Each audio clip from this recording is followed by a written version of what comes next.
What's going on? What's going on, fam? Welcome to another episode, a special episode of Let the Film Speak. I am one of your hosts, Chop. Here with my main man, Willie Jack, and it feels so good to be back, man. Willie Jack, how you feeling, my dog?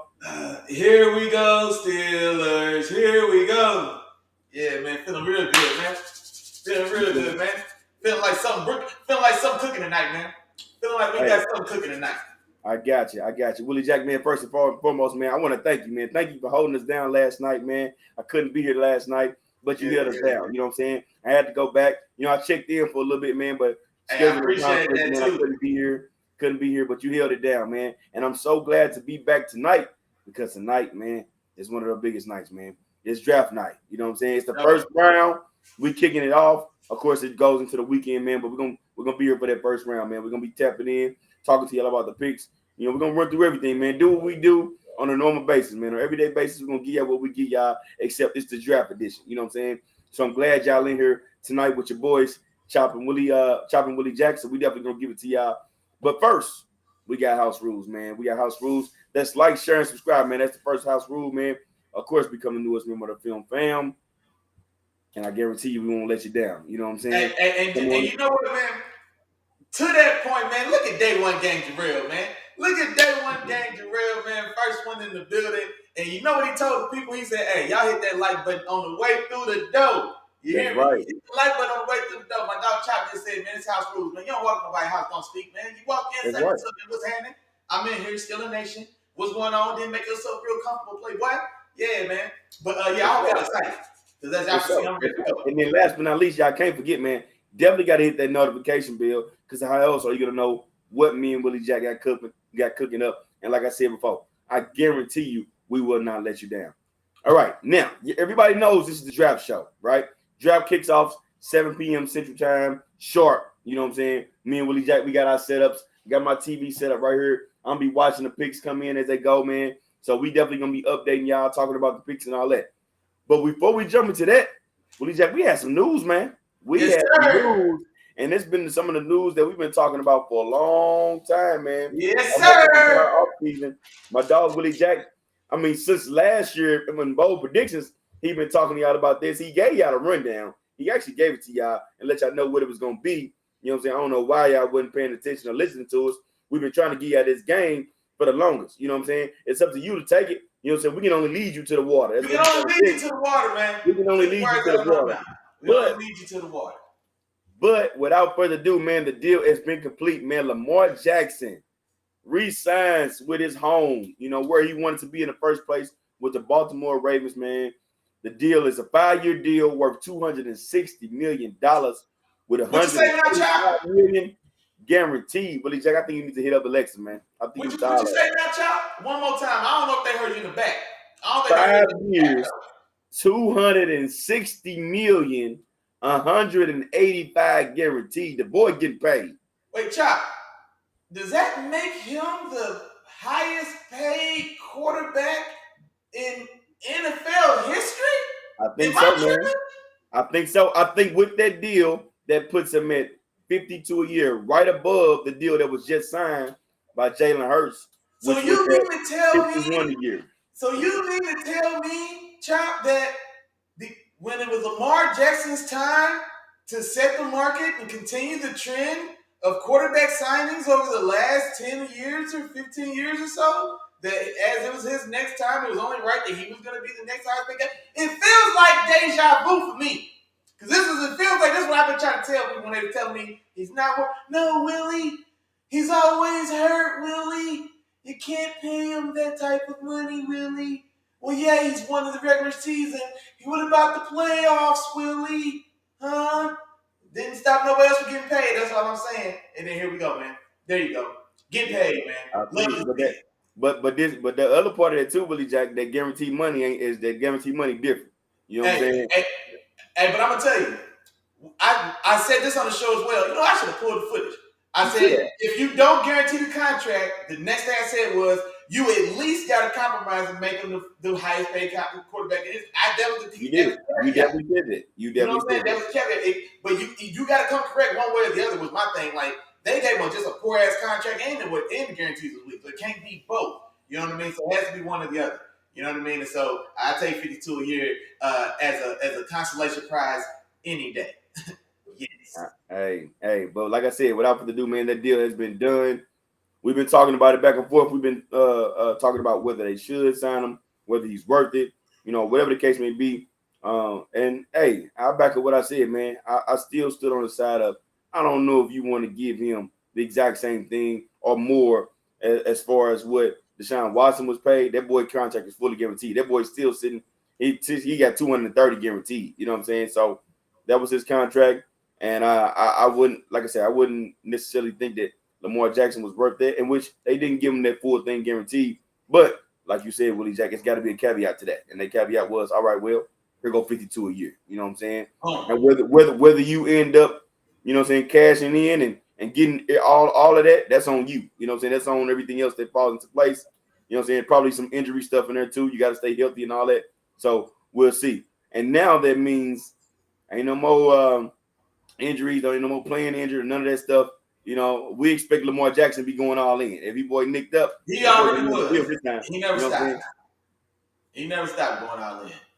I think if he could have played that playoff game, I think he'd have played, bro. He could have played in the playoffs. He didn't want to play. He went. I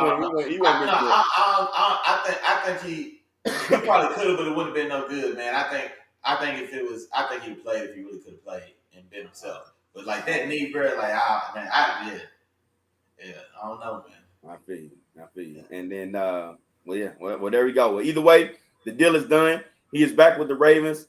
Now it's him. It's Odell Beckham. You know what I'm saying? Hopefully Rashad Bateman comes back healthy. You know what I'm saying? So that lines up. Man, thank you. I almost forgot. Yeah, that was another thing as well. $52 million a year and Odell Beckham. And rumors are there may be one more. There may be one more that maybe gets done here tonight. So y'all put those tea leaves together as you will. But yeah, man. Word around the campfire is that the Ravens are not done. Odell Beckham, Lamar Jackson re-signed, and more. So yeah, definitely stay tuned. I feel you. I definitely stay tuned, and I'll say you if it's the move that you're talking about or you thinking about, and our boy Black been talking about, I don't necessarily like it. I'll just put that out there. You know what I'm saying? But you know what I'm saying? We'll see what happens. So we got a full night ahead of us. The draft is getting ready to kick off here in about 2 minutes. So we watching that for sure. But before we get into this draft, Willie Jack, of course you did your mock draft, man. I put mine out. I couldn't leave my boy hanging. I definitely had to put my mock draft out there too, so I got mine pulled up. Of course, let's go back and forth with each other's picks. I was going to suggest the same thing. But before I do that though, Willie Jack, I do want to ask you one question, right? And it's been coming up, and it's about this S2 test. Okay, mm-hmm. I want to know how valid you feel this test is. Do you feel like it's legit? Do you feel like all this backlash that CJ Stroud has been getting is worth it? Like, tell me what's your thoughts on this, man. Well, honestly, it's like any style of analytic. It points to a trend, but it doesn't point to a fact. So that's the thing that we always got to keep in mind when we hear these. So yeah, the trend may be horrendous. And so, but that's like I said, but that doesn't make it fact. Is the only thing about it. So, I love stats. I like statistics. I like ranking stuff. So I'm a fan of analytics to a certain extent. But like I said, only as far as consideration. Like I said, there's still some things that you got to see. That's why exactly the basis of this show. The stats only take you so far, and then after that, we got to let the film speak. You feel me? And so there's definitely a place for those type of tests, and I want to see how he stacks and measures up, but. In my mind, it shouldn't overcome what I actually see him do when the live bullets are firing. But now the other side of this, and kind of like I was talking last night, is the NFL is giving more and more incentive to guys like CJ Stroud to just not participate, and that's what they don't want. You know what I mean? Because what more is there to gain? Like, what has he done, or players like him? What possibly is there to gain from that test? Going into that test, he was considered a top two or at worst the third quarterback coming off the chart, or coming off, right? Or he was considered, let's say, a top 6 pick. Now there's talk that he may slide to the Titans at 11 from taking this test. He didn't do nothing other than take this test. He had to throw the ball in 3 months. You see what I'm saying? So there's less and less incentive, because what's the upside? Because my position is my position already, and so I do good on the test, I maintain position. I do bad on the test, I fall. And so that's a one-sided proposition. So if I'm somebody's agent, if I'm somebody's pops, if I'm Kawhi Leonard's uncle, guess what my prospect is doing? We're not doing that test. Or now we're talking to the 1%. You know what I mean? The guys that have leverage, whatever what style of leverage you can have going into this thing. You're a day 3 guy. You got to get how you live, Playboy. You got to do everything you can to put yourself in front of as many people that can see you as possible. But like I said, we're talking about guys like C.J. Stroud, guys that have everything to lose and not much more to gain. There's no reason. There's no reason to participate in these things. There just isn't. So that's my take. Absolutely, Willie Jack, and you bring up a great point there. And I mean, for coming into the draft, it's not like there's no cap on, like, if you're already in the league, there's no cap on the amount of money that you can make. You know what I'm saying? You can make as much money as possible. You know what I'm saying? The better you get, the more money you can make. In this spot, the best you can get is the higher draft pick. You know what I mean? And in his position, like I said, he couldn't get no higher. So it's like, oh, well, I don't really need to do anything. And maybe if I want to throw, but I don't need to run on 40. I don't need to jump. I don't need to do none of that. Because when y'all saw me on film, I was lacing it. You know what I'm saying? Throwing darts, putting passes on the dime. You know what I'm saying? I could play football when you watch that film and when you turn it on. That was the reason why y'all had me projected number 2, possibly, maybe even number 1. You know what I'm saying? It was talks about number 1 in the first place because y'all saw me and y'all saw that I can play football. So with that being the case, I ain't got to do anything else. What I'm going to do that for? Because anything else could possibly hurt me. And, we've all experienced bad days at work, bad days playing on the field. You know what I'm saying? That day could be that day. Doesn't mean that you're a bad player, but you can have a rough day. And if you do, that can hurt you. You know what I'm saying? So that's the thing with that. But I just wanted to touch on that really quick, Willie Jack. The draft is getting ready to start, man. The Panthers, I'm sure, on the clock. I don't know if they already got that pick in. They probably gave it to Goodell yesterday. Put hope that hold this, bro, because this is what we give. You know what I'm saying? They probably could have did that. But just touching on a couple of our picks, Willie Jack. I'm gonna touch on real quick. I don't know if you got your picks in front of you, man. I do. At the first three. The first three are kind of like a rock solid for us. Yeah. When we get to number 4, I think number 4, that's where we deferred and where we were a little bit different. For the Colts, I went Will Levis, man. I went Will Levis for number Colts. I felt like that's where they were gonna go, especially with all the talk lately, and quarterbacks and things like that. And did you have Anthony Richardson at that spot? Yeah, and I think that one's more. I'm just not a Levis guy. You know what I mean? I'm really not. I went through and put together a big board. I meant to put it out, and my just overall final. I just did a top 50 this year, so I didn't get too deep. And I'm with you there. I'm not that big of a Levis guy. I think both of us had Levis kind of further down our list. Yeah, but I also think that my draft wasn't who I would pick. First and foremost, let's put that out there. Mm-hmm. This is not who I would pick. It's who I felt like we're going to go at these specific spots based off of things that I've heard, based off of my own interpretation, based off my own scouting and stuff like that. So for me, I got Will Levis there because I feel like, he fits what the Colts will be looking for. And I'm not buying a lot of the hype with Anthony Richardson because when we watch him on the field, he's a very raw cat, and his quarterback play wasn't as great.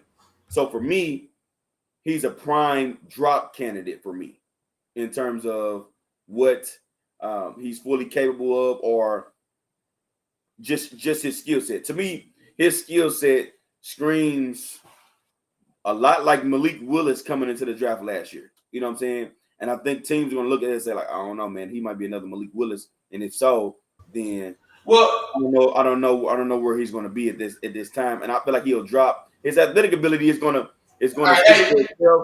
And his athletic ability, he's going to get drafted in the first round.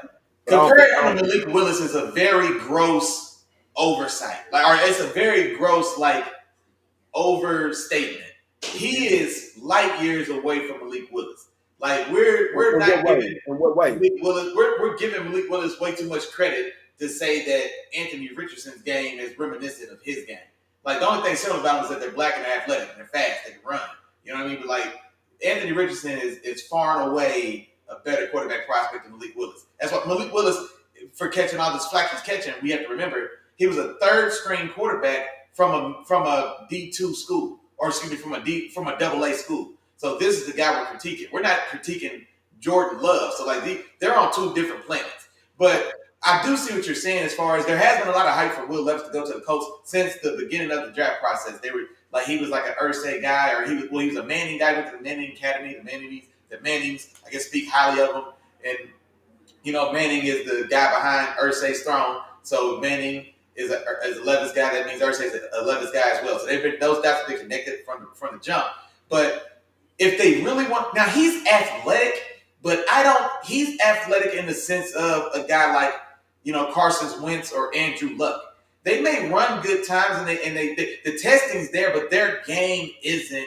That's still not their game. As athletic as Carson Wentz and Andrew Luck both work. Both of them run 40s, similar to the time Cam Newton ran. But that's not their style or pace of game, though. For that Eagles system that's coming over, Anthony Richardson is the clear, I think, perfect fit for, because he is a legitimate, running is a legitimate, exceptional part of his game. Exceptional that right now, when his first game in 6 months of September, the first time he steps on the field, he'll be a top 3 running quarterback in the league. The first time his first snap, he is a top 3 running quarterback in the league. You know what I'm saying? And so we've seen what that buys you in an offense that caters to that skill set. I like Justin Fields just last year. And then he's going to a team in the Colts, which is a better roster, I would say, than probably the Bears roster offensively, as far as the weapons there. And I think the lines are comparable, but one of those lines has Quentin Nelson. So I'll give them the edge there as well. And so, I think we can't go that hard on Anthony Richardson with the first part of that. Then the second part, Levis is athletic, but he's not an athletic, dynamic running quarterback, though. So I'm with you on the Will Levis part. That's cool. But going to Anthony Richardson, for me, skill wise, what is some of the major differences between his game and Malik Willis's? Malik Willis had tremendous arm talent as well, same as Anthony Richardson. They were both. What's up, bro? Man, nah, man. I mean, you can sit here and tell me they went to different schools. No, bro, but nah, man. I'm asking you, Willie. Skill wise, when you watch them on tape in college, their college tape, and skill wise, and what they did, tell me what was the major differences, bro. Bro, that's just a gross misstatement, man. Oh my God, Willie, because Chop. If we use the same tag words, inconsistent accuracy, inconsistent footwork, that doesn't make them the same player, because I can say that about Will Levis. I didn't say No, what I'm saying is if I can point out the same critique, but ergo again, if I'm critiquing the shooting form of my nephew and I have the same critique on the same form as Kobe Bryant, my nephew and Kobe Bryant aren't the same player because they had the same deficiency. You see what I'm saying? So, I can tell you the same deficiencies that both of them were having alike or in common, but they are on completely separate planets as players, bro. One of them went in the 3rd round from Liberty. What are we talking about? He could. You know what I'm saying? I don't care where they was drafted at, Willie. I don't care. Bro, no, what I'm saying is the pedigree of player. We're just not talking about. We're talking about We're talking about a AAA guy and a guy that plays for his local minor league club. You know what I'm saying? Bro, they are on the opposite sides of a spectrum. So they may have similar deficiency in their game, but they're starting from 2 completely different places on the chart. You know what I'm saying? That's the point I'm making. Malik Willis is not in the conversation with Anthony Richardson, bro. So Malik Willis is in the same conversation with Justin Fields. He's in the same conversation with rookie Jalen Hurts. So he's just in the same conversation as any fast, inaccurate running quarterback. No, because Justin Fields was not that type of quarterback coming out. You know what I'm saying? Yes, he was athletic, but Justin Fields can throw the ball. He could throw the ball in college. You know what I'm saying? His skill, his that's bad. But his lacking wasn't that. But we're gonna because that's something I feel like me and you would be going on. Bro, we're not gonna say that just like we did a couple years ago when we talked about the Atlanta Falcons and who they should draft. And I was trying to tell you then, you didn't want to listen. Now you ain't listening now. All the thing I was saying, I think Anthony Richardson, because of his skill set and because of when we watched him on the actual field, I think he could be a drop candidate, a guy that can drop down in this league and fall a few picks. You know what I'm saying? So that's the reason why I went Will Levis, and of course all of the talk with Will Levis too. But without further ado, the first pick Oh was man, in, look, man. Pitts is coming in. The first pick was in, man, and it was chalk. The first pick was chalk. Me and you both, Willie Jack, we both had Bryce Young going number one. You know what I'm saying? And yeah, he ended up going number one, man. Bryce Young, by no surprise, goes to the Carolina Panthers. Thinks it's a great pick for the Carolina Panthers, man. This is where they can start they start the new regime, man. Start to build around this young kid. I think this kid is extremely talented. I think it's certain guys you watch, man, and you can say whatever that definition is to you, but to me, this guy is a guy that had the it factor, in my opinion. He had the it factor. You know, it was certain things that he would do on the field, you know, so they could change the game. And I watched him and he did his thing, and I really like, I really like where he what he did, his skill set, and what he brings to the table, regardless of the size. Bryce Young can play some football. You know what I'm saying? At the end of the day, so Carolina Panthers, they go Bryce Young at number one. Yeah, I mean the pick makes sense. I get, like I said, it is the chalk pick, but honestly, I'm just worried that he may have been a player. I just don't see how. I think he peaked in college. He doesn't have next level dynamic athleticism to compensate for his diminutive size. You know what I'm saying? Because his arm is average. He doesn't have a laser lights out arm like a Kyler Murray, like a Russell Wilson, and even who both those guys are bigger than him. And then even if we go a little bigger than them, he doesn't even have the arm that a Johnny Manziel had, if we're just talking just arm strength. And so he doesn't have that going for him. And so he can be, and I was going to say he's accurate, which he is, but he's not as accurate as a guy in his class, C.J. Stroud. And so his special is intangible, but it still relies on a certain aspect of athleticism that I just don't think he has, man. So I just don't. Not to say he'll be a bad quarterback, but I don't see him being more than a middling quarterback. I just don't know how far he can go. It's like just with the limitations it looks like he has at this point. Yeah, I see what type of day this is gonna be, Willie Jack. Let me go ahead and strap myself in. Hey, man, you thought what else? If you thought anything else, well, see, it's a difference between me and you talking. You know what I'm saying? Going in it and you talking straight nonsense. You know what I'm saying? That's the difference. You know what I'm saying? The boy, nice. Point blank. Period. The boy, nice. I don't care what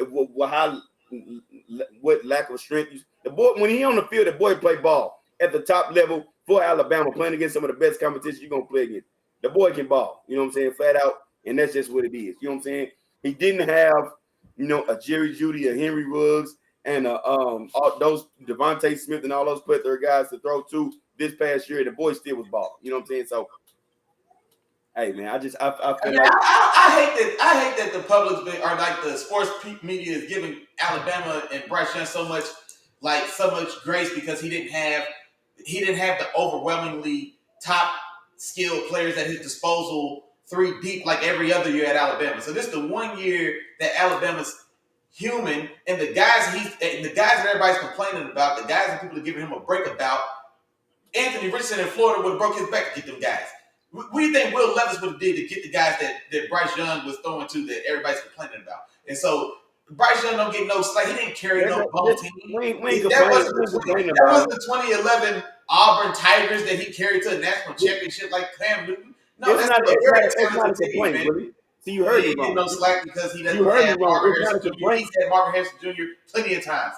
And so this wasn't they go around to have the top guy in college football. But listen, they don't get no credit. You heard me wrong. You heard me wrong because it ain't a complaint. This is not a complaint. You know what I'm saying? I'm just telling you. You know what I'm saying? The boy balls. You know what I'm saying? Period. No matter who he's throwing to. That's all I'm saying. Yeah. You know what I'm saying? So yeah, we got. I'm on your head today, man. You better be coming with it. Hey, look, man. You just made me knock over everything. Oh man, you just made me knock over everything in this mug, Willie Jack, because I'm messing with you, man. My bad, dog. Messing with you. Nah, y'all, you good. It wasn't you at all, bro. All right. Get my stuff sit back up, man. Messing with this cat, Willie Jack. Oh, man. Hello, Jarrell Day One Gang here, man. He said that Willie just said he was average with athletic intangibles. He's not an average player, but he's an average athlete. That's what I'm saying. So he's average size. He's not even average size, not to be an NFL quarterback. So he's the bottom 5 percentile size. So well below average as far as the size. And then his athleticism is average. He's not a dynamic athlete like a Kyler Murray. You know what I mean? Who is his same height and a legitimate 20 pounds of muscle heavier and probably a full 0.3 of a second faster at least. Let's say if Bryce Young runs 4.6, he's still roughly 0.3 of a second slower than Kyler Murray. You know what I mean? So he's an average athlete. He's got an average arm as far as like power and velocity goes. His accuracy is probably above average, but it's not elite. It's not It's not to the level of CJ Stroud's accuracy. You see what I'm saying? So if we look at him that way, if we lined up all his scores in a blind Coke test, there was quarterback A, quarterback B, and everybody had Madden-style rankings where everything's just a number, and we didn't know anything else. There's not very many times that people are going to pick quarterback A if they don't see his name and his pedigree. That's the point I'm making. Okay. Boy, hey, y'all better be ready today, man. Y'all better do something with me today. Y'all better do something with me today, Chop. Hey, you out here tripping. That's what you're doing. You know what I'm saying? I'm worried people gonna be like, man, they don't know. If we created Bryce Young the player right now at 5'10", 185. First off, the weight in the game wouldn't even let you make a player that small at quarterback. I bet you it's probably outside of the size parameters if we try to create the play. But let's say they let us make a 5'10", 185-pound quarterback, right? He runs what? Mid 4.6, 4.61 to 4.65 is I think fair. So let's say we give him 77 speed, 78 speed. No. You know, he's a quarterback. He'll probably be we'll give him 82 speed. You know, yeah, that's good speed for a quarterback. That's good speed. But no, bro, that's average speed. That's what I'm saying. Like it's average. You know what I'm saying? Like he's not getting the edge on hard. Bro, it's not different speed. Is what I'm saying. I'm saying so. If we line them out, a lot of these attributes are going to just be run of the mill or average. And then 4.6 is not average as a quarterback, bro. Bro, I'm not saying it's not slow. I'm not saying that, but I'm saying if there's 30 quarterbacks, in the league, right? There's going to be, let's say there's the 80-20 rule is what I'm going off of. So there's going to be 80 guys in the middle. So that's 80% is going to be in the middle, right? So let's say if there's 15 players in the middle and then 7 and 7 on the other side. 15 of those guys are all going to run times between 4.65 and 4.75. You see what I'm saying? Like that's going to be just an average range. Or let's even just say 4.6, you know what I'm saying? 4.61 to 4.71. Like there's going to be half the league is going to run that time. Then you're going to have your outlier guys inside of that, guys that run sub 4.6. That's going to be your Russell Wilson, your Kyler Murray, your Lamar Jackson, your Jalen Hurts. Once upon a time, your Alex Smiths of the world. You see what I'm saying? There's going to be like 5 or 6 of those guys. Then there's going to be 5 or 6 just slow-ass guys that run above 4.7. It's going to be guys like Phillip Rivers and Ben Roethlisberger and those guys before they left. You know what I'm saying? Like, so the bulk of the league is going to run the time that Bryce Young runs. That's what I'm saying. It's average speed. By definition, that's average speed. I hear you, bro. He's not slow, but it's average speed, though. He's a Russell Wilson type fast guy. I don't think he's as athletic as Russell Wilson. We can't forget Russell Wilson is young Russell Wilson. He may be closer to Russell Wilson right now today, but young Russell Wilson coming into this league at 22, I think, was the same guy who got drafted to play Major League Baseball. You know what I mean? He's a phenomenal athlete. You know what I mean? Like he was a phenomenal athlete. Like he wasn't like a blazer as far as speed, but agility, quickness. His arm strength, his arm talent, his arm angles that also came into play for playing baseball. Tremendously, he was a tremendous athlete. Bryce Young isn't on that level of that young Russell Wilson that came to the league. I tell you what, man. Bryce Young is gonna be legit. I'm calling it right now. You gonna make me make some bold predictions, man. And I'm about ready to let them all out right now. But Bryce Young is legit, man. That boy gonna be nice for sure. That boy gonna be nice. No, I don't think it's gonna be bad, but no, he's gonna be good. It ain't gonna be no average. Ain't gonna be no bad. He's gonna be a good quarterback, in my opinion. Now your boy with all these intangibles, CJ Stroud. Now he's the one that's gonna be average. No, I don't think he's got like I don't think he's got extra intent. No, Bryce Young has the intangibles because they like his leadership, his creativity. You know what I mean? His charisma. So he's got the intangibles. CJ Stroud's more kind of laid back, low key. He talks low. You know what I mean? Don't have no energy. Don't get high. Don't get low. You know what I'm saying? He's one of them type of dudes. Like That's what's going on. Yeah. I got you. Now, he ain't the guy giving. Well, he may give a speech, but it's not like a rah fire. You ain't getting no. I don't know how much fire you getting off of it. You know what I'm saying? It's just a good talking to. I got you. Well, right now, man, Houston Texans are on the clock, man. You think they're gonna go CJ Stroud? Or you think I don't feel good. I don't feel good about that pick, but man, number 2, picking Anthony Richardson above CJ Stroud, I just couldn't make myself do it because I think it does feel like they prefer Richardson or Levis to Stroud. And honestly, I was close to going Richardson because I was thinking, you know what? They came from San Francisco. That Bobby Slowick is the coordinator, came over from working in that system. And when Kyle Shanahan had his chance to get any quarterback he wanted to run his system, he chose Trey Lance. And so he could have had Trey Lance and Mac Jones was the 2 quarterbacks that the betting public was going against. And those are the 2 that came out that they were neck and neck. Well, they have this selection now. Anthony Richardson is this year's Trey Lance. And C.J. Stroud is this year's Mac Jones. And skill set, demeanor, and what they offer as a quarterback, it really tees up that way. And so when Kyle Shanahan had his chance to run his offense, he chose the athletic guy in Trey Lance, a la for this year, Anthony Richardson. So I wanted to pick Anthony Richardson, but then I told myself, okay, well, Anthony Richardson came in, flamed out, and then who got them on the brink of a Super Bowl? Brock Purdy, Mr. Irrelevant, 7th round. Who's Brock Purdy? Brock Purdy is another equivalent to Mac Jones. Brock Purdy is equivalent to C.J. Stroud. I did long division.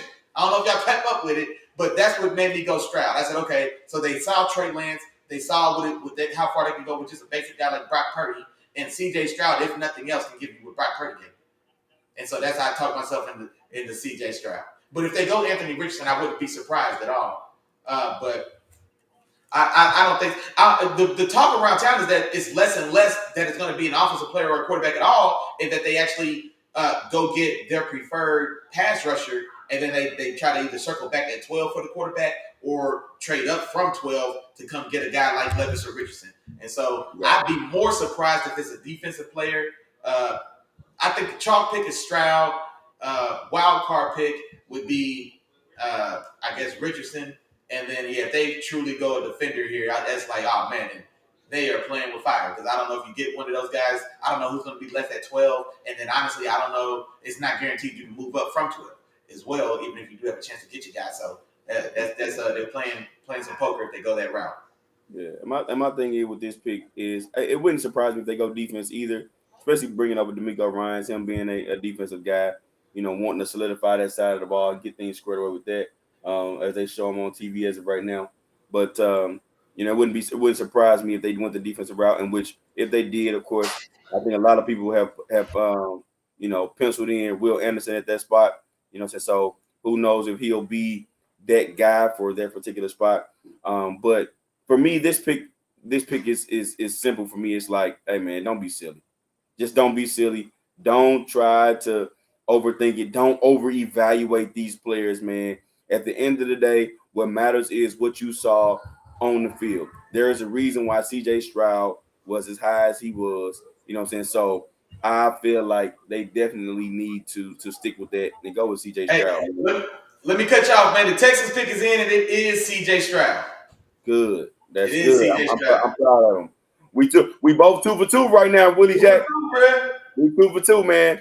And I'm happy because like I just said, man, don't be silly. Do not overthink. Exactly right. You was making a great point. Evaluate. Don't try to do all this extra stuff. Don't outthink yourself. Exactly. Don't outthink yourself. Go with your gut. Go with who's the right pick, man. Go with the better player. And right now, like I said, that is the better player. So I'm with you there, Willie Jack, for sure. Definitely with you there. And then after that, of course. No, my bad. It's gonna be on the board. I'm sorry, my bad. Go ahead. What'd you say? No, my bad. No, I was just gonna. No, you go ahead. I'm sorry. Got you. Now, the next team that's on. Now, we both did our drafts without any trades. I think this is a prime spot for a team to kind of jump and Yes. trade, especially if they want to jump ahead of some of the Colts and grab a quarterback really quick. Maybe they feel like Anthony Richardson, or maybe somebody else wants, Will Levis, or whatever the case may be. I think this is a prime spot for a trade, even for other teams that want to come up and get a nice guy. I think that's like I said, this is a prime spot to do that. Cardinals don't No, need, they aren't in need of a QB or anything like that, any of those major positions. So they really have the ball is in their court. They can use this spot for leverage, get some later picks. You know what I'm saying? And then later in the first round, get a couple picks or something like that, get more picks, because that's exactly what they need. They need to build. They need more. They need more guys on this team to help build them up and continue to develop and compete, be able to compete in this division. They need more than just one guy. So I think this is a prime spot for a team to kind of jump up and trade in this spot. no, exactly, and I agree. The only thing is, I guess, who's going to come up and who would be a team to come make that move. And so with C.J. Stroud left, does Indianapolis maybe get a little jumpy and say, hey, well, we'll make some type of move to just make sure we at least get Levis? Or does a team like, let's say, the Raiders say, you know what, Jimmy G's been hurt every year that he's tried to be a starter, so maybe we grab Levis as some style of insurance, and then an eventual successor anyway.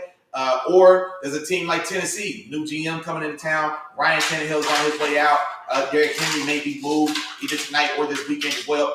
And so, with all that being told, does Tennessee want to make a big splash move and try to come all the way to 3 for a player? And so, those would be the 3 teams that I think do make a move if something gets done. But other than that, then I think me and you both have them sticking with doing the chalk pick Will Anderson if they don't make some type of move. For sure. And Tennessee is the one team, and I'm keeping an eye on. That's the one team I feel like could jump up and try to come get a guy. I think it's pretty. It's out there that they want another QB. Ryan Tannehill is not the guy that they want to continue to move forward with in the future. So we'll see what they continue to do with that. But that's where I feel like they are at this moment.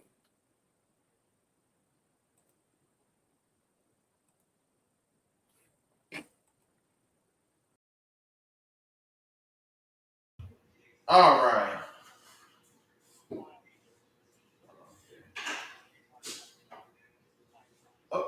Did I lose you? I ain't going nowhere. You ain't losing me that easy, dog. Oh, okay. Your screen went out, so I didn't know if something went wrong. Oh no, ain't even going. Hey, you ain't losing me, dog. Oh, hey, I thought it might have got a little hot in the kitchen for you. Oh no, I was born for this. I got my mittens on. You know what I'm saying? I couldn't wait to step up in this kitchen. You know what I'm saying? I thought it got a little warmer in here for you. Oh no, that's the perfect temperature for your boy. Don't even worry about that, bro. Perfect temperature for your boy. What I am gonna do is I am going to get this charger though. You know what I'm saying? So I want to make sure I'm here all night. We here all night, big dog.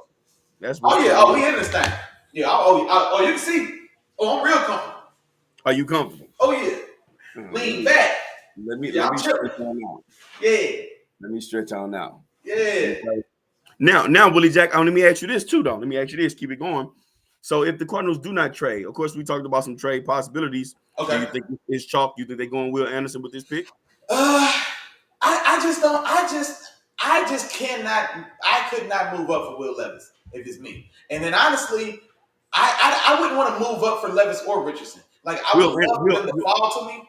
Okay, I got you. Go ahead. You know what I'm saying? But I wouldn't move up for either one of those guys. You know what I'm saying? But if one of them fell to me, like if I'm the Colts, I think I'm riding it out.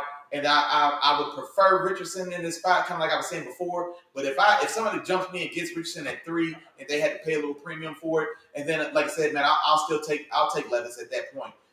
And like I said, I'm not Anthony Richardson. Even for all his flaws, he offers electricity. He brings juice. You're excited. He may be Jalen Hurts. He may be Michael Vick. He may be Lamar Jackson. You know what I'm saying? Like there's some type of excitement. If nothing else, he offers us 60-yard touchdown highlights when he's on the field. You know what I mean? So there's still some excitement there. Will Levis comes in, and I'm just like, man, he uses mayo as creamer in his coffee, and he eats bananas with the peel on them. Yeah, he just doesn't. He doesn't get anybody. He doesn't tickle anybody's fancy when he comes into the building. You know what I mean? and then the arm that they hype up. I mean, it is a strong arm, but it's almost like a gun he doesn't shoot much. There's not many bombs on his film. You know what I mean? He's not really airing it out like that to cash in the strong arm that he showed at his pro day. You know what I mean? And so I'm just not too excited if Levis falls to him. But he's definitely serviceable. You know what I mean? And so, yeah. Gotcha. Which is why I think the Cardinals, they may end up. It look like they taking it down to the minute, man. It's down to a minute and 30. You know, They may be on the phone with somebody, man. Maybe trying to see if they can square away they some type on the phone. You know what I'm saying? They trying to get somebody to say, hey, man, what's going on? Another thing, too. I just heard something the other day, man. Like, it was like for the first time a team had missed their pick and they lost their pick in the first round. Oh, yeah.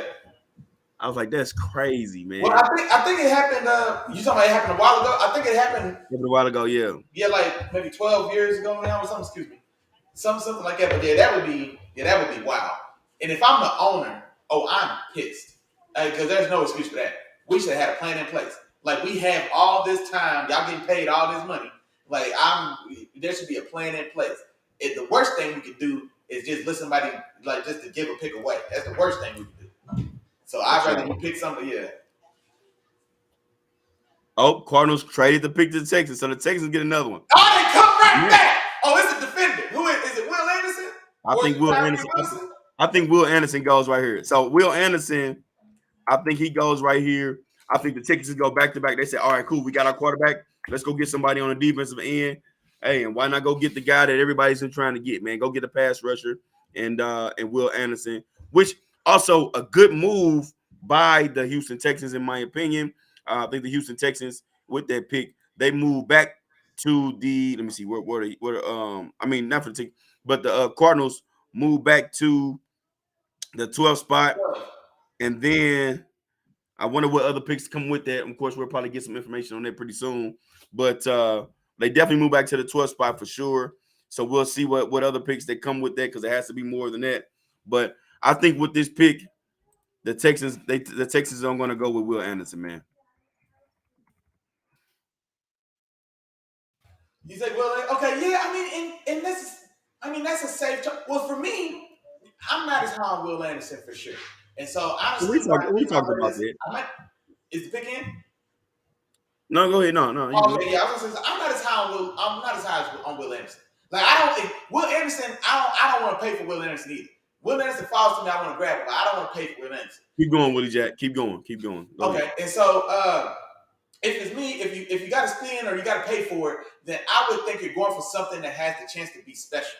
Like Will Anderson could be very good, but the comparison I've made for him all along, and it's not meant to be disrespectful, but the comparison I've been making is a guy like Melvin Ingram, a guy who is very good. He's very consistently good, but he's also very consistently shown that he is a Robin.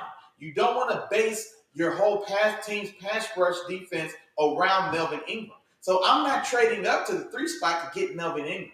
If I'm trading up to the 3 spot, I would think I'm going big or I'm going home. I would think they're going Tyree Wilson. 6'6", 270 pounds, athletic marvel, arm so long, like I say, he puts on socks standing up. You know what I mean? So, like, if I pay to spend, and if I'm purchasing a lottery ticket, you know what I mean? Like, if it costs me $1, if I could buy a $2 lottery ticket or a $2 Powerball, I'm buying a $2 Powerball.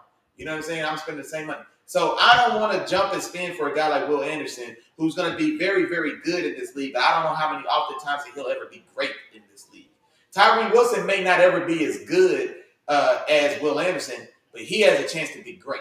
And if you're going to make a move from 6 to 12, give up future assets, new coach coming in, so he's got all the leverage and leeway in the world as far as how much leash he's got. So he gets a chance to swing big. There's no other time than right now to swing big. And I think this looks like a swing big move to me. And I said all that for nothing because it's Will Anderson. I'll put it out there for you. I was just waiting on you to finish. Hey, no wrong, man. When the pick comes in, the pick is first. We cut each other off, time it out. Hey, pick is in, and then call the pick. Yeah, I just looked up like I got you, bro. I got you. But no, your reasoning. I wanted to hear your reasoning though. That was the reason, because either way, you still had your reasoning as to why you felt like they should go Tyree Wilson over. I'm not saying. I get where you're coming from. Yeah, and honestly, like I don't want to draft Tyree Wilson at number 3 either. You know what I'm saying? But I'm saying just as far as the style of, like, if you got to make a move, I was just making the point that you make a move to take like a home run is what I was thinking, and not you make a move to hit a double. Will Anderson's a walking double all day. You know what I'm saying? Will Anderson's a walking double. You ain't at the slide, you jog that double in. And You know see, what I'm saying? here's Here's the other thing. double. You feel me? Here's the other thing with that. Here's the other thing too with that, Willie Jack. I wouldn't have put them, away from, or it wasn't too out of the box for me for them to just say, you know what? No, we want Jalen Carter. You know what I'm saying? To come right back and say that. You know what I'm saying? Like, but that I don't think they were even going to touch Jalen Carter, even though he's not nowhere to that level of extent of controversy. But coming off of Deshaun Watson, there's no way they were going near Jalen Carter. I don't think that was going to be a move for them. Yeah. But I would have loved it though. Because that defense it needs an elite pass rusher to really create the juice and create mismatches for everybody else, like Nick Bosa does. You know what I'm saying? Generally, in that defense, they want it from their wide 9 guy as opposed to necessarily build it from the 3 tech out like other defenses may do, like the Tampa 2 was notorious to do. You know what I'm saying? So they want to build around the wide 9 guy, and I just don't think Will Anderson. He's not that style of athlete. I don't think he's got that type of explosion. Well, no, you know what? Because Nick Bosa isn't necessarily an explosive athlete either, but he's a supreme technician. I'm talking myself in and out of the pick, man. So here's the thing, though, Willie Jack. Now I'm looking at going back. I'm looking at our draft boards now. Does this count for us? Does this count for 3 for 3? Oh yeah. Yeah, because we didn't do any trades or anything like that. Does this count for 3? We both got Will Anderson. Man, I'm counting this as 3 for 3. Houston took Will Anderson. Oh no, the 3rd pick and not the wrong team. Oh no, I guess not. No, you know what? I don't know. He went 3rd. He went 3rd. You know what I'm saying? He went 3rd. Maybe half a point. I'm gonna put a star by the ones if the player goes in the number and not the team. I was like, where you just keep track and make it a talking point. I got you. All right. Well, here's where we're going to start to separate ourselves in this draft. And everybody going to start to see, you know what I'm saying? Your boy Chop, he been doing this. You know what I'm saying? And Willie, he just previewing this. You know what I'm saying? No. But Coach on the clock, look like the pick is in. They haven't came out and listed it yet, but they will be, of course, they will be coming out and saying their pick soon. You got the Colts taking Anthony Richardson at this spot, and I know you kind of gave me your explanation on that, and I got them taking Will Levis, and we talked about that a little bit too. So we'll see who they end up going with at this pick. But afterwards, I think the draft is going to start getting a little bit more interesting. And of course, the farther we go into the first round of the draft is when we really can say, all right, things are going to become more unpredictable as the draft goes along. As names start to fall, and so on and so forth. So we'll see how everything falls into place, once they continue with this draft. But the Colts, they waiting to come in. What you been say? And I was just gonna say, while we wait on the Colts, Brother Red, man, our dog, No Votes to the podcast is in the building. We appreciate you, big dog. He dropped some information for us, man, on that missed pick we were talking about earlier. It was I remember it was the Vikings. I couldn't remember when, but it was in 03, and that's how they ended up drafting Kevin Williams. And then it's funny that you say that, Brother Red. Last night's show when I revealed my mock, Kevin Williams came up in the dialogue. I was talking to Kevin Wilkins, our dog from Real Deal STL Sports, and I was talking about Jalen Carter, and he asked me about a comparison to Jalen Carter, the player, versus Kevin Williams, the player.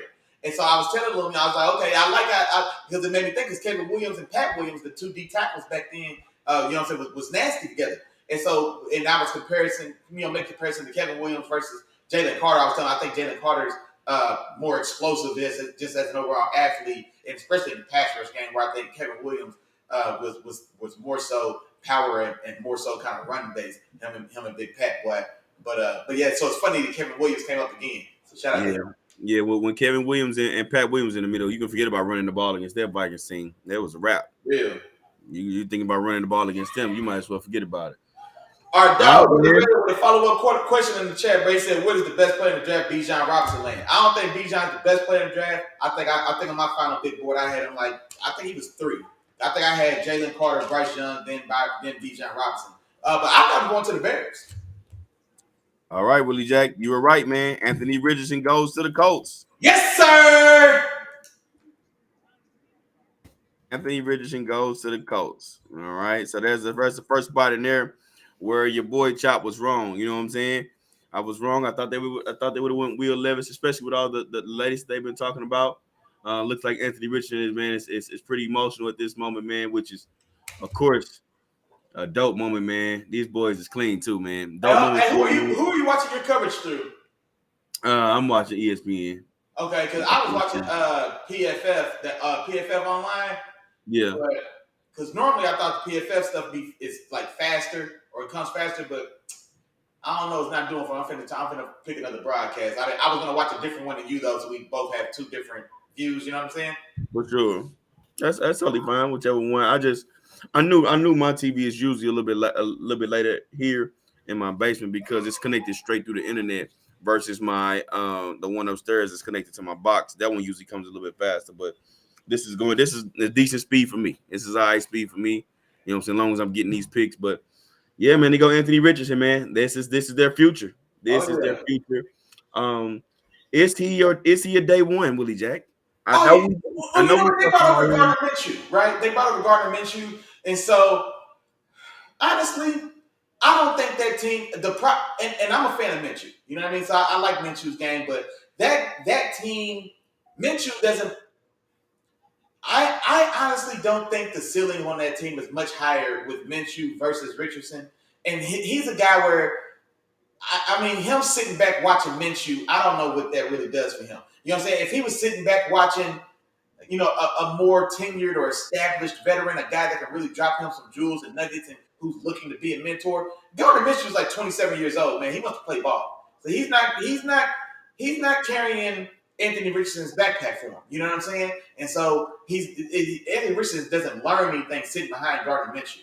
You know what I mean? So I think, and especially like I said, it's that Eagles offense as well, which is going to capitalize on his athleticism. So in my mind right now, I don't know why he's wearing like number 4, but go get a Richardson jersey because he's gonna play day one. Gotcha. Um, of course, that's the part that's remain to be seen. That remains to be seen. I know a lot of people feel like Anthony Richardson is a raw talent, in terms of what he brings to the table. So we'll see, man. You go at number 4 overall, man. They looking for you to play and looking for you to play soon. So Oh yeah, um, well, one thing we do know is, like you said, Willie Jack, he can sell out some seats. He can bring tickets. He's going to be bro.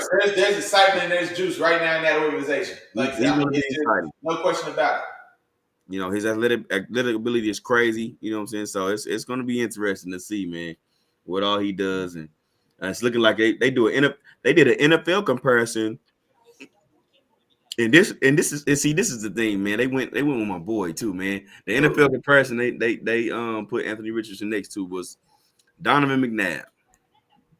Oh, Donovan McNabb. I don't know. McNabb was athletic when he came in for sure. He wasn't this athletic though.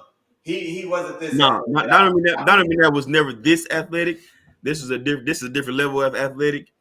Um, I was gonna say more so because McNabb. I mean, McNabb ran, but I don't think of McNabb like I really don't. I don't think of McNabb when I think of like a dynamic runner. He ran plenty.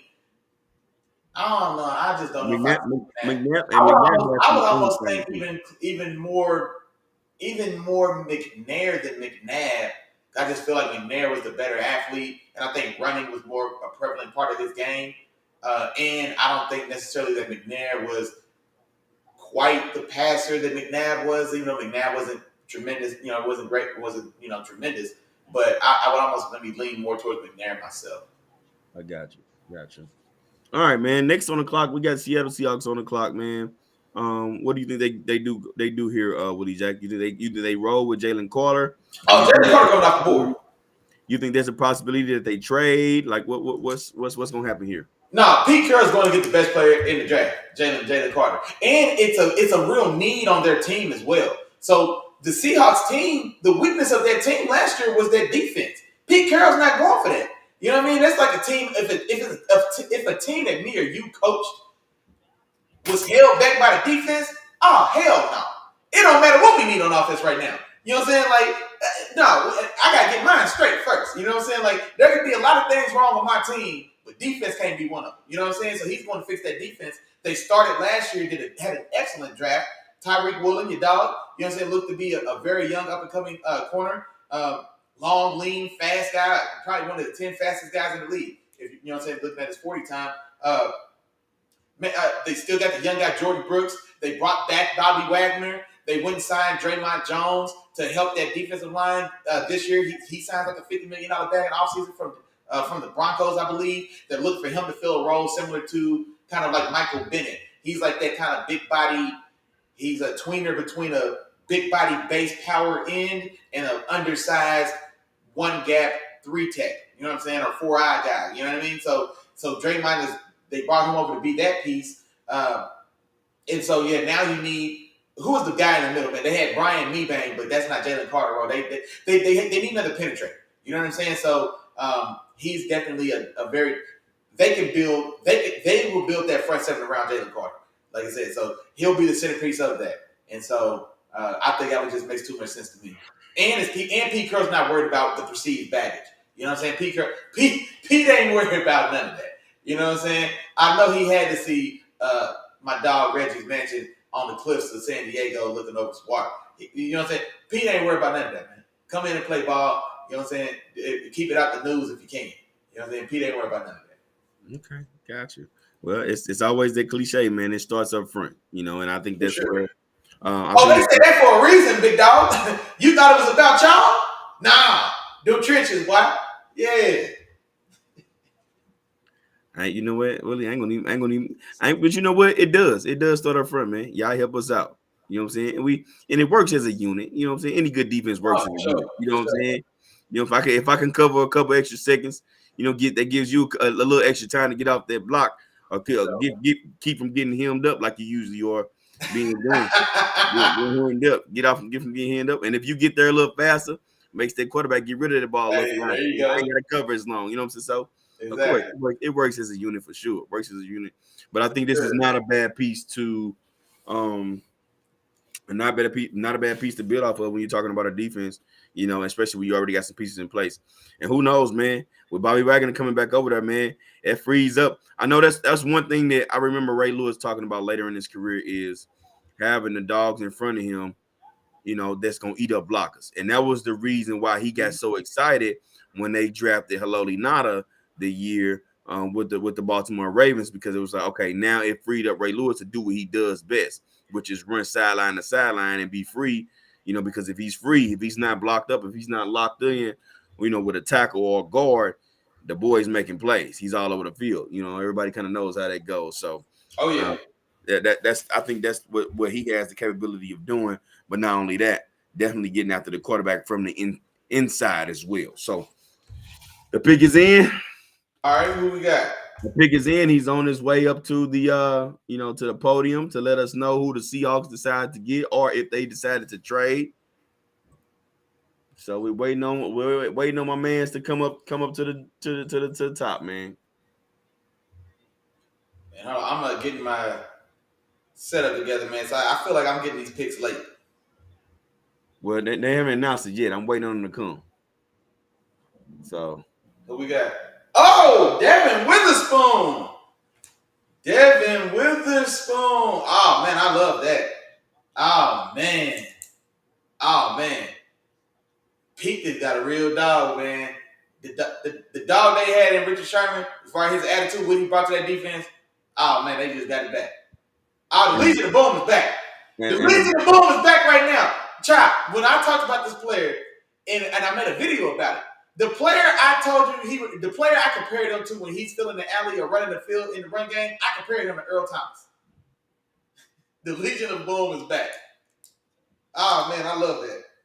So I'll tell you what. I like this move. One, first off, it throws us off. You know what I'm saying? Hit us with a little bit of a curveball. You know what I'm saying? Because they didn't decide to go with Jalen Carter. All right. But with this move, it definitely brings more attitude to this defense immediately. You know what I'm saying? Tariq Woolen on one side playing it outside. With a guy like Devin Witherspoon, you can do a lot of different things with. He played outside. You know what I'm saying? He played inside against tight ends. You know what I'm saying? He played against slot guys. Devin Witherspoon is the type of guy that can be moved around all over this defense and really make an impact and be around the ball 24/7. You know what I mean? And that just brings a different dynamic to this particular defense and an attitude that it's going to be very interesting to see, man. This is Y'all mark my words. The Legion of Boom is back. Legion of Boom is back. I'm telling you right now. I ain't gonna be the one to go there for it. I gotta see that for this show. Look, hey man, Jamal Adams coming back. If Jamal Adams come back healthy, he's smacking stuff to sleep. Devin Witherspoon is out there putting boys to bed. I promise you that. But the Legion of Boom is back. I'm gonna tell you Bobby's back. They done brought Bobby back home. Man, y'all stop playing. Y'all stop playing, man. Hey, that Legion of Boom also had some guys up front for real. Hey, we gonna see what Draymond does. And they had a young cat. My cat here. They had a young cat about 230 pounds named Cam. Call him Bam Bam. That's what they call. Bam Bam Cam, you show right. Bam Bam Cam. You know what I'm saying? Bam Bam Cam, you show right. They definitely bring some attitude to this defense, man. And I don't think you can't go wrong with Devin. And here's the thing too, man. And I hold this near and dear to my heart, and that's the term dog. You know what I'm saying? We talk about dogs, so all the time. And he is one of those guys that legit is a dog. You know what I'm saying? When he's on the field, he's a dog. That doesn't go to every single person on the field. That doesn't go to the best players all the time. Everybody doesn't get that label. Devin Witherspoon gets that label as a straight dog. And like I said, that's the type of attitude he's going to bring to the Seahawks defense, which just that throws it off, Willie Jack. That throws it off a little bit. Jalen Carter is still on the board. And the Lions. I'm very surprised. But I really didn't see Witherspoon there. I never made that connection. I really never made that connection. I thought it was going to be something up front. I thought Jalen Carter. I thought even Tyree Wilson possibly, but I cooled off of that. I was thinking that once it was clear that Jalen Carter wasn't going in the top 5, I thought for sure that he was going to be a Seahawk. I really did. Well. And I actually had them going corner with their next pick. So I did have them going corner, but honestly, I gave them Joey Porter Jr. because he just fits the size model better. Because he's 6'2". He's got the arm span or reach like he's 6'8". You know what I mean? And so he's another guy that's aggressive press corner as well. Mm-hmm. And they use like that press bell system, that press bell 3. And then they play a lot of 1 as well, but 1 and 3 ball from each other. So I really thought that Joey Porter would have done well there. I'm gonna tell you like this, Willie Jack. Ain't no way Joey Porter ain't going to the Steelers, dog. Ain't no way. So you might as well start right there. Your boy coming to the Steelers, man. If he's there, I think he is, man. No, well, I think we want to go tackle first. So if Paris Johnson if we get Paris Johnson, Broderick Jones, or Darnell Wright, I think that's going to be the pick. If those 3 guys are gone, then I think it's Joey Porter. But that worries me, man. His game worries me. I'm not gonna lie. I'm really concerned. I would much rather prefer Deonte Banks or, man, God forbid, Christian Gonzalez go ahead and fall down there. But honestly, for me, man, Banks and Gonzalez, I might actually prefer Banks, man, because he's just got a little more edge. You know what I'm saying? Like Banks is more for us for the Steelers right now, man. You know what I'm saying? Gonzalez, I love your game, big dog, but man, hey, just ride with your dog, Willie Jack. I won't say the S word, you know what I'm saying, but you know what I mean? You ain't necessarily man, for as great as you are. You didn't want to believe, you know what I'm saying, that y'all was getting, you know what I'm saying, Najee Harris, man. And I was trying to tell you that that's where y'all was going. Now you happy about it. All you gotta do is ride with your boy, man. You ain't gonna be. I'm not gonna lie. I still would much rather prefer to have Landon Dickerson right now. I still would prefer Landon Dickerson right now. Listen, Joey Porter is the second best corner in this draft, man. I'm trying to tell you, dog. Man, I told you that when we did the background. Hey, that's impressive. He didn't make my top 5. He didn't make my top 5, man. That's cool. I'm telling you, Joey Porter is second best. He's the second best corner behind Devin Witherspoon. I think he was 6. He's somewhere around 6 or 7. He's right in there with Julius Brents for me. Christian Gonzalez. He's got all the the. We got a trade, Chop. What we talking about? The line. Whoa. Take your time, bro. Okay, well. Okay, Arizona. Okay, it threw me off. Arizona is trading back up from 12 to 6 with the Detroit Lions. So for the 6th pick in the 81st, they received the 6th and the 81st pick. The Lions are giving them 12 and 2 additional picks. It was throwing me off. I'm like, wait, why is Arizona at 12? It was throwing me off.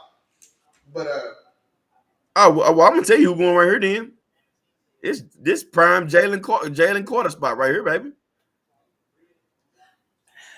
They should, because he's the best player and they have the worst roster. They just need talent. But with the off-field, I hate saying off-field stuff, you know what I'm saying? But his name's been in the news, and that organization has also had bad press, etc. But this Jalen Carter makes perfect sense there as well for their new coach, the defensive coordinator who came over from Philly, and so they build their teams from the offensive and defensive line. He's a defensive guy. I would think he's going defensive line. You just lost J.J. Watt, who even at this advanced age was still your best player and your best D lineman. He retires, so that defense needs big bodies in the middle. That defense was built around Fletcher Cox. You've got a guy like Jalen Carter who offers that type of size and probably more upside as a pass rusher. Yeah, so I like that pick. But then now that I'm thinking about it too, I actually wouldn't be surprised if they come up and get Christian Gonzalez as well. You see one corner go off the board this early, it's like, all right, we got to get our guy. No, not in that defense. I wouldn't be surprised. No, I don't think in that defense. That's that Eagles defense, man. They go from the front back. I think they really build for. Let's go, Jalen Carter. Jalen Carter. Let's go, Jay. Oh, excuse me, Paris Johnson. My bad. I mean, you throwing out names, man. You got to live. My bad, Paris Johnson, offensive tackle from Ohio State. Excuse me.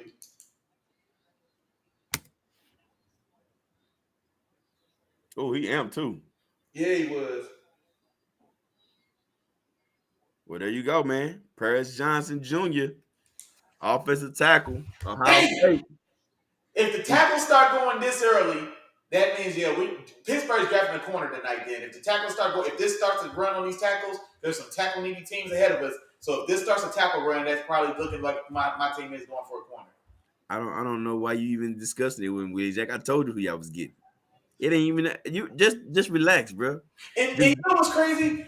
I had thought about Arizona needing an offensive line because their offensive line is trash and it's been bad for a while. But 3 felt a little. I didn't know if Paris Johnson was going to go that high at 3. But to me, I think he's worth it. He's the number 1 tackle in this draft. I think he's definitely got the highest upside.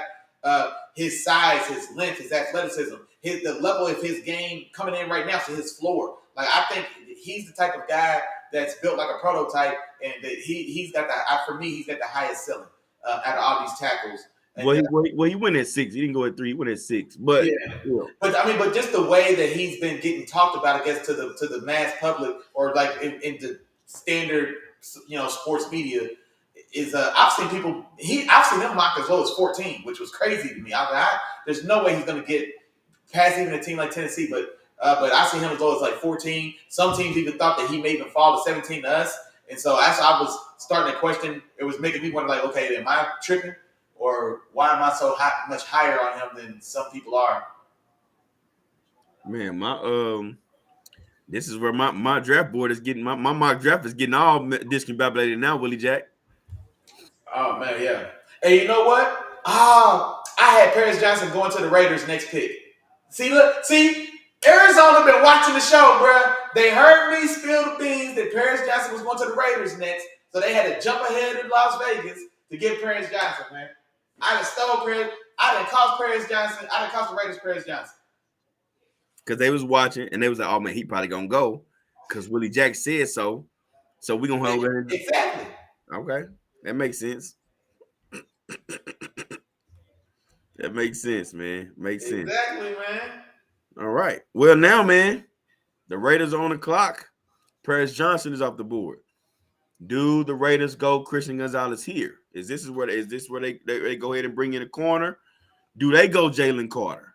You know what I'm saying? To bring in there and put in there with Max Crosby and the rest of those guys. It's a real Jalen Carter watch going on right now, man, because all these teams can use Jalen. The Raiders need some more juice up front. They've got Max Crosby, who's a phenomenal pressure guy. He doesn't necessarily get tons of sacks, but he's a phenomenal guy. He causes tons of pressure and havoc, though. phenomenal player. You overpaid for Chandler Jones, who, man, I don't know how much money he stole from y'all last year, but you definitely didn't get a return on that investment. So you still need more juice on that defense. I was thinking that they corner here could have been a possibility. I think Devin Witherspoon would have been a guy that was perfect for them if he still made it here. Man, I just don't. Christian Gonzalez, with his lack of physicality, man, I just don't know if he's like every team's cup of tea. You know what I mean? And so that's why I would think I would still go Carter here over Gonzalez for sure. And because this is a very deep cornerback draft as well, and so we have to also keep that in mind. So I would definitely go Carter here for me. Gotcha. Also, on the other side of that, do you think there's any chance that the Raiders go QB here, and play the long game in terms of, And all get right, Will Levis. we know we got Jimmy G, right? Jimmy G sitting right here. Can we bring in Levis, let him sit behind Jimmy G for a little bit, you know what I'm saying, before we play him, and get our future? No, I don't think so because I think as bad as that first year was for Josh McDaniels, he needs a pick that he needs somebody to come in and save his job.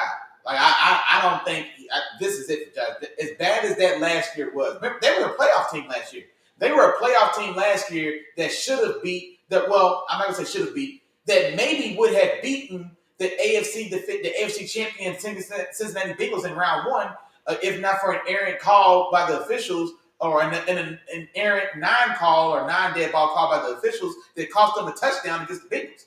You know what I mean? So that was a team that was who knows how far they're getting, but they were possibly going to be a victorious playoff team just last year, and then completely crumbles and falls apart. And under Josh McDaniels' watch, you lose the franchise quarterback who all the goodwill he had made last year, coming off that Gruden mess, getting them to the playoffs, putting them in a position to really win that game, if not for an error in the refs.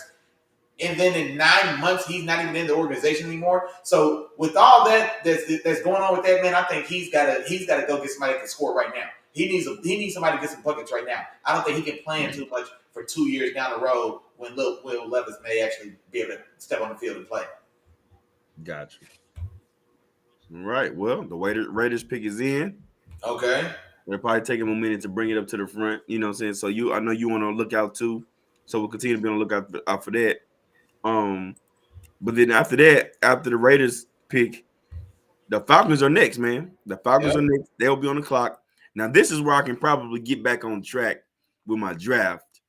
So if the Raiders do go Jalen Carter, how do you feel about the Falcons? Where do the Falcons go at that pick? Oh, who I had the Falcons going? I had to. Well, see, all right. Now this one. So on my draft, I sprinkled in kind of what I expect will happen, mixed with a little bit of. I just kind of picked my spots on certain spots or certain guys I just want to see go. So I had the Falcons going Nolan Smith at 8, and so I just told they just need an explosive player, whether it be on offense or defense. And for me, the explosion on offense is only Bijan Robinson, but that the run game they have is serviceable. You already got Cordell Patterson, you've got Tyler Algier, the rookie sixth round pick or fifth round pick last year, and none of those guys are Bijan Robinson. I'm not saying that, but I'm just saying is the run game isn't a deficiency. You know what I'm saying? That defense needs help on every single level. They have AJ Terrell, a Pro Bowl caliber corner on one side of that defense, and then nobody can name anybody else on that defense because it's that bad. They went and overpaid for Bud Dupree to bring him in for 1 year just because they just need bodies. And so Bijan Robinson improves an already good run game, but I don't know what that does overall with that defense still in the state it's in. Nolan Smith for me is a guy that has a chance to be a true difference maker. It can maybe change the face of that entire defense. And so I prefer, in my mind, in my mock, I went with Nolan Smith for that reason.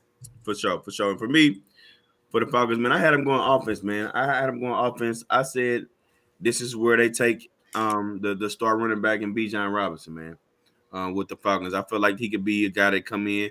They don't have a running back, a true, number one running back. I think he can come in and play right away and be some help to Desmond Ridder, especially if they plan on going with him. And the pick is in. So yeah, pick is in, man. Tyree Wilson, edge player for Texas Tech. All right.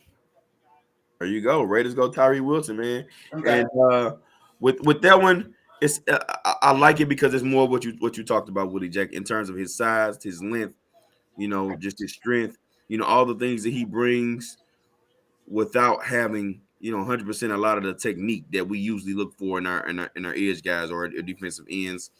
I think he'll be a solid bookend on the other side of Max Crosby.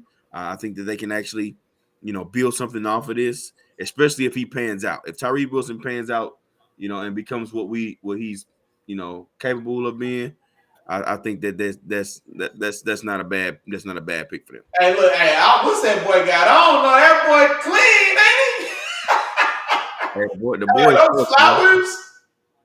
Oh, those are flowers. All right, big dog. All right, man. Put that white man down, man. You on TV? What you doing? Hey, but no, I like the pick. I think it makes sense. It makes sense for all the reasons I was just talking about Jalen Carter. So they still need somebody to bring some juice to that defense. You didn't get a return on your investment last year for Chandler Jones, just like I said. So this is Chandler Jones' replacement right here. And so I don't know what the money looks like for Chandler Jones. I don't know if maybe it doesn't make sense to cut him financially this year or this offseason or not, or if maybe he gets one more. But the writing's definitely on the wall for Chandler Jones, bro. And so so this is your last year in Vegas before they cut you or move you if somebody would take you. And like I said, depending on what the contract looks like, man, he may not see September in Las Vegas. Gotcha. And there was more the reason why I felt like Jalen Carter would have been a better fit.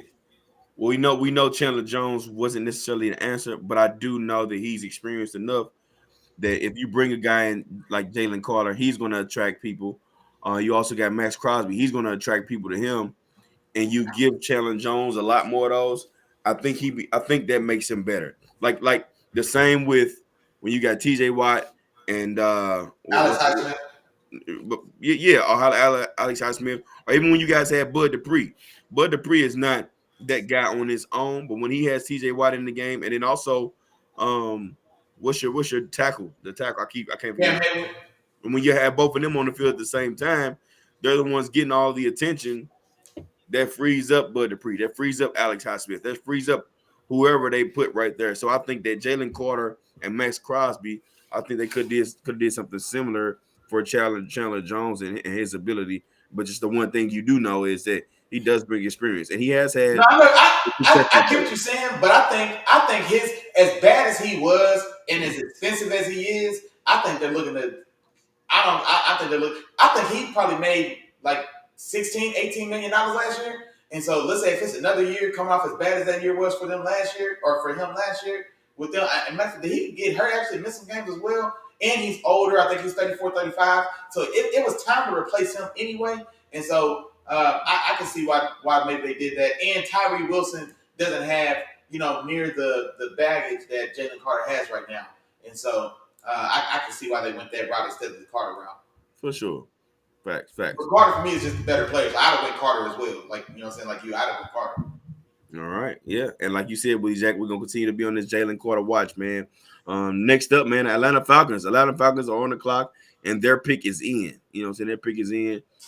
So as soon as they get back to us on that, we'll get their pick, and we'll see who that is. What you smiling about, man? Yeah, I don't know if they'll go Nolan Smith. I would like to see that because I feel like I'm probably the only person that called that. But I want to see them get Nolan, and I really want to see Bijan standing next to Justin Fields and the Chicago Bears. Now, see, that was one of my favorite picks that you made. Yes, man. But I did because I want to see that too, especially with them getting rid of David Montgomery, them having that open spot. Now, I also thought that Khalil Herbert ran the ball pretty decent, especially with Montgomery out. So man, I didn't know. Stop me from drafting Bijan Robinson. No. I'm not saying that, but I'm saying I said that because I'm not sure if they would feel like they want to ride that out and start the bid around that defense, or maybe get Jalen, or maybe get Fields, maybe another wide receiver at this spot, whipping like that. I didn't know what they would want to do with that, but I really would like to see Bijan Robinson there, but I didn't want to pick with my heart. I felt like Bijan Robinson is where the Falcons may want to go with this pick. Who'd you give the Bears? I gave the Bears. Who did I give the Bears? I gave the Bears. Actually, I gave them Tyree Wilson. I gave him Tyree Wilson. So I mean, every and I hate that we have to say this because Jalen Carter really does make sense for every single team that's coming up to pick. for sure, he does. Atlanta needs him. Chicago needs him. Philadelphia needs him. You know what I'm saying? Fletcher Cox is back on another 1-year contract, and he's not the player he was 3 years ago. I honestly don't think Jalen Carter gets past the Eagles. I don't think he gets past the Eagles, in my opinion. We're gonna see. I can't see it either. Because oh my God. Is the league really gonna let the Eagles get Jalen Carter and put him right back next to Jordan Davis? Well, see, the thing is, I don't at the same time, it's like you really don't know what's gonna happen with this situation. You know what I'm saying? What happens with that? So we're gonna see. But is that Falcons pick in? No, it's been in. It's just been on a commercial, whatever they haven't came. That was Drake London. I didn't know if they were showing. I figured. Okay, I didn't know if they were showing. The pick is in. The pick is in. I'm just waiting on them to announce it, man. Yeah. Waiting on them to say something.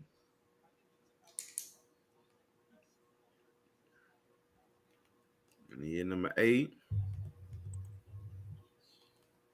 So so it's Nolan Smith. That's your last take. Yeah, that's the pick I want to see, man. I think it makes sense, man. I think he's worth it to me. So I'm happy. Nolan Smith was my number 1 edge in this class, and so I'm going Bijan Robinson here, man. All right, let's see. I'm going Bijan Robinson.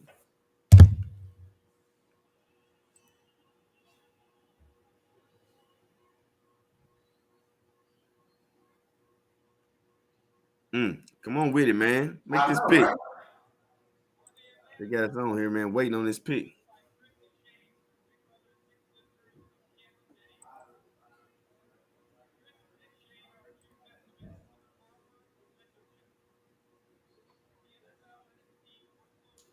Yeah, I gotta find it. What happened to I used to find like a broadcast that is like has the picks earlier, so you don't have to wait for all the commercials and everything. Come on with it, man. Or you know what?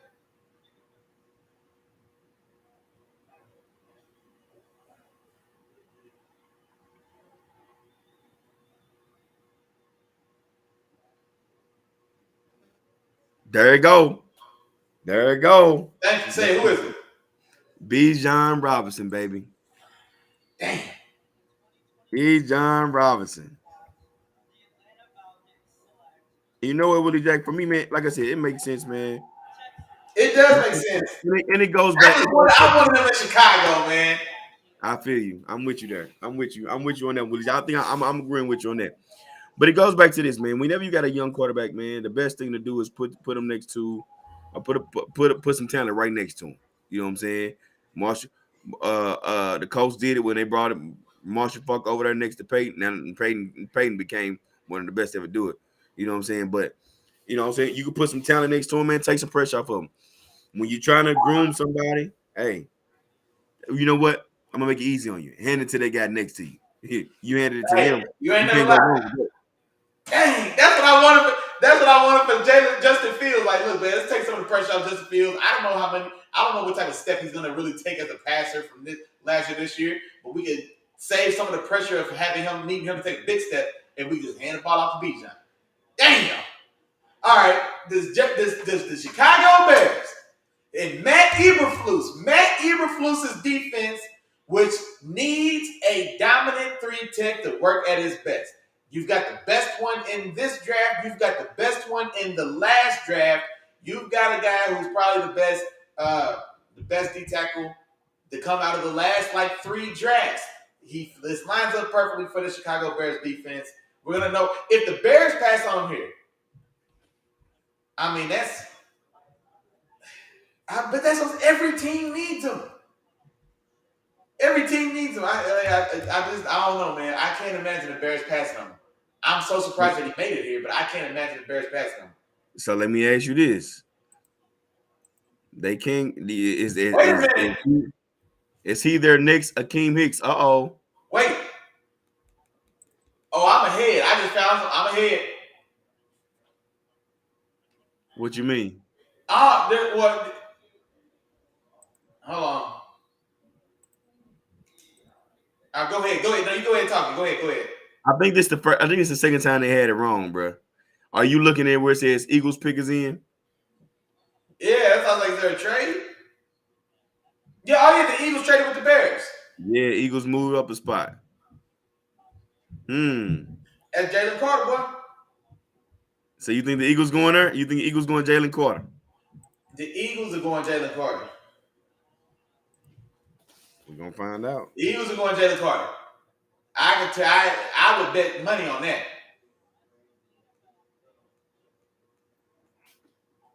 Well, the Eagles move up a spot. I wonder what They what the cost them a trade was. 2024 fourth round pick. It's what Okay, they so paid for to move one spot. for Jalen Carter, there it is. a 2024 fourth round pick. Yep.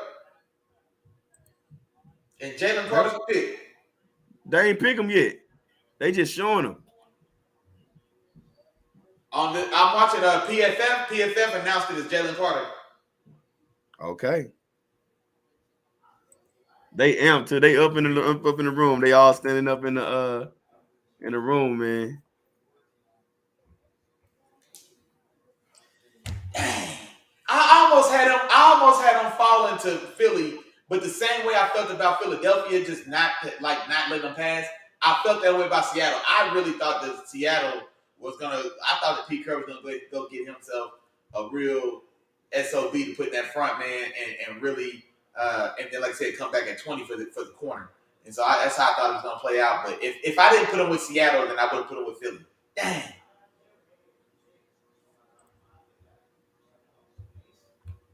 Bro, that Eagles defensive line can be, man, what? But they already were though. But I think this one. No, they getting old. That's what I'm saying. They getting old, man. Yeah, with this move, that freshens up the interior of that line. Now you got two young guys, a second-year guy and a rookie guy. And then on the outside, you still got what's my guy? Hassan Reddick. Hassan Reddick. You got Graham. I don't know. How old is Graham? Graham is in his 30s though. Graham is older than me. Graham is at least my age. He's my age older than me. Him and Fletcher Cox are both approaching 35. You know what I'm saying? Okay. They're either approaching 35 or they're 35, 36. They're between 34 and 36, both of them. And both of them are on 1-year deals like Jason Kelsey. This is the last year they came so close to the Super Bowl, so they need to replace half that defensive line needs to be replaced. And then the other half of that line is Josh Sweat. I'm sorry, Josh Sweat, man. Respectfully, you ain't nobody, man. And then Hassan Reddick, he's a specialist rusher, but he doesn't line up at end. So they have three spots that they need to upgrade on that defense. The only spot that's safe on that defensive line going forward for the next 3 years is Jordan Davis. Everybody else needs to be replaced. And so this definitely makes sense, man. Jalen Carter there, put them guys back together. Watching Jordan Davis and Devontae Wyatt last year for Georgia, you see Jordan Davis then being the best guy out of the three. And so he was just too young to go into the draft. So, man, yeah, that's an excellent pick. And playing right back again next to Jordan Davis, man, it's scary in that NFC North. I'm going to tell you right now, that NFC North just got scary for some boys. Hey, and you know what? Hey, day one game, Jarrell, man, we appreciate you, big dog. He said, yeah, he said he in there shoving it up and getting ready for all the updates, man. So he's listening. Hey, your Eagles just got, not Jordan Davis. They just got Jalen Carter, man. So excellent pickup. Deanna Mays wants you to know she's in here. She's here. What's happening?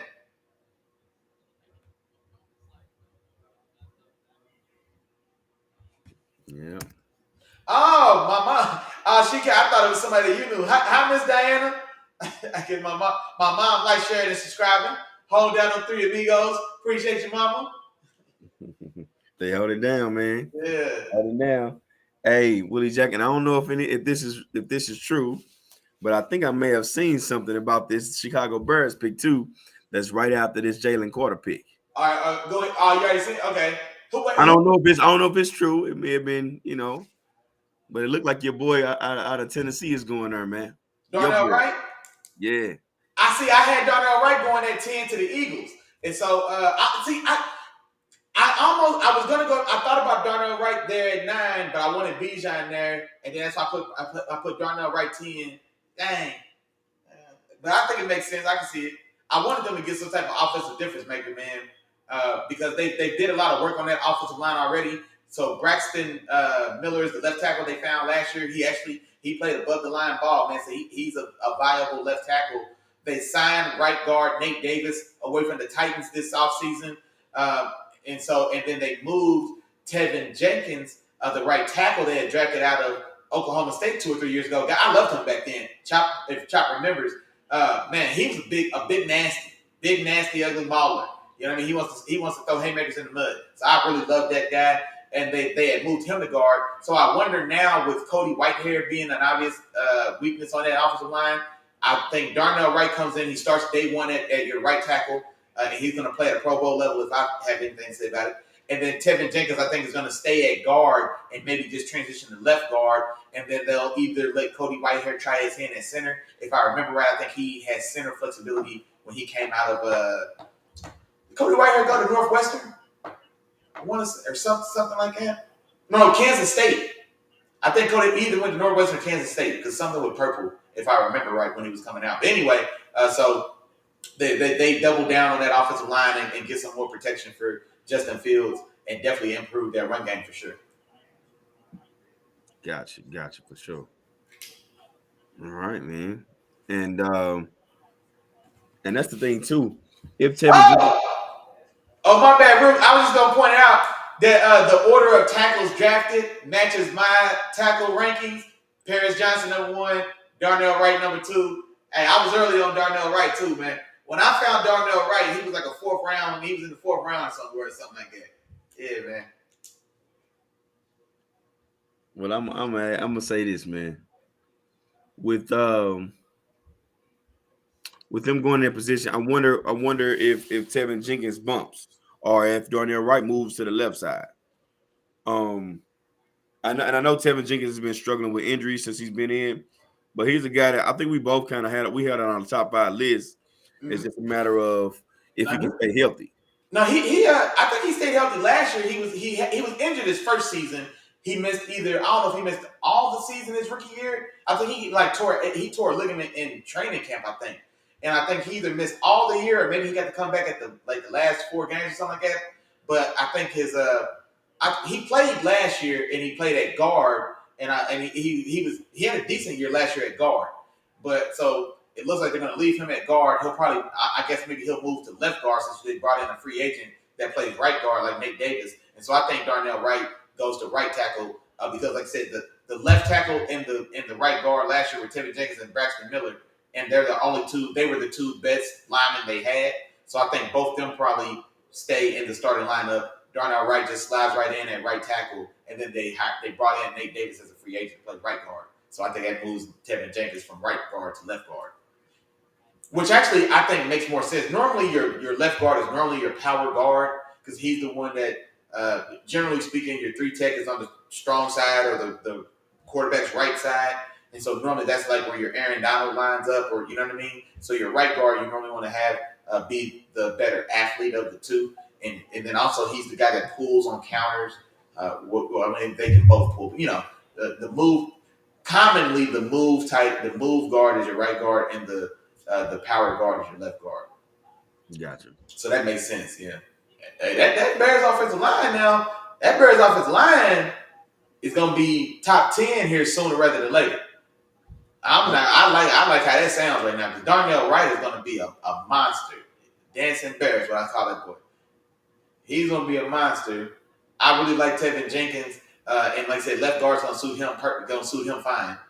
And then Nate Davis played very well for the Titans. A little under the radar, played very well for the Titans the last couple of years. And we've seen the run game of Derrick Henry. He's running behind. Nate Davis is running the guys he's running behind in that inside-outside zone scheme they run. So that offensive line is going to be pretty nice. And speaking of Derrick Henry, does he get moved in this draft? And there's been a lot of talk to him getting traded. Yeah. Does he get moved in this draft?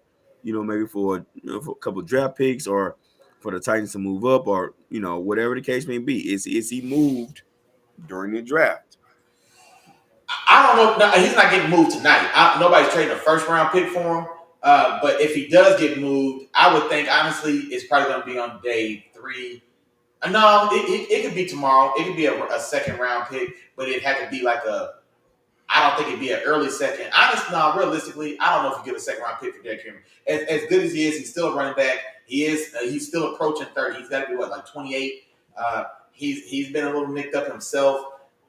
It's a very select group of teams that are just like a running back short. But I don't think you make a trade for older Derrick Henry just to go from bad to good or average to good. I think you make a move to trade for Derrick Henry because that's just the icing on your cake now. You know what I mean? You have the quarterback, you have the defense.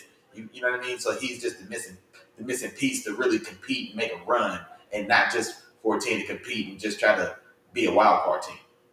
Gotcha. And the pick is coming in, and for sure, I know I said it earlier, but it's legit now. It's starting out right for sure. Yep. They came on in. It's official. It's on TV and everything else. So the Tennessee Titans are now on the clock. Now, with the Tennessee Titans, man, I think there's a few things that they need. What are you looking at? If you're the Tennessee Titans in terms of Well, position and what you're looking to possibly draft. I had them going. Spot. I had them going Will Levis, and so in my mock, I had them going Levis.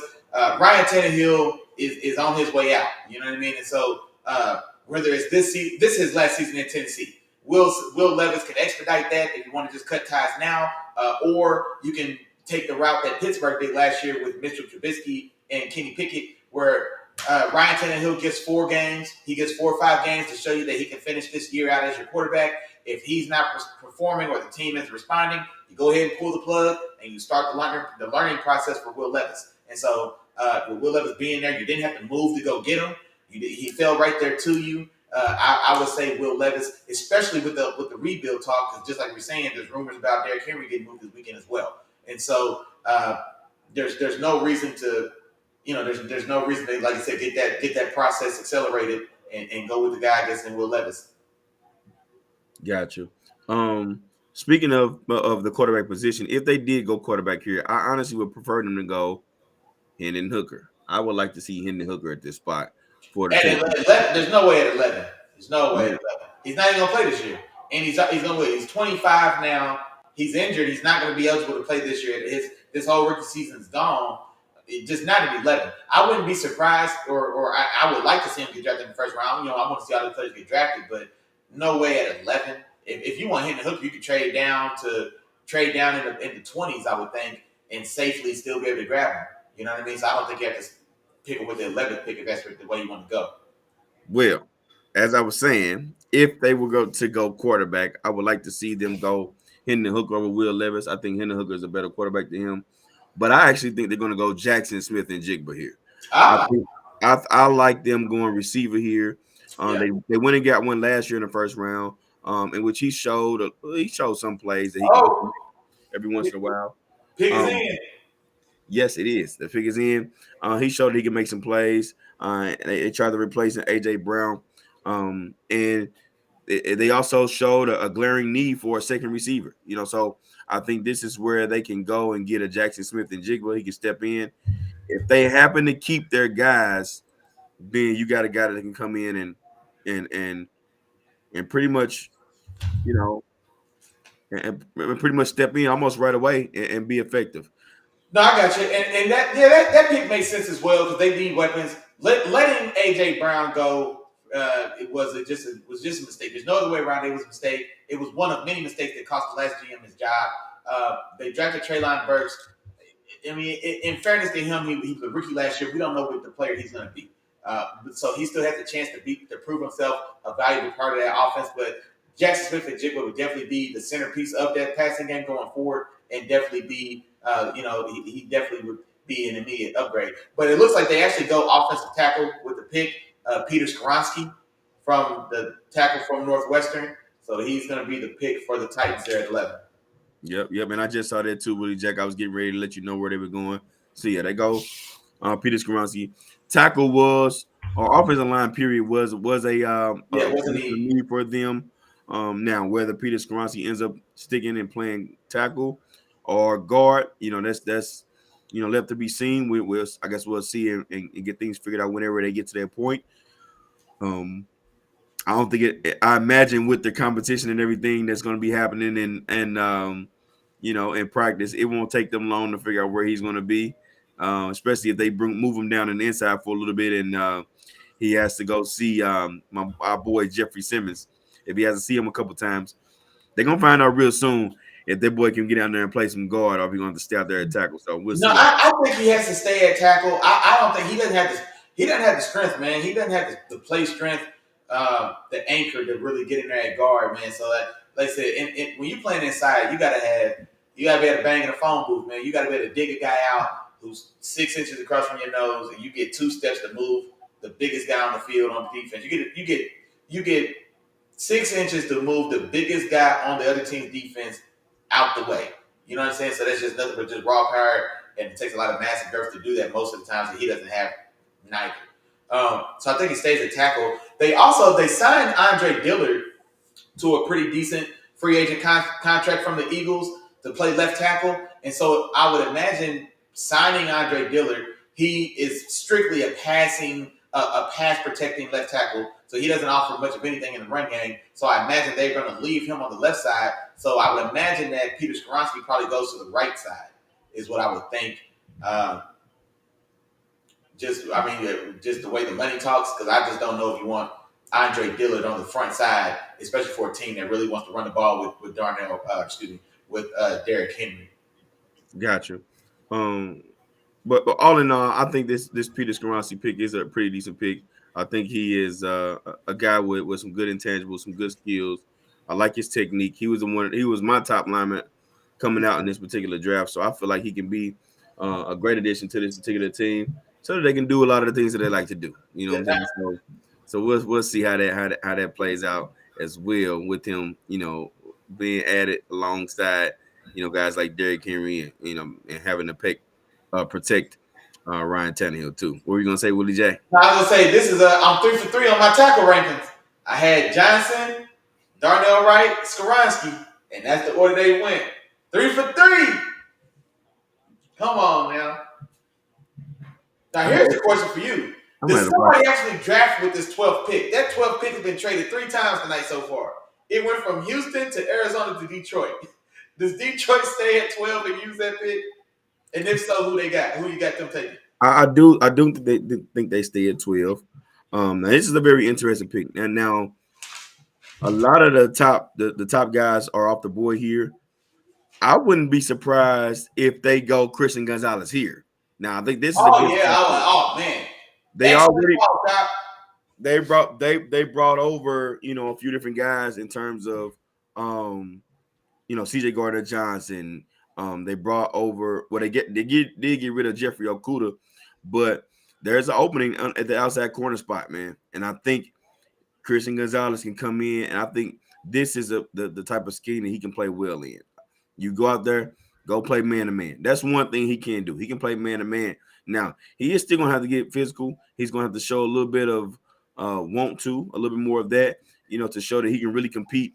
At the highest level and compete at the point of attack when it comes to attacking the ball and defending it. So that's one thing that he's going to have to show. But I think this will be a great spot for them to go ahead and get Christian Gonzalez. Whoa! 12 spot. The pick is in, and you ain't going to believe this. Bruh, Jahmyr Gibbs, running back, Alabama. Okay. Whoa! Oh, I love it. That throws a little bit of a wrench in the game. Okay, I love it. That's different. Okay, so break down this pick for me, Willie Jack, and then we're gonna discuss. What if you feel like this should have been the pick or it shouldn't have been the pick? No, well, I did have Jahmyr Gibbs going in the first round tonight, so I had 2 running backs going first. I did have that too, but I had him going in the back and the later in the game. See, I had him going to the Chargers at 21. And so it's a little early for me. Well, he's a great player and they have a need. So they lose Jamal Williams in free agency, who was kind of the heartbeat of that locker room, is what it appeared to be if you watch Hard Knocks. But you lose him in free agency to New Orleans. You still have DeAndre Swift, who is a talented guy, but it took him 3 years to kind of show you what he's got, and then he's been injured. He's been injured the last 2 years or the last year and a half, and so it's coming up time that his contract, because he was a second round guy, that contract's only 4 years. He hasn't shown you anything or any reason to re-sign him for any style of money. And so they also bring over Rashad. I think they brought over David Montgomery from Chicago, but he's an average back. You know what I mean? And so he's not a difference making back. I think it's still another. I think it may have been it may be a 2-year deal. I'm not sure, but 1 or 2 year deal doesn't matter. Jameer Gibbs, he's compared to Alvin Kamara. And honestly, it really does look like a very good comparison. He's a faster Alvin Kamara, though. So the thing that I've said about Alvin Kamara is that he doesn't have like that style. He doesn't have this type of juice. This guy's got legit 4.3 speed as a running back. He's got excellent hands. Like I say, he's compared to Alvin Kamara. He's compared to Christian McCaffrey. Like that type of skill set as a receiver, except he's faster. He's just pure faster than both. And so I think he comes in and like I said, they hope to solidify that running back spot with, like I said, DeAndre Swift being often injured, Jamal Williams gone. Then you bring over David Montgomery, who's also injured a lot. He was injured a lot last year in Chicago. And then even when he's on the field, he's been decent, but he's never been really good, and he's definitely never been great. But I love Christian Gonzalez. When you said that, like I almost forgot he was still available, because I love that pick if that's been picked. Yeah, and I think I would have loved that too. I ain't gonna lie, Willie Jack. I don't really like this pick. I don't like this pick. The one thing about Detroit Lions, man, regardless of who they had at running back last year, I think they, um, I think that with this, their offense was fine. The offense is not anything. Is not anything I was worried about. Now this adds a little bit more explosion to their offense for sure. You know what I'm saying? And I think that's what they. I think that was the one part of the offense they kind of lacked. I think that's why they drafted a Jameson Williams. Now we have yet to really see what he can truly do. And of course, we're gonna miss the first 6 games with him this year too. So we're gonna miss that. But having a running back like Jameer Gibbs makes him a little bit more explosive. Now, don't get me wrong too. When on the field, me and you talked multiple times about DeAndre Swift, man. DeAndre Swift is a nice running back. You know what I'm saying? Now he showed up. I wasn't that big on coming out of Georgia, and then he earned my respect though. Like once he got in and showed that he can be as dynamic as they thought, I definitely came around and gave him his props. But but you're right though, man. He had some moments there, and he had some games where it's like, okay, hey, this kid, he looks for sure, for sure. Now the injury thing, yeah, okay, I'm with you there too. They also did get rid of Jamal Williams. Now, I'm not that high on Jamal Williams. I don't think Jamal Williams is anything other than what he was with the Green Bay Packers. I just think the usage was a little bit different in Detroit. Of course, he got a lot of those goal line touches, and he was able to punch it in. You know what I'm saying? But their offense was putting him in position to score touchdowns 10 times a game. You know what I mean? They would get in the red zone like 40 going north. You know what I mean? 40 going south. Whatever period it is. Yeah, whatever it is, the saying that people say. They would put him in position every time. So I don't think he was anything special. I think that David Montgomery, in my opinion, is the better back. In my opinion, I think David Montgomery is a better back than a Jamal Williams. Then a Jamal Williams. I mean, they're comparable, but they're both just guys, though. You know what I'm saying? So, I mean, I wouldn't argue that a 78 is better than a 76, but they both average. You know what I'm saying? So I don't know. I would prefer Jamal Williams for what he did for that team, though. So this is where the intangibles do come in. If both these guys are going to be C students, you know what I'm saying, then I'll take the one that he's like an emotional leader in that locker room. You know what I mean? Like he was just like his personality, and he has been more reliable because, like I said, David Montgomery's already missed a lot of time, and then, like I said, even when he was on the field, some weeks it didn't look like he was better than Khalil Herbert. You know what I mean? So I take Jamal Williams. I would never take Jamal Williams over him. I got you. Well, but either way, what I'm saying is, I think the Lions had a bigger need on the defensive side of the ball to focus on, and I think that's what I would have preferred them to do, is to address the defensive side of the ball because of a lot of the weapons and the things that they have already on their offensive side of the ball, and then by going and getting another running back to an already in my opinion, loaded running back room, I don't think they're really. Oh, a little strong, man. Yeah. I don't think that really moves the needle much for this particular team. I don't think that move changes much for this particular team. Well, I think some of it is also that they made three additions to their secondary this offseason.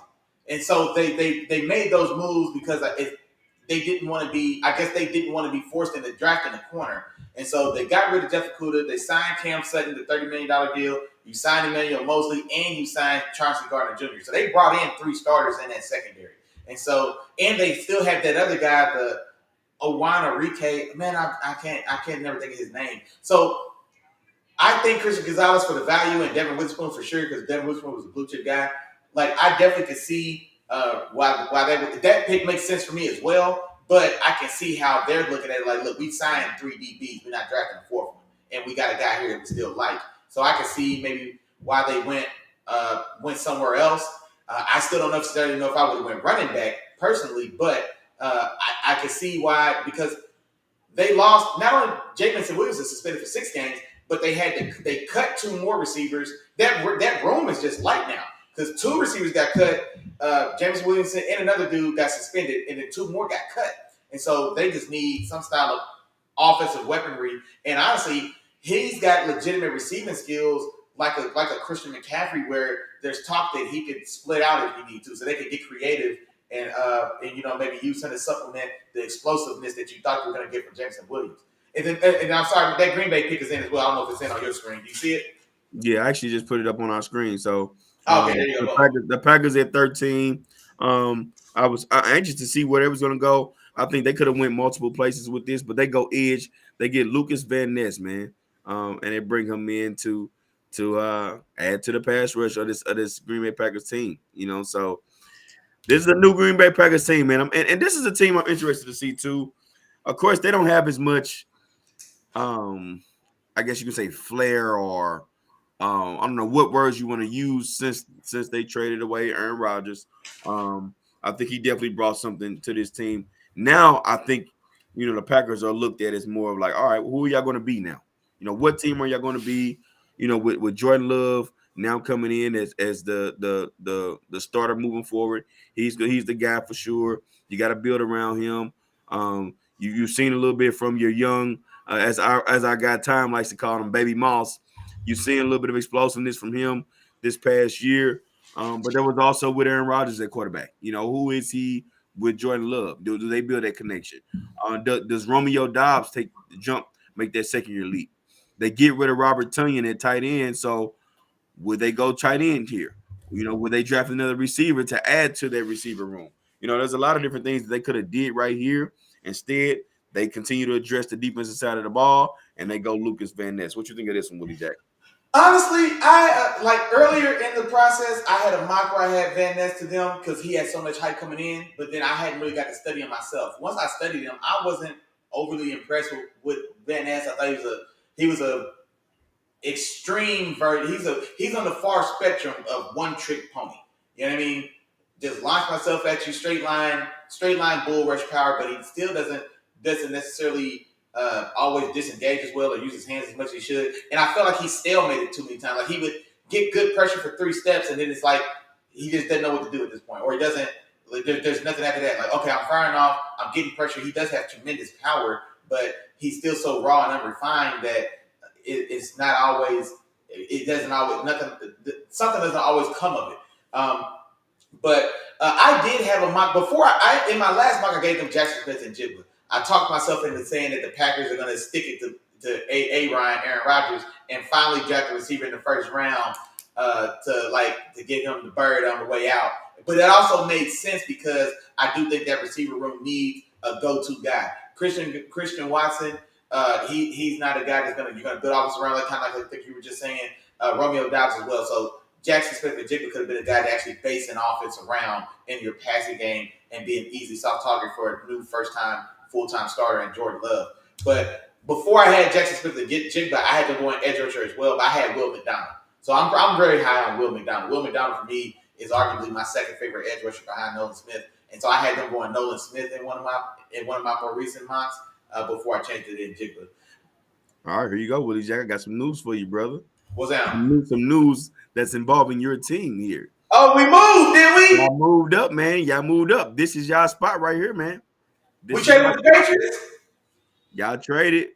Y'all moved up to this spot. Now, I said Joey Porter. I think this could be a spot for him. That's all I'm gonna say. Nah, this is Broderick Jones. Broderick Jones on the board. This is Broderick Jones. You said it's Broderick Jones? This is Broderick Jones. If Broderick Jones on the board, this is Broderick Jones. I would think this is Broderick Jones. No, we might have moved up for Christian Gonzalez. I would see Christian Gonzalez. I mean, he didn't have the attitude and the physicality that we generally go for, but he's also super young. I'll take him. I desperately want a corner. I really do. I want a corner. I would love Witherspoon, Gonzalez, Deontay Banks would be like the order of the three I take. And so it's either Chris Gonzalez or Broderick Jones for sure. Okay. How would you feel about Zay Flowers? Don't do that to me, man. No, that ain't who they picked. I'm just asking. I just see the trade details. So we moved up to 17 from 14, and it cost us our 120th pick. So I think that's our 5th round pick. Okay. So it better not be a receiver, bro. Look like they pretty happy about their pick. They all clapping. They excited. Yo! Who is it? Oh, wait, I got it. Oh, dang. I turned it on PFF. PFF is normally fast.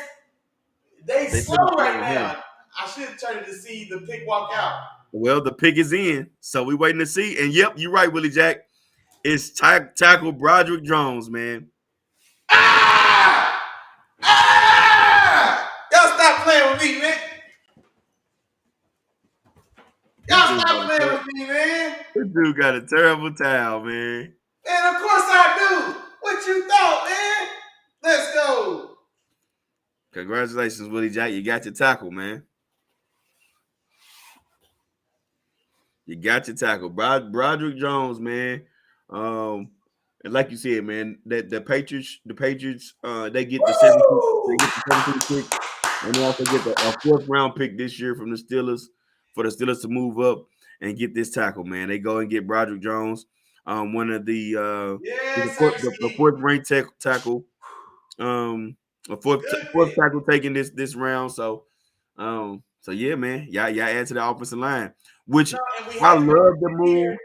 I was gonna say I love the move, Willie Jack. Give me 1 second, I got you. I love the move because not only does this help groom your young quarterback and Kenny Pickett, help protect him, but also Broderick Jones is the type of guy, man, that opens up things for their run game, and you need some guys to help out Najee Harris. As we talked about him too, he's the type of guy you get him at that yard or two, get him going. You know what I mean? He's very similar to Derrick Henry in terms of that. Once he gets going, he's good to go. Go ahead and talk to me, Willie Jack. That's what I'm saying. So, his pass pro is what needs refinement, but he's going to be an animal in the run game. So, it's not necessarily the pass pro side of it, but we're definitely moving towards. We're putting the keys to the car almost essentially in the hands of Najee Harris this offseason. We bring it in. We've completely revamped our offensive line, and the guys we've brought in are road grader, punishing style of blockers. So Isaac Seumalo from the Philadelphia Eagles, Nate Herbig, a guy that was with the Eagles as well before he went to the Jets, and we got him. But big boy, you know what I'm saying? He's a big power road grading guard as well. And then now Broderick Jones to come in and definitely can. He's going to be our left tackle, and so an obvious upgrade over the guy we've had. So man, great pick. I had Broderick Jones going to us in some mocks as well, but in my latest mock, I thought the Jets were going to grab him ahead of us, and so we was going to have to go corner, and then that's why I went Deontay Banks. And I think that's why we made that trade, because we traded ahead of the Jets, who are at 15 now instead of 13, so they would have got Broderick Jones ahead of us if not for the Aaron Rodgers trade. And so I definitely think, well, the Jets need to go. They need an O lineman. I don't know if they feel comfortable with DeJuan Jones after the disaster that's been, Mekhi Becton. But DeJuan Jones will be the next guy up for me. I don't know.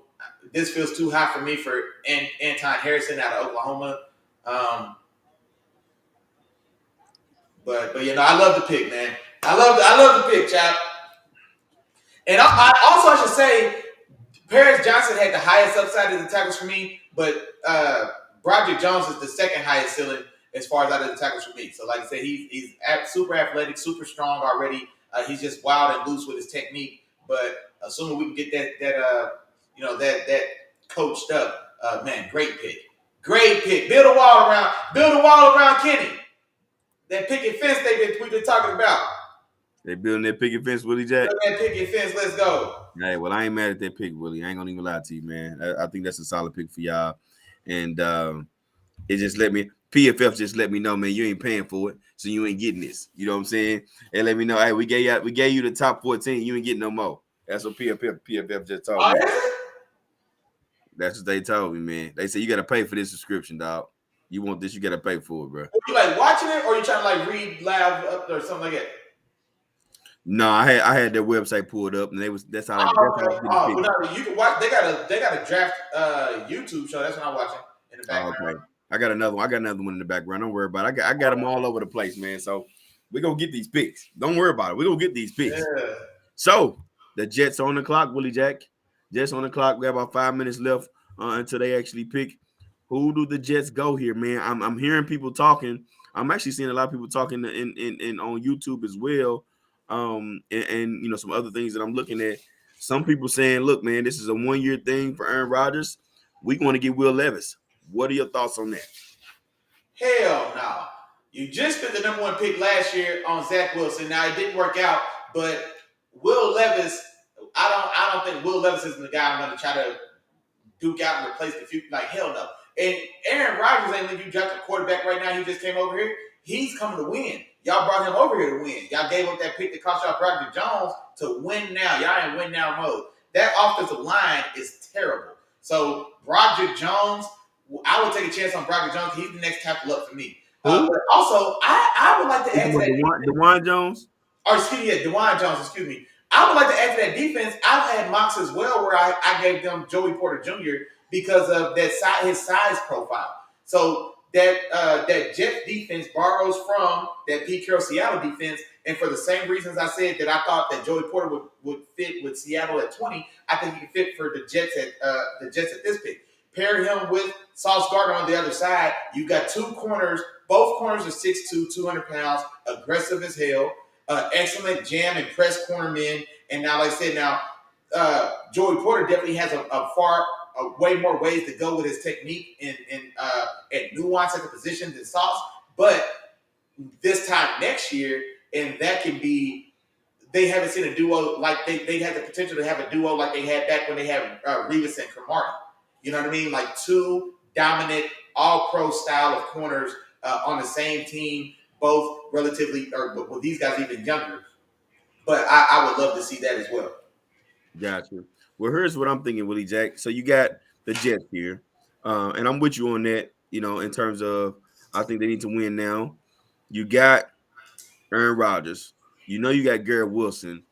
I think they need to go ahead and pair Garrett Wilson with somebody. I think this is a perfect spot to go get Jackson Smith and Jigba, or even a weapon like if they go get like Zay Flowers or something like that. I wouldn't be mad at either one of those receivers. Go get another weapon for Aaron Rodgers, you know, to pair with Garrett Wilson and that offense.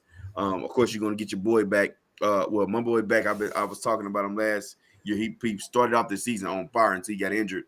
The running back. So you can yeah. But if you don't do that, you still got our boy out there, Willie Jack. We both had him number 1 on our boards, man. Nolan Smith is still hanging out there, man.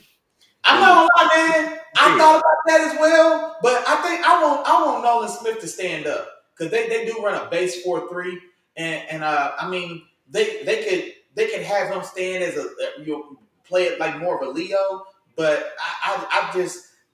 They run. It's not even a 4-3. It's a 4-2-5. Most teams, nobody hardly runs a true 4-3 anymore. Most times it's a 4-2-5 more times than not. And so it's a 4-2-5. And so I don't necessarily want him. I mean, they can play him. They'll play him in the wide 9 for sure. So he's always to the widest side on the outside, you know, of the tight end. But like kind of the position that Von Miller played for all those years in Denver. But I think I think Will McDonald would be a better fit. than Nolan because he's just a naturally bigger, longer guy, and I think he's more suited to actually put his hand in the ground if you need him to. But no, I said Joey Porter, but Christian Gonzalez is still on the board. I'm tripping. So I would definitely go Christian Gonzalez. Christian Gonzalez and Sauce Gardner? What? Christian Gonzalez and Sauce Gardner on that defense? Well, I told you I wasn't sold on Christian Gonzalez anyway, though. So hey man, look, I tell you what, let him line up on the other side of Sauce Gardner if you want to. Well, we're gonna find out what he's made of soon because they ain't going to Sauce Gardner, right? They ain't going to Sauce Gardner. Sauce Gardner came in rookie year and says, "I'm the best corner in the league," and he's good on that. He's good on that. You know what I'm saying? So, Jets are in there. They shaking hands. Seems like they made a pick, man. Seems like they making something. Should be coming in pretty soon. The pick is in. Did you tell me your guess? We're gonna find out who it's gonna be. You said what? Did you tell me your guess? I'm gonna go. I'm gonna go Jackson Smith, man. Jackson Smith. Oh, I'm sorry, you did say Jackson Smith. That's right, you did. I'm gonna go Jackson Smith. And that's the only thing I was gonna say. Well, don't forget they signed two receivers in the offseason. So they brought over Alan Lazard, and then don't forget though, they also brought over Miko Hardman from Kansas City. You know what I mean? So I don't know if you had to put one of those guys on. You basically had to put Miko Hardman on the bench, but they just signed him to a free agent contract. So I don't that room may be a little crowded. If you draft Jackson Smith and Jigba right here, he's starting. Like he's your starting slot for sure. But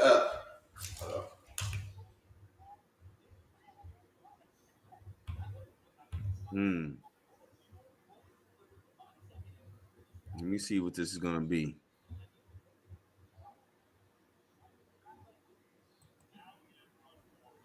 oh, the pick is in. The pick is in. Will McDonald, edge. Let's go. Oh, that's your boy, Willie Jack. Hey, let's go. Let's go. That's your boy. I think. Wait, what was he like? The second or third edge on your board? Yes, sirski. Something like that. Yes, sirski. And I had him going on my mock. I had him going in the first round for sure. Where'd I have him at?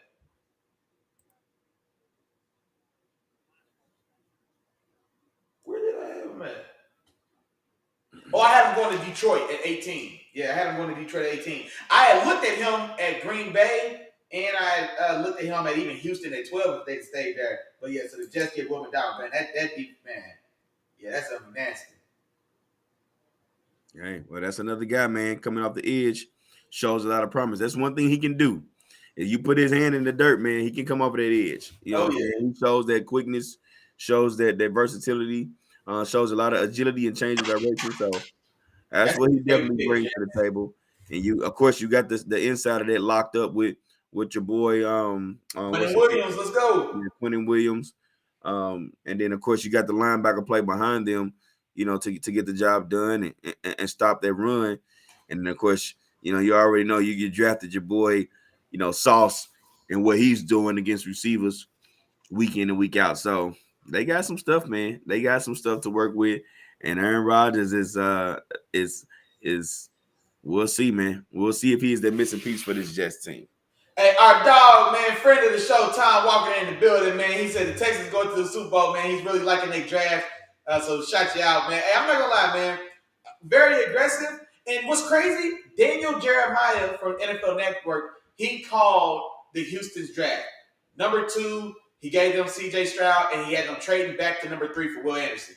So that boy plugged in. Shefty, he on your ass, boy, because he plugged in. He called that. And so, so Texas fans, man, if our dog Tom is the spokesperson for y'all right now, y'all very happy with y'all draft so far. Gotcha. All right. That leaves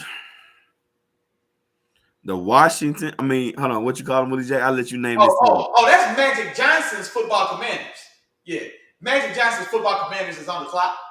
Magic Johnson's Football Commanders are on the clock. Oh, yeah. So, where do they go, Willie Jack?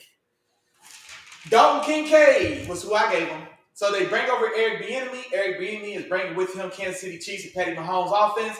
Y'all can say what you want, who called the plays. Eric Bieniemy cashed checks from Kansas City that said offensive coordinator on him. All right? He's bringing that offense as the offense coordinator for Kansas City. He's not offensive coordinator in Washington. And what made that offense so successful wasn't Tyreek Hill. It was Travis Kelce. Travis Kelce was the heart, soul, and engine of that offense, and it allowed a guy like Tyreek Hill the time to come into his own, and then, of course, develop into the premier receiver that we know he is today. But before he got there, when he was still halftime running back, part-time returner, every now and again receiver, back when he was still that guy, Travis Kelce was out there getting buckets. And so Dalton Kincaid offers you that skill set. And definitely still you got Logan. I think Logan Thomas is their tight end. He was a converted quarterback, if I remember. I think he was a quarterback at Virginia Tech like 8 years ago, if I remember right. And he converted the tight end. And so he's not it. You know what I mean? Not this offense we got a chance to get with my money. I think Dalton Kincaid is a top 10 player in this draft. You get to get him at 16 and build this new offense from the inside out around him. You've already got Johan Dotson. You've already got my dog, Scary Terry. I would love to see that. Yeah, but they also need a corner, and Christian Gonzalez is still sitting there. For sure. And I was going to mention it too. And and that's one thing I feel. I feel like he's a guy who's, for sure. Okay, so all right, yeah. Anyway, he's a guy that I think they definitely need. They need a corner. So with Christian Gonzalez still being there, he's a prime, guy for this particular spot here. And I wouldn't be surprised if they took any of those three corners. Pick is in. It's a corner, but not the one you were thinking. We're probably talking about Deonte Banks then. Emmanuel Forbes, Mississippi State. Emmanuel Forbes. You know what? A draft I looked at earlier today had him there. So we talked about Emmanuel Forbes. Emmanuel Forbes just missed my list. Barely. He was like my number 6. He made my 5. Yeah. He had all the intangibles. He was just small. He had everything needed, but he was just small. So, dang. They bring him. I'm not gonna lie. The teams, I'm not mad at that pick, honestly. He is a little small, and so it scares me off of him as well. But he's got great speed. It shows up on the field as well. He's got excellent ball production, and he's a weapon when he does get his hands on the ball. He's got 6 pick sixes in his career, and so I like him for this scheme because they play a lot of. It's a zone. It's a off scheme, so he's going to be in a lot of shell or cover 4. It's predominantly zone based, and so he's not going to necessarily have to be up on the line trying to get in guys' chest and get thrown out the way, and now he's lost a rep at the line of scrimmage. And so it is more of a zone-based scheme, a lot more cover 4 shell, which is perfect for him because it lets him stay over the top and lets him make a lot of plays on balls up the field, which is what he excels at. So I really like this fit for the Magic Johnson's football Commanders for sure. Gotcha. All right. Well, with Washington picking Emmanuel Forbes, that means the New England Patriots are on the clock, Willie Jack. They pick up this 17 spot again from the Steelers. The Steelers moved up. They got the 14 spot. So Patriots moved back a few picks. And there's still some guys available for them. They could go. There's a lot of different ways that the Patriots team can go. This Patriots team could go, edge. They could go corner. They could go a lot of different places. So where do you think they go here? I think the 2 biggest needs are corner and tackle and offensive tackle. In my mock, let me see. Well, based on how the board fell in my mock, I had them taking Christian Gonzalez, and he actually is still on the board. So come on, big bad boogeyman Bill, get Christian Gonzalez, man. That Patriots defense it's the closest defense to being built from the back end up. The way the Patriots have kind of changed the way they play defense. And so they want to base it around a dominant number 1 corner. So we saw that with we saw that with Derek Revis.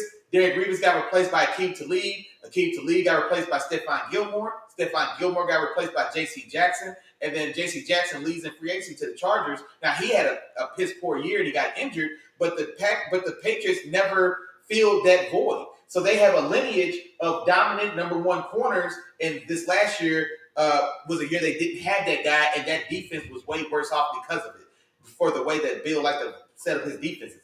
Christian Gonzalez can come in and be – that's the thing. And I hate saying this, and I really love you as a player, dog. You're my number 2 dog. You're my number 2 guy. You know what's up, man. You know what's good, so don't try to – I know he watches the show. That's why I'm letting him know what's going on here. you know what's up with me, man. You know I rock with you. But you soft, homeboy. And so that's the thing that I think is scaring some of these teams off. You ain't getting you need a little more fire in your tank, man. And I think you've already been off the board. And so he's gotta get stronger. He's gotta add some type of physicality. He's gotta get a little bite to him. You know what I mean? But as far as his athleticism, his size, his length, his ball skills, his technique, it doesn't get better. There's not a better combination of those 5 aspects from any one player than in Christian Gonzalez, in my opinion. I'm with you on that, Willie Jack. Definitely with you. Who'd you have in your mock? So when I mocked it, well, of course the Patriots picked at 14. I honestly had Paris Johnson falling to them. Okay. And see, I can see tackle, but I don't know how they feel about DeJuan Jones because they like big linemen because they have Trent Brown at left tackle who's like 6'6", 350, or he's a very big guy, and so DeJuan Jones be the biggest of big, 6'7", 375. You know what I mean? But Bill's not shy about having a massive offensive line, but I don't know. I don't know if 17 is maybe just a tad high. I have DeJuan Jones going in the first round, but I've got him in the 20s, like on the back half of those 20s. I think somewhere closer to maybe the Jaguars at 24, all the way down through the end of the first round, because Kansas City needs a tackle as well. So 24 to 31 is the range, I think, for DeJuan Jones for me. But the way this board fell, if the Patriots' need is that big, then I wouldn't be mad at that pick at all. I'm a Patriots fan. Gotcha. And Willie Jack, go ahead and remind us, man. Go through your picks. Tell me how many you got right so far, man. Talk to me about the ones you got right thus far, so we can do this count. Man, we got to do a count. We're halfway through the first round, pretty much. Okay. So what you got right so far? Honestly, I think I've only got the first 4 picks right, and then everything. Then there's been the trades and the moving around, and things got a little crazy. But I haven't matched up another player. I matched up a couple for position. Like I had Darnell Wright going 10, and he went 10 to Chicago instead of 10 to like Philly. So I've got another one of those. But yeah, I don't know who had Jahmyr Gibbs going at 12. Didn't have Skoronski. I'm mad. I have some drafts of mocks with bad. So mine is a little thrown off too. So I got the first 3 right, and then I got Bijan Robinson right. That was the other one. Now, I will say I did have Broderick Jones going to the Steelers, but it was at 17 and not 14. No, that counts though. No, that counts because it's the right player, right team. So that counts. Okay, well there we go then. Every mock I had been doing, I had us getting Broderick Jones, but then in the latest one I did, I had the Jets going O-line and taking them ahead of us, and so we went corner. But I had Broderick Jones going to us for a cool minute. Okay. Oh, Christian Gonzalez to the Patriots, baby. You said it. Oh, well, they showed him on PFF. Let me make sure. I looked up and they were showing him and showing his stats, and then the graphic. So they're walking in. Yeah, Christian Gonzalez. Oh, I'm back. That's a dub.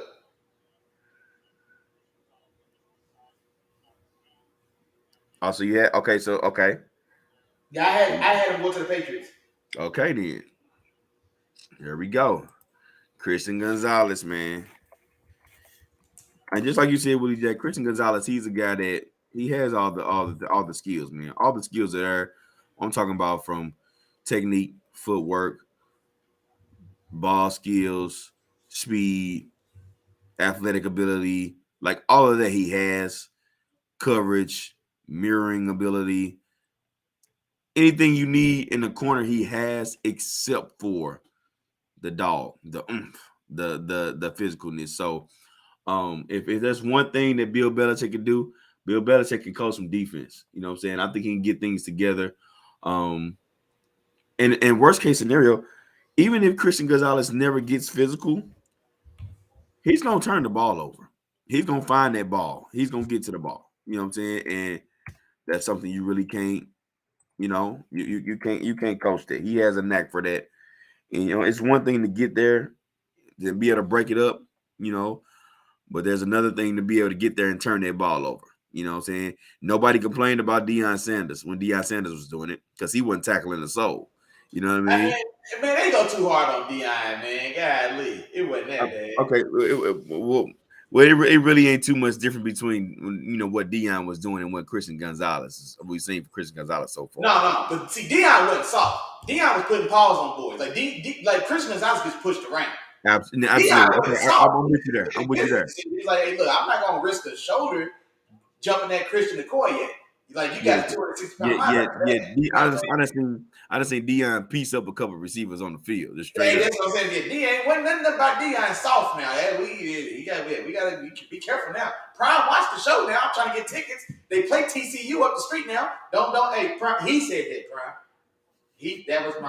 He ain't mean it though. Damn, that's crazy. He throw your boy under the bus just to get some tickets Hey, to a man, I'm trying to get game. tickets to see Colorado in Fort Worth up the street, man. TCU. My man trying to get some tickets to a $5 college game. That's crazy. Hey, that's Coach Prime's first game of the season, bro. Hey, that's gonna be a Super. That's the Super Bowl. The first game against TCU. TCU right down here, man. Man, nice.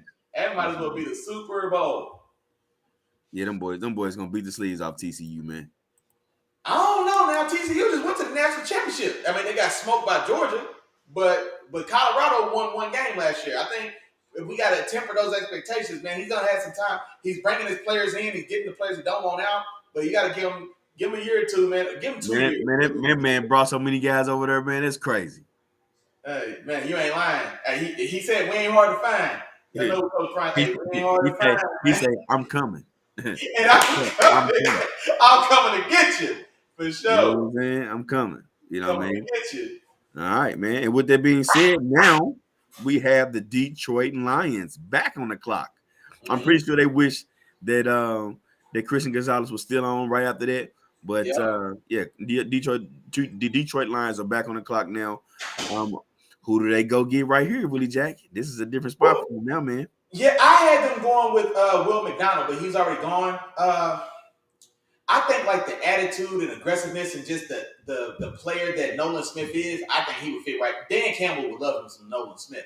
But they already kind of got that player on the team already in James Houston from the Jackson State. Look at that. See how that all comes full circle? You see how that came full circle, man? So you've got that undersized like pass rush specialist. Like that's the role. Like James Houston functions as Detroit's assigned Reddick. You know what I mean?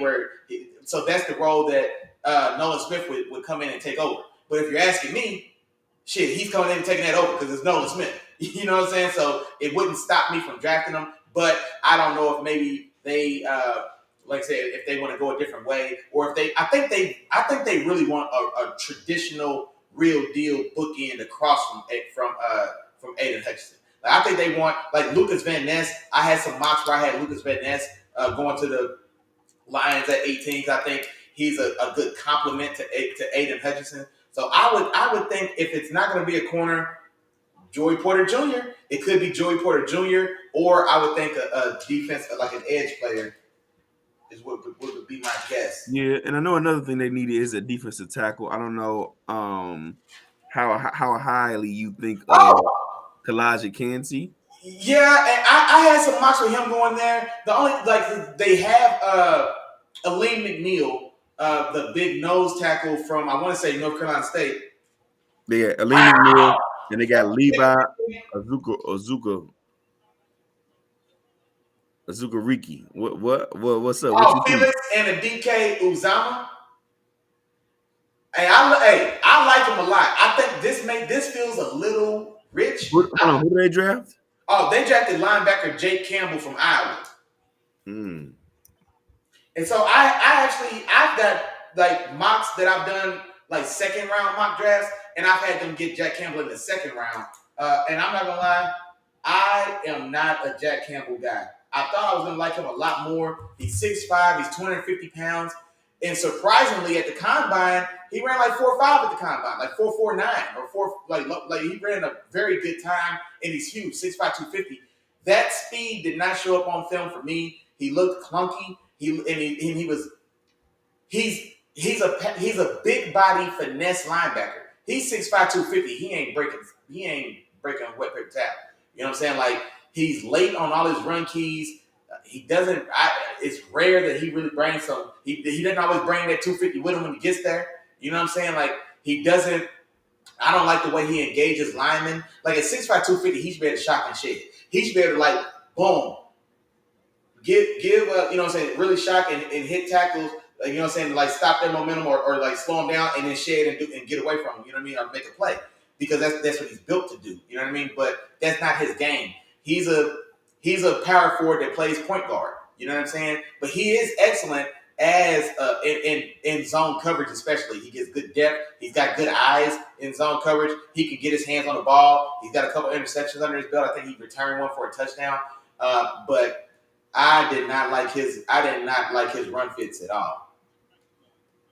Gotcha. I'm definitely surprised to see him in the first round. I don't know if anybody would have thought he was going to go. Yeah, I'm surprised. Realistically, I thought that the Lions would go somewhere. Now, see, this is where I feel like they would go with the second pick, go offense. Okay. And this is actually where I felt like, okay, maybe they can go ahead and get a tight end because, one, you got rid of TJ Hawkinson. You know, he's over with the Vikings now. You have that vacancy there. Why not go get a guy that, you know, can come in and add more to this offense? Now, I feel like a good tight end here, I think would have been able to add a little bit more value than versus getting a running back. But either way, like I said, I feel like they were going offense here, and I feel like they could have went tight end here with one of the tight ends that were out there, whichever one they preferred. Of course, I think we both got Dalton Kincaid as the top tight end on this board. Yeah. Who hasn't won anywhere yet. So I felt like that could have been a good fit for him. But yeah, this one is a definite surprise for me, even with this position group. I didn't think they would go linebacker here. I think they would have went either up front, you know, either edge or in the middle, or, you know, go the cornerback route. No, I agree. And so like I thought definitely corner. If like I said, if Christian Gonzalez is there, I'm curious to see if they go that route. But yeah, I'm definitely surprised to see Jack Campbell. Now, linebacker was a need. If you watched Hard Knocks last season, Malcolm Rodriguez, the 5th or 6th round guy, Rigo, they fell in love with. He got that opportunity because the linebackers they had ahead of him weren't playing. They weren't playing ball, and so it was a need. I'm just surprised to see it happen in the first. But I'll have to let you hold it down. I'll be right back. Go ahead, do your thing, bro. Do your thing. So while Willie is stepping away for a second, man, anybody that's here in here, man, if y'all could please, man, go ahead, take some time, like, share, and subscribe for us real quick, man. We appreciate y'all for tuning in with us, being here with us for the draft, man. Like, share, subscribe, share it to your peoples, man. Invite them to come in here and chill and talk with us, man. Talk to us, we talk back, and throw some comments in here, man. Let us know what y'all think about these picks. Tell me what y'all think about y'all teams, man. What they've done so far.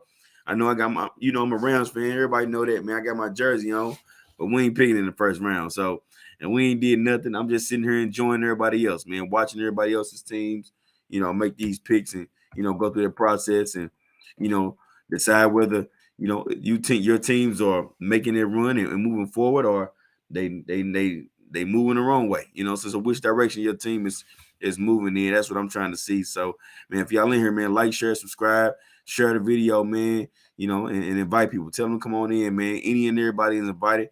Talk to us. Like I said, we talk back. All right, talk to us. We talk back. All right, we just talked about Detroit Lions. That pick was in. They went Jack Campbell, linebacker out of Iowa. Of course, he's going to be added to that linebacker room. It was a need, but I didn't think they were going to actually go there at this point. Now we move to pick number 19, in which I just found out the pick is in. And in pick number 19 is the Tampa Bay Bucks. Now, the Tampa Bay Bucks can go a few different ways. Of course, we know the biggest move or the biggest losses they had in this offseason was the loss of Tom Brady. Now, some people will kind of argue whether or not that was a huge loss or not because of the way that he played this past season. But you know, to say the less, you're talking about a guy that took these guys to the Super Bowl at some point. So yeah, they lost Tom Brady. They bring over Baker Mayfield. It looks like he's going to be the starter at least for this year going forward. I don't know if they look at him as a long-term guy. I don't necessarily see that being the case with him. So we'll see what happens with that. But I definitely want to see which direction they plan on going in terms of their team. I think they can use a few different things, you know. I think they could use maybe another wide receiver to add to their offense. Even a tight end. I think they can utilize that. They can also use some help on the defensive side of things. You know what I'm saying? And anywhere. Maybe if they want to get a defensive back, maybe if they want to get a guy up front. Get a guy like a Nolan Smith or something like that. So I'm anxious to see which direction this Tampa Bay Buccaneers team is going to go, because there's a few things out there that they need. So it's just a matter of them figuring out which one is going to help them the most.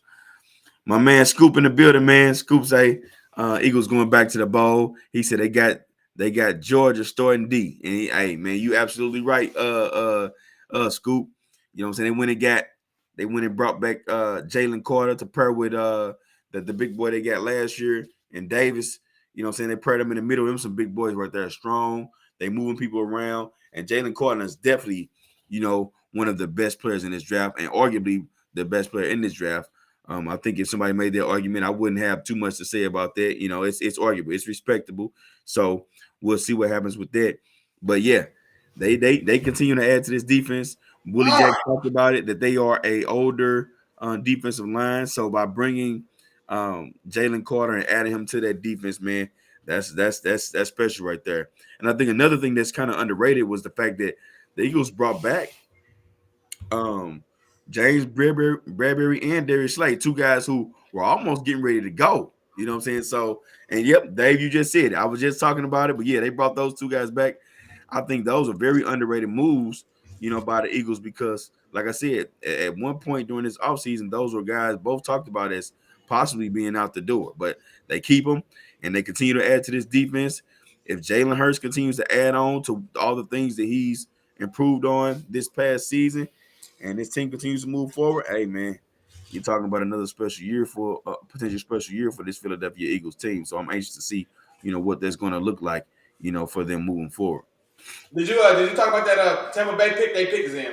It's Elijah Cansey, the defensive tackle from Pittsburgh. And there we go. I just mentioned it too. I didn't mention, I didn't see they actually got him, but I knew that they could go a few different ways.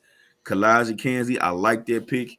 You put him next to Vita Vea. You put him next to Vita Vea, and this is also a position that the Bucs have been trying to fill for a little while. You know what I mean? Now they had Ndamukong Suh first, and Ndamukong Suh definitely helped them on that Super Bowl run. But once Ndamukong Suh was out the door, they brought over Akeem Hicks, and Akeem Hicks didn't quite do it. You know what I'm saying? It didn't quite put them in position to be the defensive line and be the defense that they were years previous.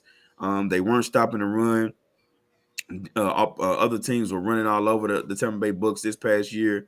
So now they get this defensive tackle, and now they're trying to get back to where they were before. They still have their linebackers. I don't know what's going to happen with what's my guy named Devin White. And him requesting trades and things like that. Hopefully they can get that squared away. If they're able to get that squared away, then this defense can get back to where they were a couple years ago and not like they were just last year. No, you're definitely right. They've definitely been looking for a running mate on that defensive line for Vita Vea.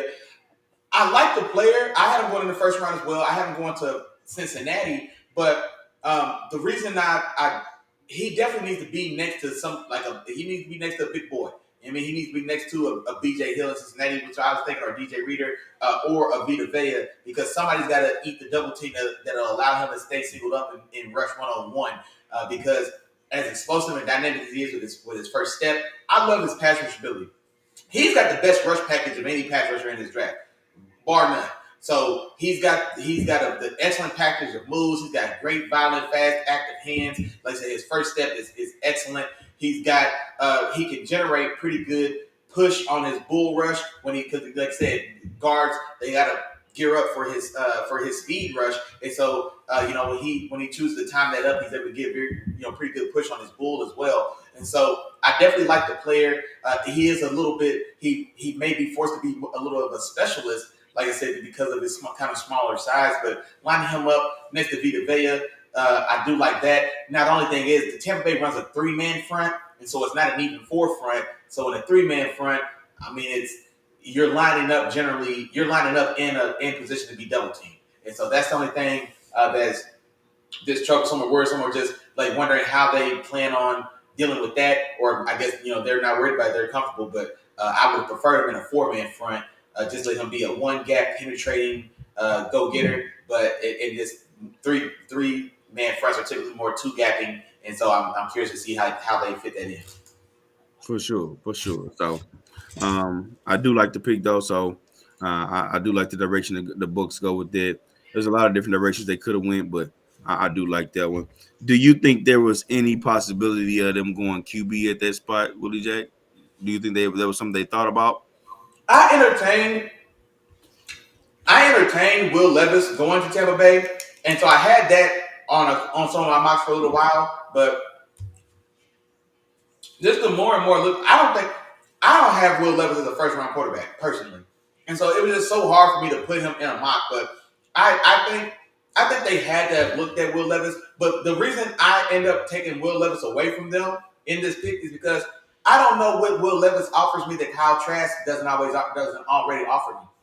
So Will Levis is a better athlete than Kyle Trask. He's probably got a stronger arm, but play for play, talent for talent, like, I just don't see him as like I don't feel like his my future as a team is brighter if we have Will Levis waiting behind Baker Mayfield as opposed to Kyle Trask. And so that's why I went away from giving him to that spot.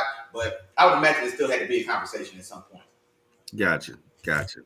All right, Willie Jack. The Seahawks are on the clock, man. Seahawks are on the clock. They surprised us earlier in this draft by going Devin Witherspoon instead of Jalen Carter at the number That 50 is one of my favorite picks of the ballpark. night.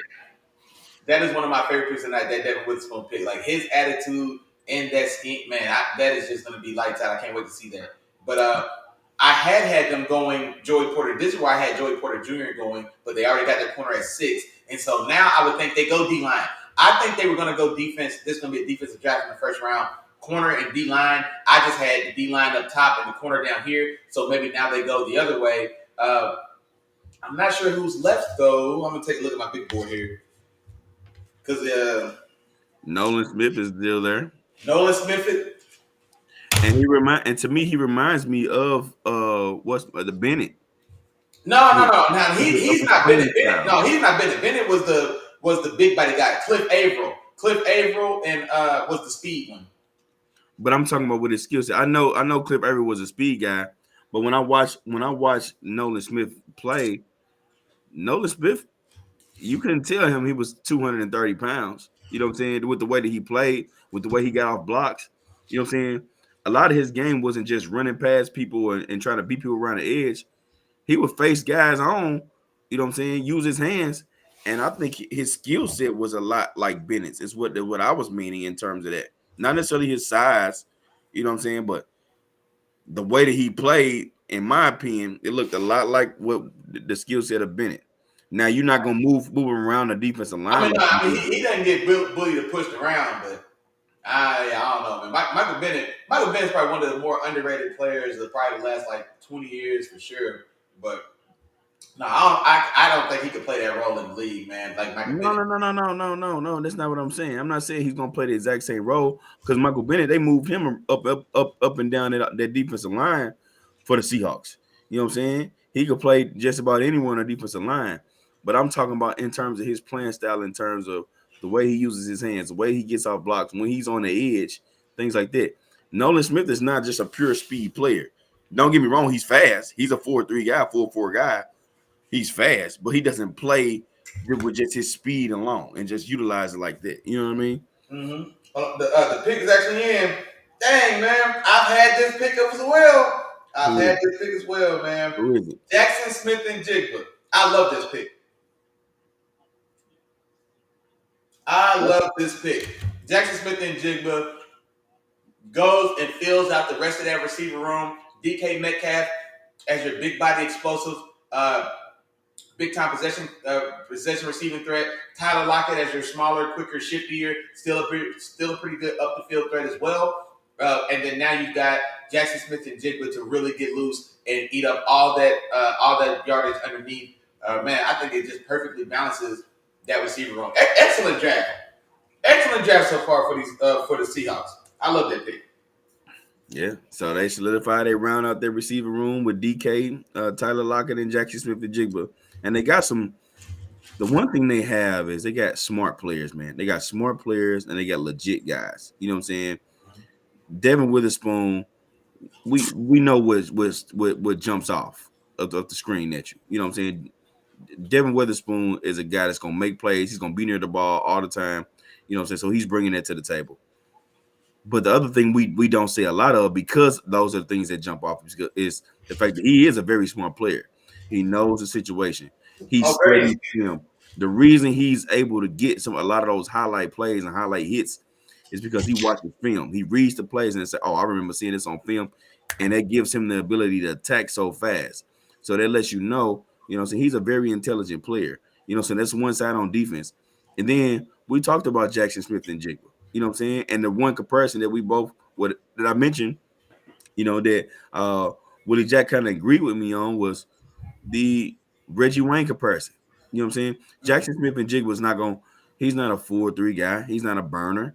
You know what I'm saying? He's not you know, he's not going to be a Justin Jefferson, Devontae Adams type route runner. You know what I'm saying? He's not a physical specimen like a Terrell Owens, Julio Jones, Calvin Johnson type guy. You know what I'm saying? He's not that, but he is going to be solid. He's going to be the Reggie Wayne. You know what I'm saying? He's going to know how to get open. He's going to have all those nuances and those knickknacks to the game, like a Tyler Lockett. Tyler Lockett is pretty fast though, but like Tyler Lockett, you know what I'm saying? He wasn't looked at as this special talent coming out, but the guy can play ball. Period. You know what I'm saying? Point blank. Period. And I think Jackson Smith and Jigba just adds to that room in terms of that and gives Geno Smith another weapon to throw to, man. Oh yeah, So for sure. your boy Big Geno, man, got another guy over there to throw to. Big Geno. Big Geno. Yeah. Big Geno said he ain't doing nothing but writing checks now. Oh, that's what he doing, man. He writing checks. Writing checks. All right. So Seahawks go there. Now that leaves the Los Angeles Chargers on the clock, man. Los Angeles Chargers. Now I'm gonna tell you who I had to the Chargers. Okay. So I don't know if you missed it in my draft because I saw you comment on there, but I actually did have Jordan Addison. I had Addison going to the Chargers, man. And here was my reason. One, I do think Herbert needs another guy. He needs one more person. You know what I'm saying? Now, I'm all for if they end up going tight end here. You know what I'm saying? Dalton Kincaid is still out there. I think he would be a great addition to this Chargers offense. But the unreliability of the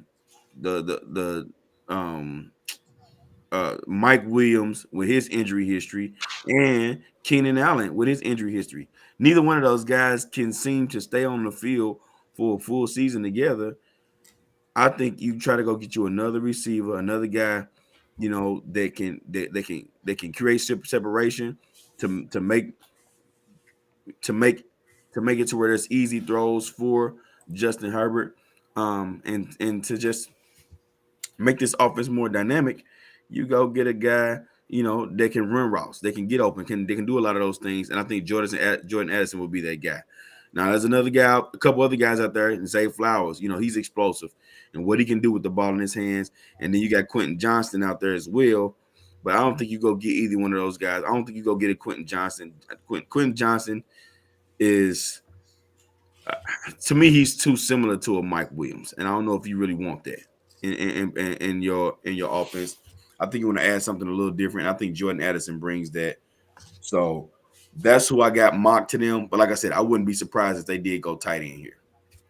Yeah, I had some mocks, especially earlier on with them going Addison as well. But just the word around like the league or whatever, like you listen to, you know, sports media, they say that the people cooled off quite a bit on Jordan Addison, and honestly, it's because he's already small. He's only 175 pounds, and then also guys were thinking he was a 4-3 guy, where he goes and runs mid 4-4. So he's small and he's average, he's average as far as his speed goes. So if you're going to be a small guy like that, you need to be a burner, because 4.5 isn't terrible speed. But you know what? Mike Williams also runs 4.5. He weighs 35 pounds more than Jordan Addison, and he's 6 inches tall. You know what I'm saying? And so that kind of cooled a lot of his stocks. So I just don't know if he's still valued that high. But receiver here makes sense to me. I do think they definitely need another weapon for sure. You got Mike Williams, who's like a big body 50-50 ball catcher up the field. You got Keenan Allen, like I said, an aging kind of slot, short and intermediate worker, but you don't have anybody with any type of juice. Now, Jordan Addison doesn't really give you like take to the house juice. I think he's just a get open guy, man. Like he runs good routes. He just like I said, just a nice, comfortable like you said, like Reggie Wayne, or like we said a minute ago, we mentioned Reggie Wayne. But just like I said, there's not much physically you're gonna say that's a leader that he stands out well, but he just no Isaac Bruce is who I've seen him compared to by I think PFF, and I think it fits pretty well. But Zay Flowers, I think maybe gives them a little more juice, a little more umph. Like I said, just somebody who could be more dynamic and just add some type of. But he's not a burner, but he just still adds some type of electric element to like a pretty static receiver room.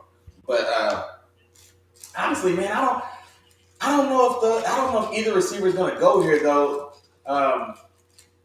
And the more I think about it, the pick is in, and get you know who it is? The one you said it wouldn't be, Quentin Johnston. Really? They go Quentin Johnston, receiver for TCU. And you know what? I was just going to say, the more I think about it, I think they should go Dalton Kincaid. And the reason why is because, let me see, Keenan Allen is what, maybe 30? Man, he's like 33. Keenan Allen is 30. Mike Williams, we already know who he is. He's not the type of guy that you're going to build a team around. Dalton Kincaid could be the perfect person. Like he's, like you said, Willie Jack, he's a top 10 player in this draft. And he could be a guy that you really build your offense around. That's how special he could be. And why not with a young Justin Herbert? Justin Herbert's going to be with the Chargers, I would imagine, the rest of his career. You know what I'm saying? That's at least about another. At least for 6 more years. 15 more years. Yeah. 4 years. So why not bring a young guy in there to start building that right now? I don't know if Quentin Johnston is that type of guy. If he's the guy that you can actually build an offense around, I think Dalton Kincaid is. But hey, I mean, they went and got him, so apparently they see something in him, and we'll see how this plays out, man. Well, I mean, there's a lot to like. He's got, especially for these top guys. Like these top guys are all small receivers. They're all small slot receivers. Of the big, the big 4 or 5, he's the only one that you can confidently say that he's an outside receiver. Now I don't think he's an X receiver, but he's a Z. He's a flanker. You know what I mean? He is a guy that should line up outside for you.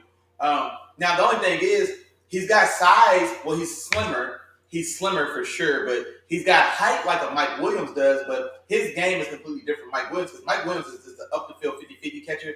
This guy, he's another one of those guys. He's a point forward. He's a small forward that plays point guard. You know what I'm saying? So he's a big body guy. You would think he'd be an above the rim player, but instead, no, he's a guy that wants to get ISO'd on the wing and cross you up and drive and go to the basket that way. So he's a intermediate receiver, and he's got excellent agility and short area quickness. He's a guy that'll break your ankles in the open field and kind of run that way more so than he is just a 40-yard up the field jump ball guy. That's not really his game.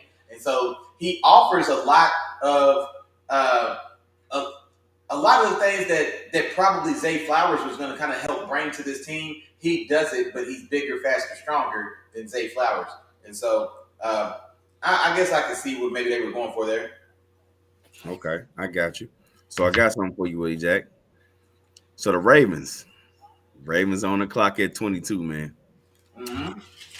And this is gonna make you mad. You know what I'm saying? Because I think once his career starts to kick off, y'all gonna be mad that y'all ain't get him. You know what I'm saying? Because y'all had his daddy. You know what I'm saying? And that's Joey Porter Jr., man. So, but here's the thing too, though. I got Deonte Banks mocked to the Ravens, which I think is a good. I think could also be a good spot for them. Is Deonte Banks there? But with Deonte Banks and Joey Porter still out there and still available, I don't know which one they would choose. I also think the Ravens, their defense is ready. They bring in. We already know they just signed the contract and brought your boy back, Lamar. They brought over Odell.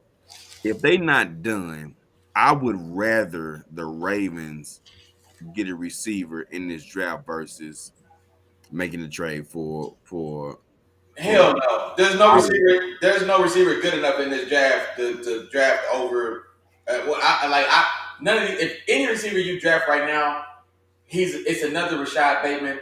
It's another Hollywood Brown. No, not even another Hollywood Brown because at least he was dynamic and had dynamic speed that he brought to the table. None of these guys even offer that.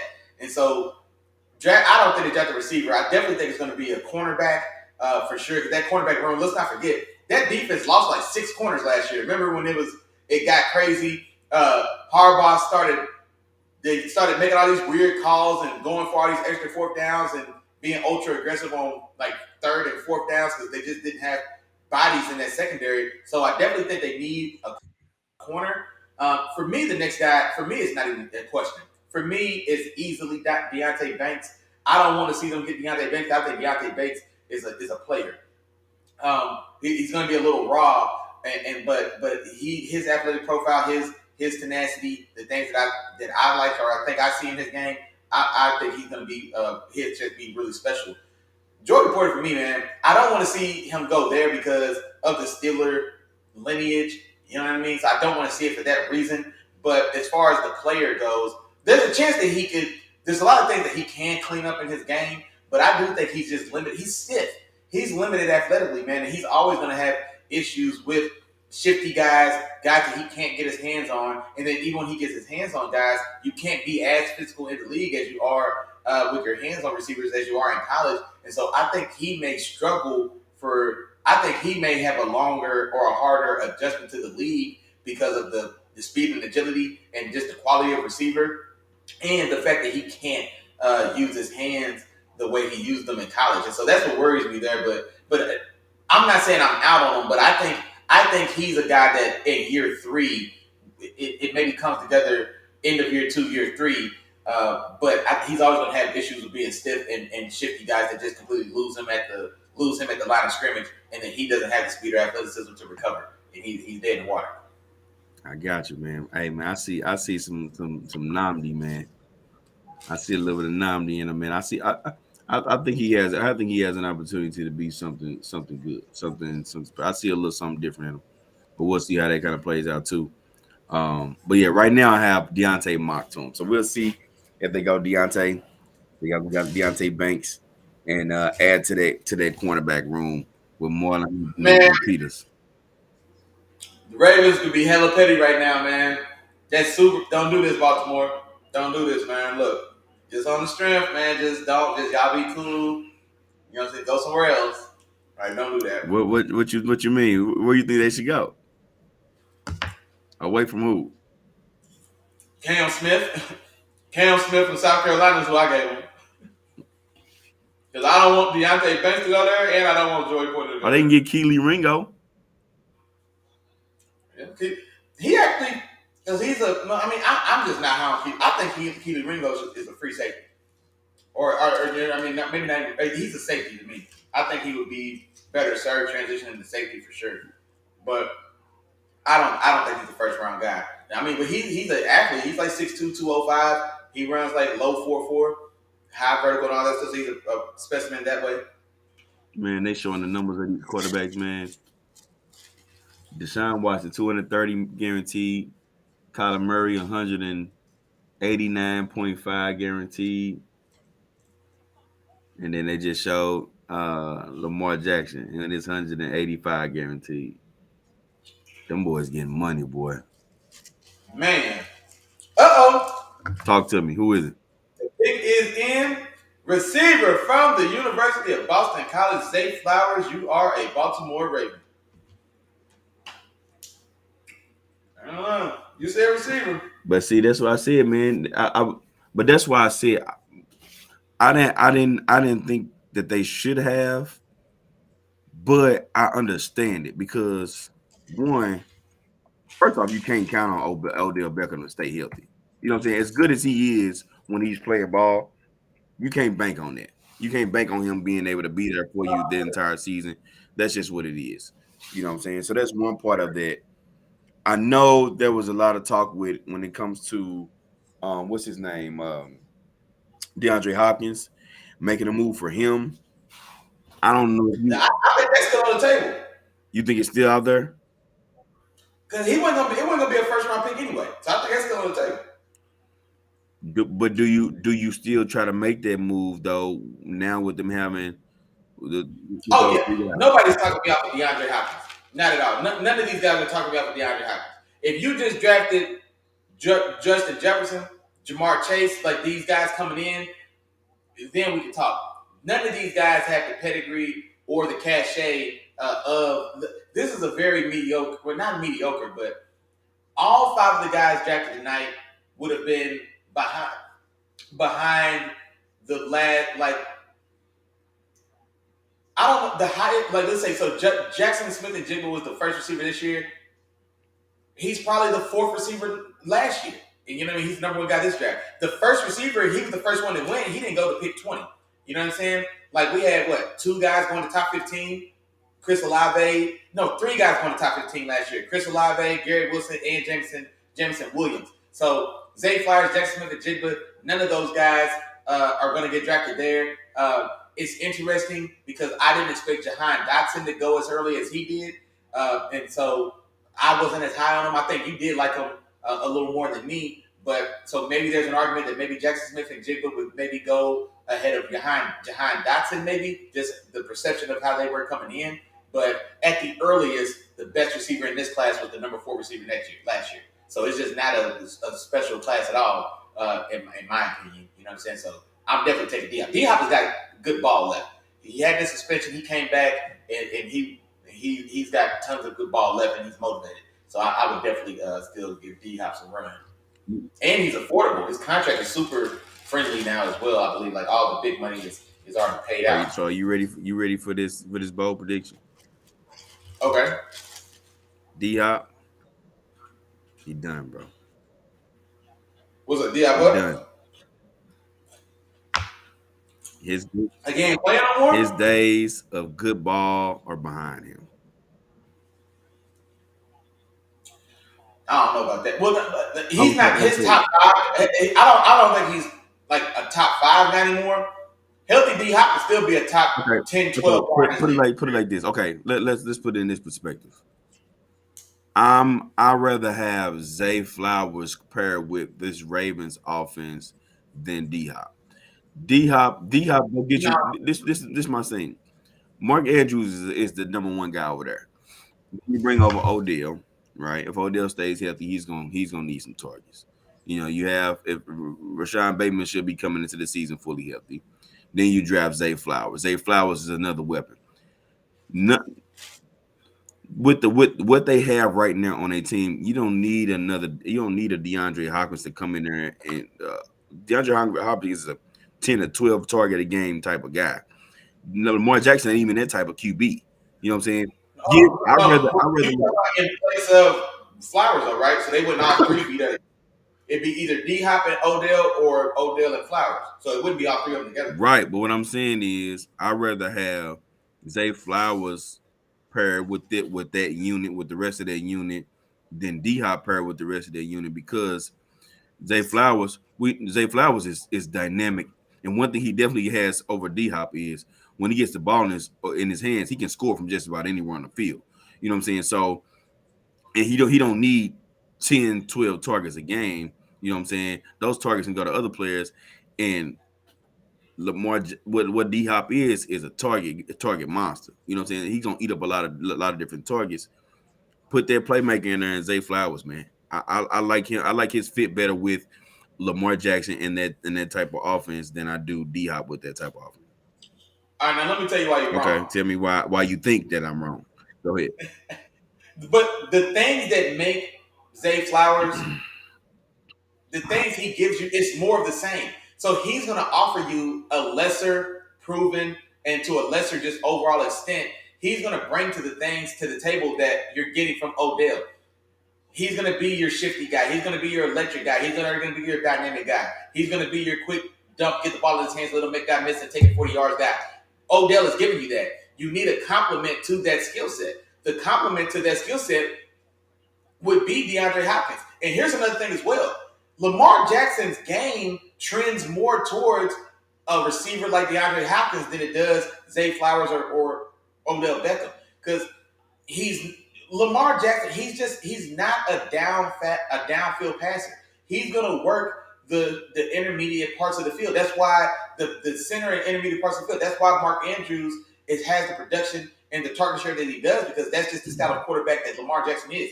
DeAndre Hopkins also is excellent in that it's more of a possession based style of passing game. It's not explosive, air you out. We're going to try to hit guys for like that's just not what they. That's just not his game, and they're still just not overnight going to go away from like who they are. And so I think D Hop adds a perfect complement to what you hope to get from OBJ. But now instead you've got OBJ, and then you've got a guy that does what OBJ does, but he's not as good as OBJ. He's younger. He's not as smart as OBJ.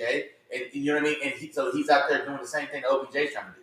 And so I think it balances that better with a guy like D Hop in my opinion. I disagree, and the reason why I disagree is because I think OBJ is the type of receiver that can do everything. Like he can get you possession. He's not just Zay. Man, he is what he is, man. We just seen him.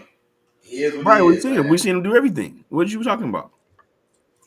What? He couldn't act. He couldn't do everything because he couldn't acclimate to Baker Mayfield in Cleveland. You know what I'm saying? There's his style of play. He has his own certain style of play, and Baker's not the style of quarterback that Baker's game didn't tee up with Odell's game.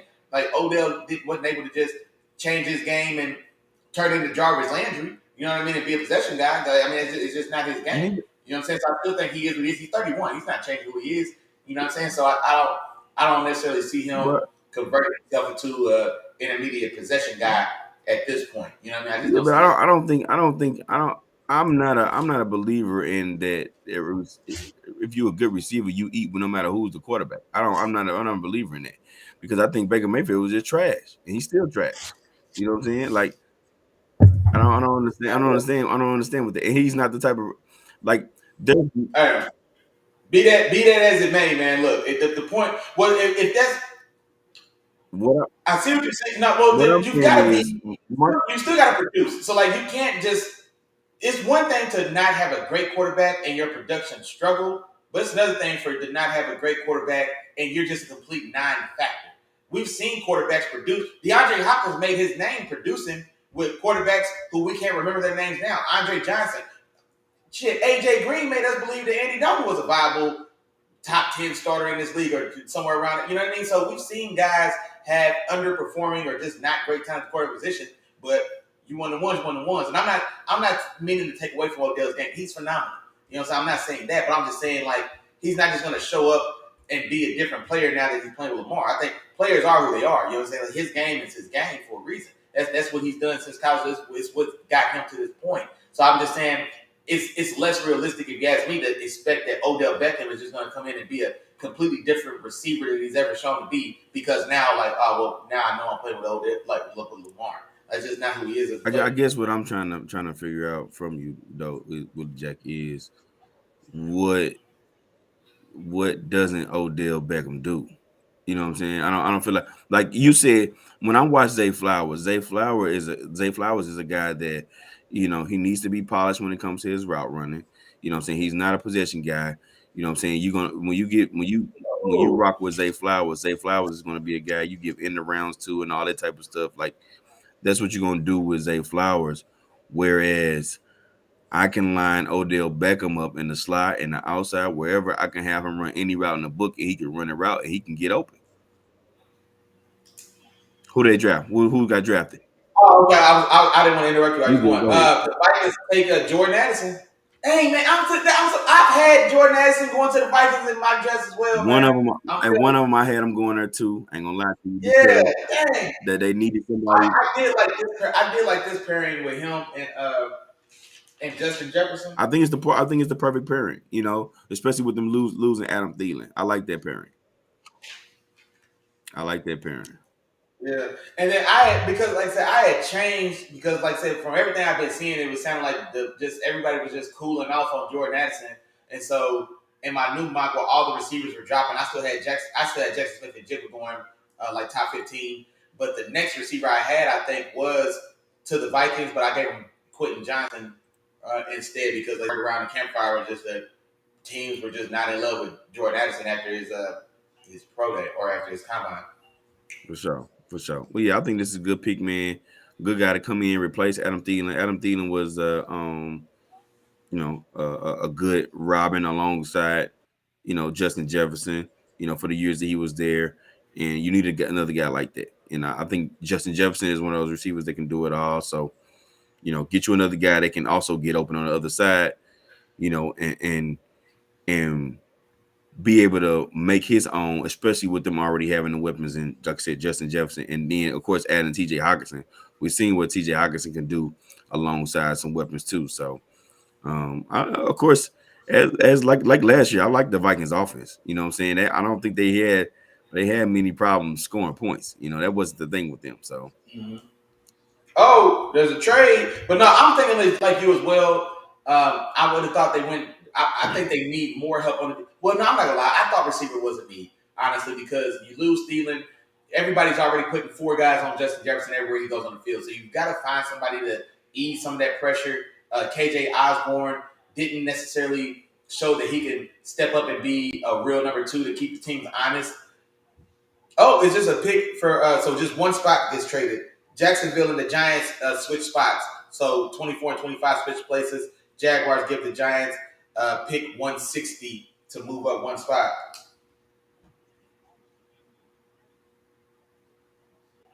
Okay. So Jacksonville, what are y'all looking at here then? Yeah, or well, not the Giants. The Giants are the one that's coming up.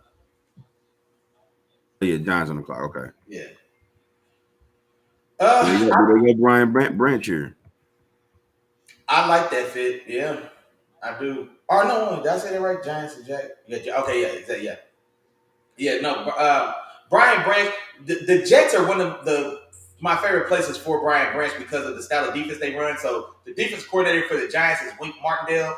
He was a Baltimore Ravens defense coordinator for a number of years, and so they've got like a very aggressive, very multiple and aggressive defense. A lot of blitzing from the secondary, and so a guy like Brian Branch fits that perfectly. I think because that's his game. He's definitely a nickel corner. He's definitely a short and intermediate area zone defender, if you ask me. Limited man because he is limited athletically, and like I said, guys with any type of deep speed can take him up top. So I think you do want to close to the line of scrimmage. You do want to incorporate a lot of blitzing in his game as well, just to maximize what he can give you. And so in that aspect, it reminds me of a guy like Mike Hilton. But guys like Mike Hilton, guys like Brian Branch, they fit perfectly with teams like Pittsburgh and like Baltimore, and now like the Giants with the scheme they run now with Wink Martindale coming from Baltimore. For sure. Another in my actual mock draft, I had them going Quentin Johnston, the Giants at that spot, because I felt like now you just paid this man $40 million a year. You know what I mean? He's $40 million a year. You brought over what's the tight end from the Raiders? Darren Waller. You bring over Darren Waller. Continue to add more weapons. Of course, you franchise tagging Saquon because he's still gonna have your back there, or if he decides to sign it and if he decides to play. But you still have that. Get him another receiver. Get him another outside weapon. Continue to build around him if you're gonna pay him that money. You know what I'm saying? And see what's going on. So I had Quentin Johnson there, but the top four receivers are gone. You know what I'm saying? So I don't know if I don't think they go any receiver here. I think they go on the defensive side of the ball. And if so, then in my opinion, Willie Jack, I'm with you. I think Brian Branch is a great fit for this defense. Or even I'm okay with them going corner too if they went like a go ahead. No, I was gonna say another pick as well that I really would like here because they haven't got a lot from Azeez Ojulari, Nolan Smith, pair Nolan Smith with Keon Thibodeau. Deontay Banks is the pick. The pick just came in. Deontay Banks. So I was gonna say Nolan Smith might be a sleeper pick there as well to get on the outside of Thibodeau. But they do go secondary, but instead of Brian Branch in the slot, they go Deion Banks on the outside. Gotcha. And that's another nice pick too. And like I said, I was gonna say they could have went. They could go corner here too, and that's where they go. They go corner, to help on that defense side of the ball. Their defense actually played pretty solid last year, but they add another piece to it. You know what I'm saying? So they can continue to compete. I ain't gonna be wrong. The Giants were right there and competing for a wild card spot. Towards the very end of this season this year, man. And hold on, hold on, did they get in? I think they got in, didn't they? Yeah, they did. Yep. Yeah, Giants, Seahawks, and who was the third wild card team? Man, the Cowboys. Yeah. Cowboys were the other wild card team because the Eagles won the division. Okay, yeah. So yeah, man, they got in there. So we'll see kind of how things work out with this particular draft pick. We both like Deontay Banks. He brought a little bit of edge to it with his game. Saying he can cover. He's athletic. Saying he can do a lot. For this defense. So I like where they went here. Like I said, I probably would have wanted them to go one of the receivers, but with them being gone, I get it. I understand that. And you know what? Now that I'm thinking about it, so I see on the I'm watching PFF. PFF compares Deontay Banks to Eli Apple, and I'm thinking about it. It does make sense. Marlon Humphrey. I think Marlon Humphrey, he can be a style player like Marlon Humphrey. Again, Wink Martindale coming from Baltimore. He was there when they drafted Marlon Humphrey to be their number one guy. And I think he could. I think that's exactly what they're going for. He's very physical. He's not afraid at all to come up and get involved in the run game. I like Marlon Humphrey. I think he's a better athlete than Marlon Humphrey.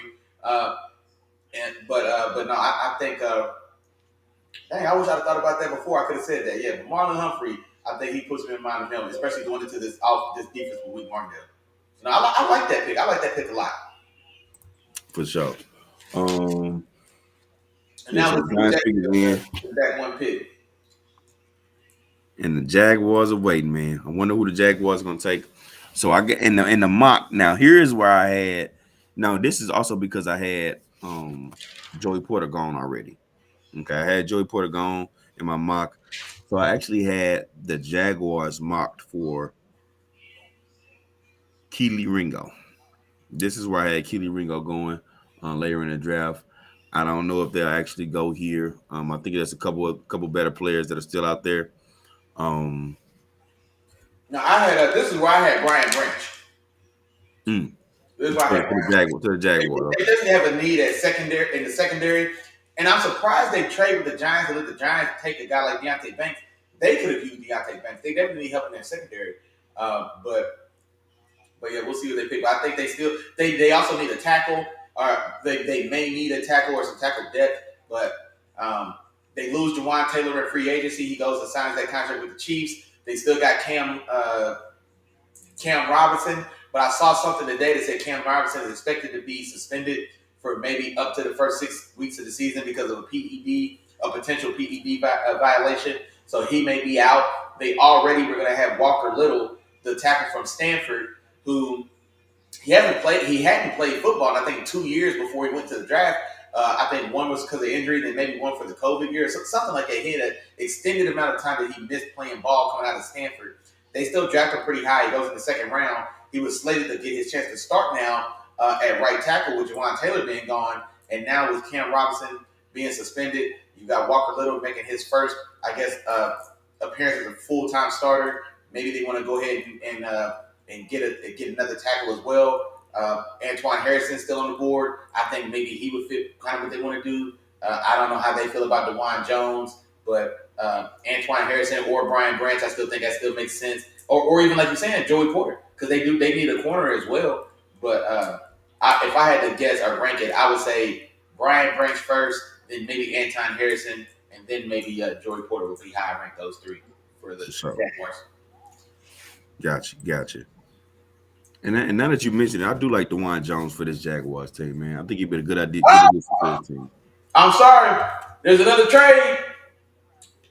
The Bills are trading up from 27 to 25, and they gave up a pick 130 to move those two spots. Okay. Buffalo is getting tackled, I would think, then. I had Buffalo mocked to take DeJuan Jones, personally, but I don't know. I'm trying to think what else. If Zay Flowers is on the board, I can see Zay Flowers being interesting for them. But with him already gone, I don't know if Addison would have been a guy they wanted, honestly. Quentin Johnston already gone. Josh Downs, there is talk that they do want to add another receiver to the mix, a guy that really helped take some of the pressure off of Stephon Diggs. Uh, I think Josh Downs was wide receiver number 5 for me. He's a definite slot receiver out of North Carolina. He's a smaller guy, 5'9", 5'10". He gets busy though. Like I really like Josh Downs film for real. Do you? He gets busy. Here's and I'm gonna throw another question at you, Willie Jack. Do you prepare Nolan Smith for once Von Miller retires?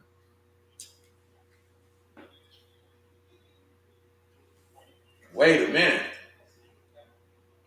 You might be on something. I'd like to throw curveballs, my dog.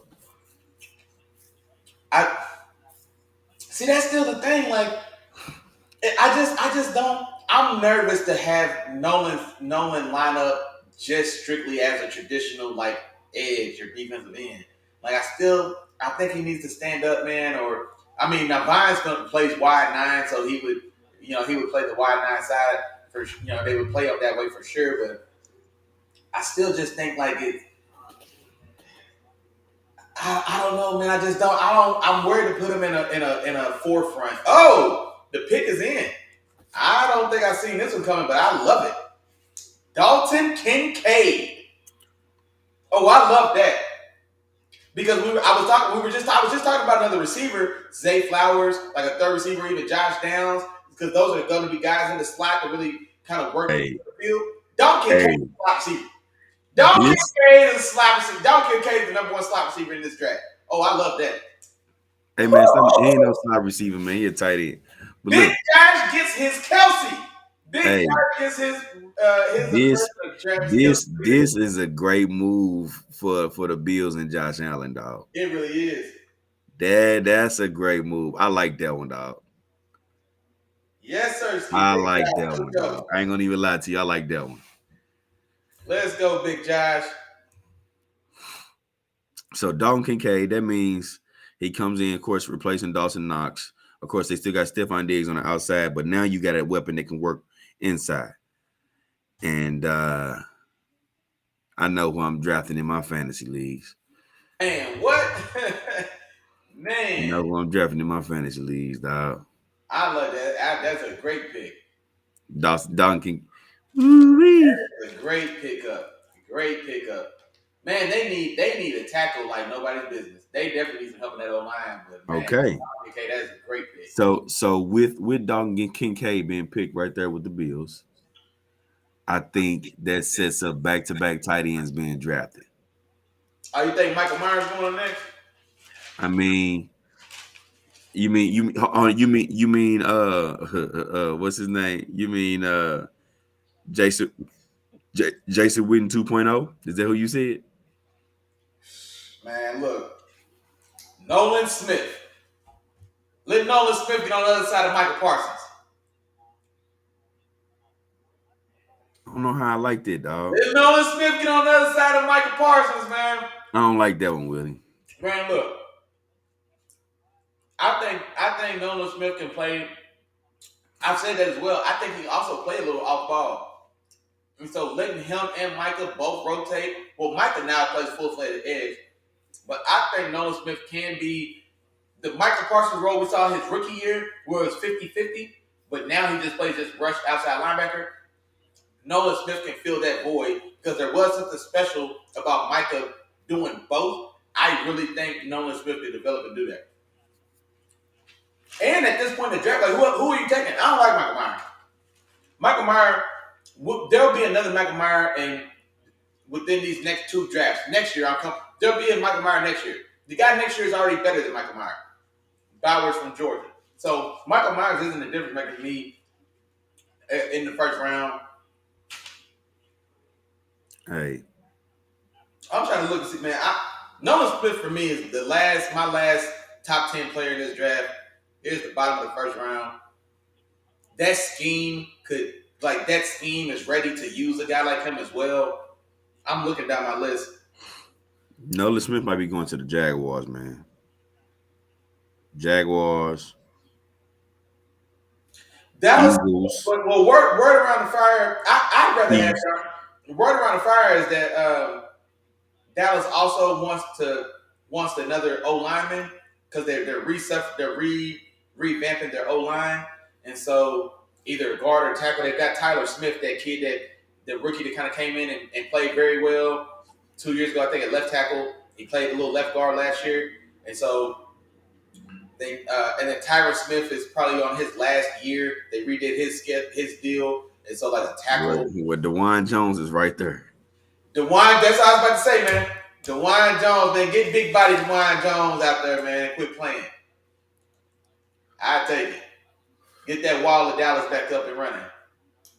Dalton Kincaid. I'm still stuck on this Dalton Kincaid. Dalton Kincaid is instantly going to the playoffs. Oh, that's a fact. That boy nice, man. Dalton Kincaid nice, dog. Oh, yeah. I can't believe he made it this far.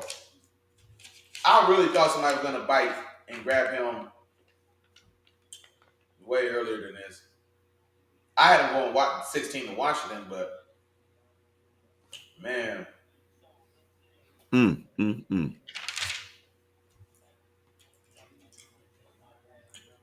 was your pick for Dallas? Actually, I had Michael Mayer. Oh, okay, you did. Okay, yeah. Yeah, I gave him Michael Mayer. I just feel like it was too good to be true, man. Like he looks just like Dog. What is Jason Witten? I would say Dog. He like Jason Witten, man. He built like him, everything like him. I don't think he doesn't block like Jason Witten. He shows it at times. If they can coach him up and get him develop some consistency, man, I think he can fit in that offense like that. Because to me, Jason Witten wasn't special for real, in my opinion. Jason Witten wasn't nothing special, but I think that's what Michael Mayer can be exactly in that particular scheme. I think he can be exactly what Jason Witten was. You know what? I'm glad you said that. You know who Jason Witten was? He was the Frank Gore of tight ends. I'm glad you said that, Chop. Jason Witten was the Frank Gore of tight ends, man. And what did you just say about Jason Witten? Wasn't special to you. Right. There you go. That's perfect. But here's the thing, though. When have you ever heard me say Frank Gore was special? Chop, you don't remember all the hours of debate we've had over Frank Gore? You don't remember all the hours of debate we've had over Frank Gore. I'll let you finish. Because wording is very important, and it's always been important. You getting tired? Nah. You sure? Nah, I'm positive. Listen to me, bro. Frank Gore was a Hall of Famer. He's a Hall of Famer. Jason Witten is a Hall of Famer. Neither one of them was special. It's a difference, Willie Jack. It's a difference, man. You know that. Let me think about that. Barry Sanders is special. But Frank Gore is a Hall of Famer, though. Now, also think about this, Willie Jack, too. Think about this. And this is something we both also agreed to as well. There's different rooms in the Hall of Fame. It shouldn't be. Well, I think it has to be, though. I think it has to be because it's hard to say, man, everybody deserves to be in the same room because I don't think a guy like I'm trying to think. No. Calvin Johnson, I wouldn't put him in the same room as a Moss or a Rice. You know what I'm saying? No, there is a different room, but there should only be 2 rooms. They got like 4 rooms though. You know what I'm saying? So like they got the room that's got Jim Brown, it's got Deion, it's got LT, it's got Reggie White, it's got all the premier players at a position of like all time. Like that is its own room. Then it should be the other room where you still had to be, you know what I'm saying? You still had to be boom boom. They got 2 more rooms after that next room. Okay, That's give me an examples of those rooms, Willie Jack. Give me some. Deion has said the same thing as well. He's like, look, man. Nah, I heard him, but give me some player names. Like, that's a hell of an accomplishment, man. I don't want to just pick a bite. But like, let's say even in this last draft class, I want to say there was a couple guys that I was just, let me think. Okay. I'm now trying to think of the last couple of draft classes. There's definitely been guys. Man, I'm watching TV, man, and player they talking Michael Mayer, and the player comparison they gave was Jason Witten. Man, they need to, man. I don't know why they ain't reached out to us yet and signed us to no deal for ESPN, Willie Jack. I don't know what's going on. They And what's scared. taking them so long? They scared, man. They ain't ready for us. Yeah, we bringing something different to the table, man. We're bringing something different to the table. But I think Jason Witten was a much better. Michael Meyer is the player. Like Jason Witten is the player I thought Michael Meyer was gonna be, but he doesn't block good enough. He's got. I mean, he's got great hands. He's also a relatively average athlete. I mean, no, I mean, I can see it. I mean, I do see the comparison. He's a little smaller and he doesn't block as well. But I mean, I can see what people are going for when they say that for sure. all right, talk to me, Willie Jack. To pick one in, you gonna get it first. It hasn't shown on my TV. It's coming. Don't worry about it. I'm talking on your YouTube. You know what I'm saying? Yeah. You know I'm gonna go ahead and type it in because I know it's probably gonna be Michael Mayer. I'm just gonna type it in for you. Come on, Nolan Smith. I'll take Darnell Washington over Michael Meyer.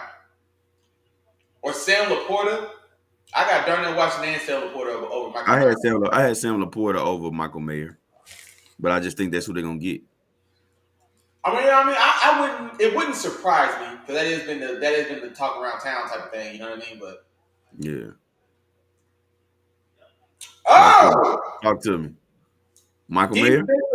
Defensive tackle Mozzie Smith from Michigan. That's different. It's a Dallas podcaster or YouTube guy that I watch down here. Okay. He is a huge Mozzie Smith guy. He is going nuts right now. He almost made me a believer in Mozzie Smith. But he has been wanting Mozzie Smith in the first round for the Cowboys for months now. And they guess actually, what? I know I can't wait to see his show tomorrow, his reaction show tomorrow. I know he's going crazy right now. And guess what? He got him, Mozzie Smith. The pick makes sense because the interior of that Cowboys defensive line, it's been an issue, and they've been drafting and throwing bodies at it, but it just hasn't worked out. So that they're strong on the edge. You've got Tank Lawrence at one end, you've got Michael Parsons at the other end, and then they've got another guy as well that rotates in. Their third rusher who rotates is pretty good. I can't think of his name right now, but they've got a pretty good rotation going at end, but they're soft in the middle, and they haven't been able to solve the issue there. And so Mozzie Smith is a big two gap in one technique. You know what I mean? So, he's a big two gapper. He's just a run clogger. And man, I should have pulled my notes, but he's got a very powerful punch, very strong hands. His conditioning's bad, and so what ends up happening is he has 2 snaps where he fires off and takes the guard or center, and 2-3 steps he walks this guard or center back 5 yards, 6 yards, and then just drives him back. But the problem is he doesn't disengage and make plays after that. He's just a pocket pusher. And then the other thing is his conditioning is so bad that he'll give you those 2 hard snaps. His next 3 snaps are terrible. He'll get washed. He'll be on the ground. He'll be discarded. He'll be late off the snap. And so they just drive him back, and you can tell he's just getting walked back, kind of catch his breath. And so his conditioning needs to be improved. But then, like I said, also for what they want to do, they just want somebody big in the middle to be stout and just keep, and like I said, just hold the fort. You know what I mean? So they probably only need him for 2 downs anyway. You know, go be my run stopper for 2 downs, and then we'll bring the dogs out to come rush the passer on third. You can come on out, bro. No, exactly right, and that's why I didn't think he'd go in the first round, because in my notes when I watched him, I put that as he's a 2-down run stopper. You know, and that, you know what I mean. So when a guy's that limited and you're limited to the run game, it's one thing to be limited and you rush the passer or you play coverage, but to be limited and only on first and second down, I'm surprised to see him go in the first round because of that, without much of any pass rush upside. At least not to this point. Gotcha. Mozzie Smith, okay. Mozzie Smith. Now the Jaguars on the clock, man. Now the Jaguars could also go Joey Porter here. They can go Joey Porter here, And Yep. also I see Dewan could possibly go here as well. Yep. DeJuan Jones, I can see here. Antoine Harrison makes sense as well. Yeah, Joey Porter. Brian Branch is still on the board. My Brian Branch pick is still alive. He is. So He is. Brian Branch. Mine's still alive too. I got him with the Eagles though. I got to hold off Oh, to the okay. Eagles. Yeah, yeah, okay. He got to hold. I got to hold him off to the Eagles, man. I think that's to be a good spot for him. For sure, for sure. Let me see what else we got. Who else? Who Hey, other picks? wait, this I want to know. Who's been your? Let me see. What are your top three picks of the night so far? My top three picks of the night. I'm gonna definitely go Bills with Dalton Kincaid. I love that pick. I like that one. I'll go.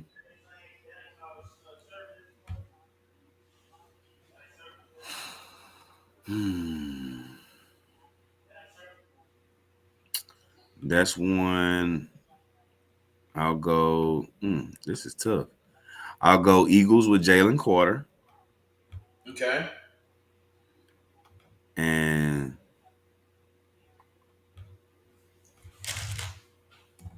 I know it's chalk, but I'm gonna go with it. Well, yeah, it's chalk, but I'm gonna go with the number one pick, man, Bryce Young. I think those are Okay, Carolina. my best picks of the night. Ah, okay. Talk to me, man. Jaguars just made a pick. Who they got? It's not announced yet. I'll give it to you as soon as they put it on the board. For me, I'm gonna go Devin Witherspoon to Seattle. I figured that was gonna be one of them. I know Yeah, you like that that. really got my. Devin Witherspoon was one of my top three favorite players in this draft. Man. Devin, Devin Devin, Devin, Witherspoon, Darnell Wright, man. Devin Witherspoon, one of my favorite players in this draft too. I think he was the top three player for me out of all the players I watched. Man, I'm telling you. So I really like that pick. Let me see. I'm looking back through them here now. Philly getting Jalen Carter. Yeah, yeah. I like Especially that. what was that 9? That's at pick And yeah, 9. moved up one spot to 9. Let me see here. Ooh. And last but not least, let me just double check. Oh yeah, I want to say Will McDonald to the Jets, but man, Dalton Kincaid to Big Josh and those Bills. Yeah. Man, oh, and Jacksonville's pick is in right on time. And guess who? Anton Harrison, offensive tackle from the University of Oklahoma. So these are guys' name I think I just mentioned. But I yeah, ain't really like him that much, man. I thought he was a first round guy. I thought he was going first round. I have him going 31 to Kansas City. So I do think he's a first round guy, but I think I don't see the incredible upside. But he's a guy I think is just a respectable starting tackle. I mean, he's just going to be a middle of the pack starting tackle, just a quality guy. So he's not a guy that's going to be. I don't imagine him being overly special or a Pro Bowler that type of thing. But just a consistent, dependable, reliable starter for a good span of time. But Anton Harrison. Anton Harrison. And one thing I didn't like about him is when he shot out when he went to block, he never he didn't bring much behind him, man. He didn't bring much behind him. I felt like people was moving him around a little bit too much and too easily. Um, I felt like it was more that he could have brought to the table, man. So I ain't necessarily like that. Gotcha. I'll tell you what though, What's up? we got the Bengals on the clock, man. Where they going? Well, see, my pick is already gone. I had them go Kalijah Cansey, and so That's why I had them going too. yeah, and he's gone. Uh, they also need. Oh man, Joey Porter Jr. Are they kidding me? Are they going to get Joey Porter Jr.? Joey Porter's just going to be stuck in the AFC North.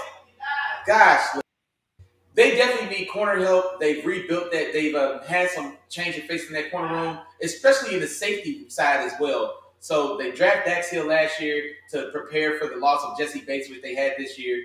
Jesse Bates leaves in Atlanta, so Dax Hill slides in. You still got Mike Hilton. I think they went ahead and let Eli Apple go. You still got Jadobi Awuzie. So they still have a hole at corner they can fill. They've got a young guy, Cam Taylor-Britt from Nebraska, if I remember right, who's slated to maybe be a starter right now. But if you're telling me I can rock out with him or take a chance on Joey Porter Jr., I'm probably going to take a chance on Joey Porter Jr. Unfortunately for me and my Steelers, I just don't want him in our division. But I mean, Brian Branch is on the board, but you have Mike Hilton in that role, and so he's probably a better. He may be slightly better in coverage, but I still think to this point Mike Hilton is a better blitzer. No, they're both. I mean, he's an excellent. Brian Branch is an excellent blitzer, and he's an excellent tackler. But Mike Hilton is an excellent blitzer and tackler as well. Maybe I think Brian Branch is better in zone coverage, and I think Mike Hilton may be a little better in man. Um, but I don't know. I think maybe that's too close to home going Brian Branch. So I would probably say lean Joey Porter Jr. if he's got to be a corner. Or Cam Smith is a guy I like. I think Cam Smith, bottom of the first round isn't too high for me for Cam Smith. Honestly, just me personally. So I wouldn't mind seeing that either. Gotcha. Let me see who else we got here.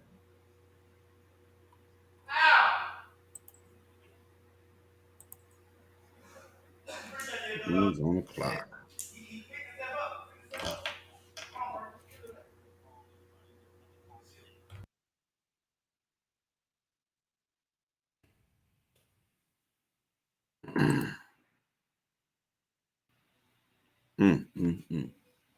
And their pick is in.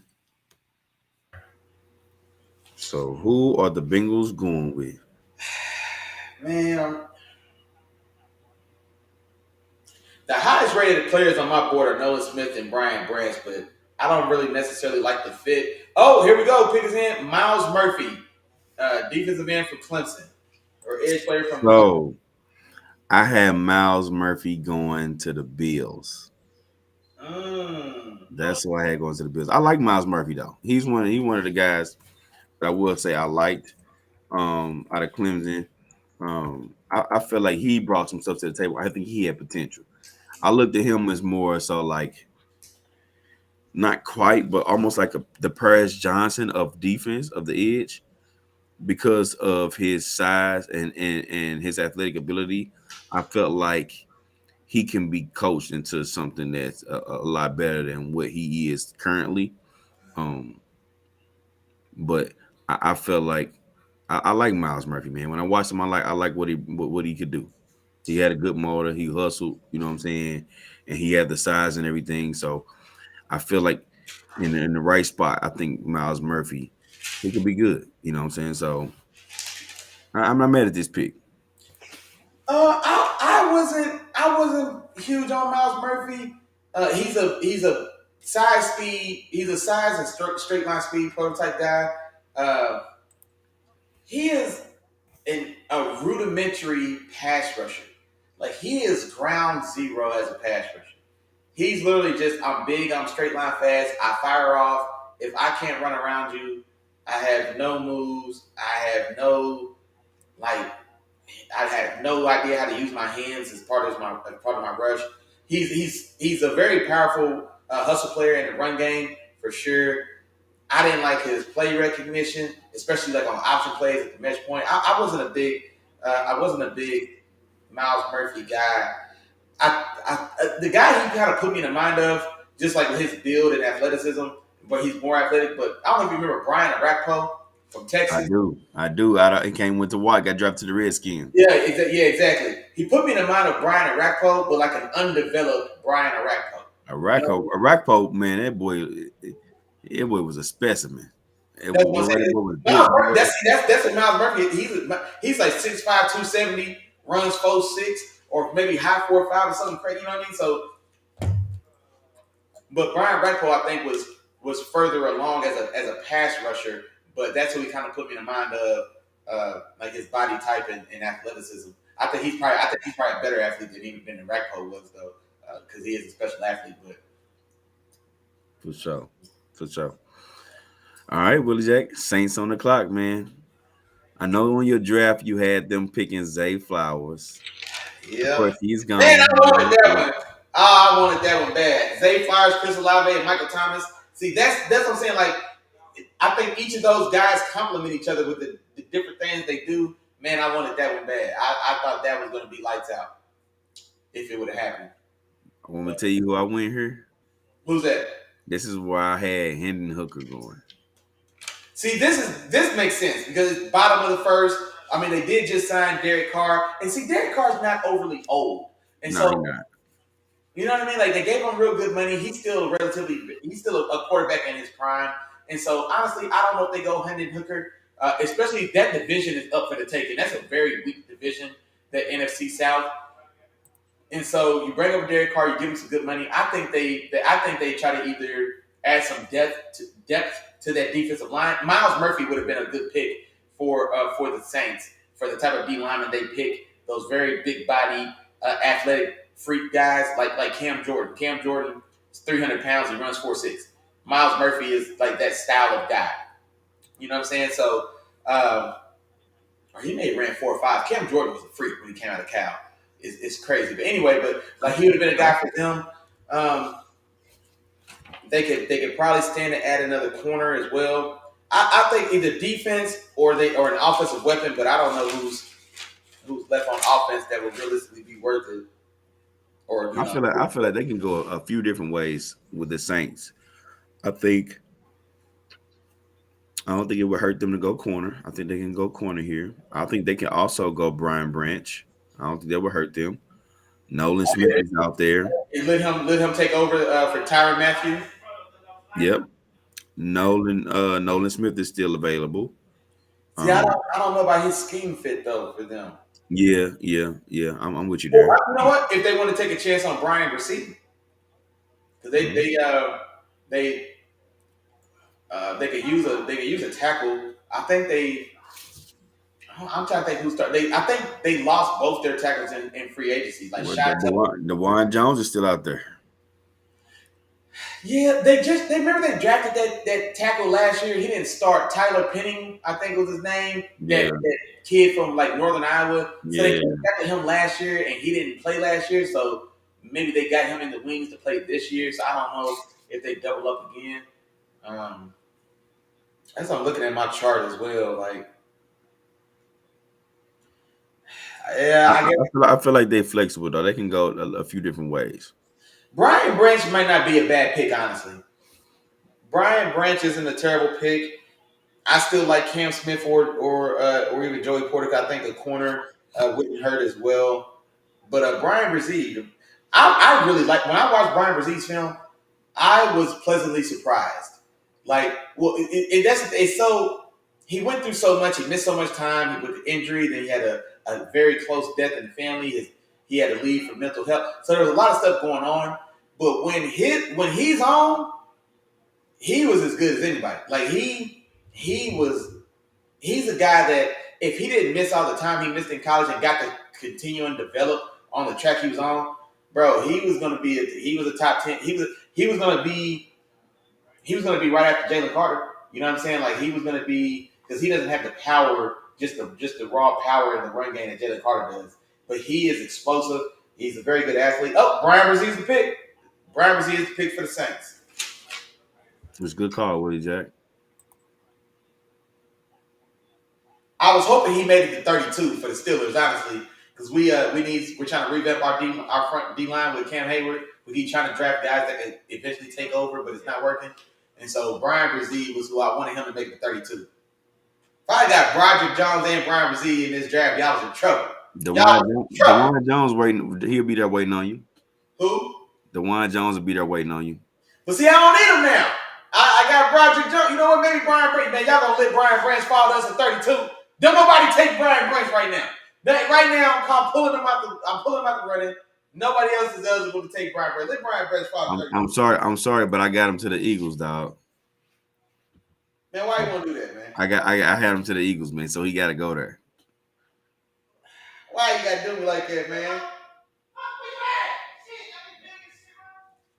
It sounds like somebody losing in the game. That's what that sounds like. Yeah. Loud as hell in the background.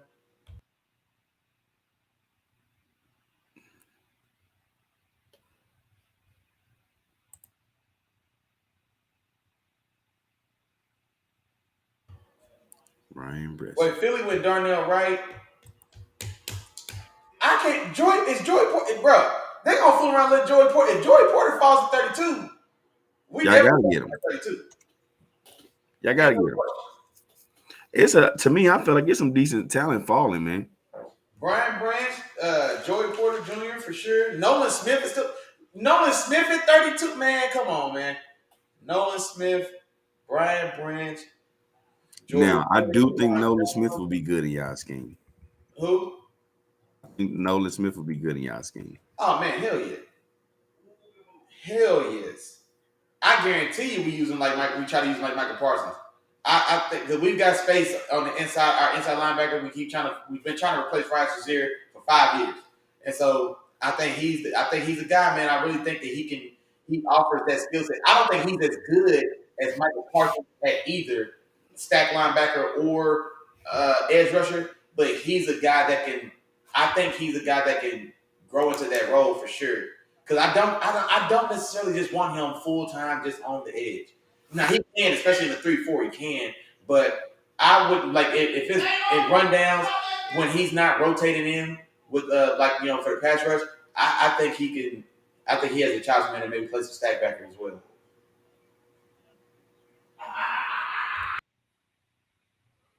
Bresci gonna do some things for the Saints, man. Brian Bresci's gonna do some things for the Saints. He's gonna be a solid player for them, man. Well coached team. I think he's gonna do some good things for them for sure.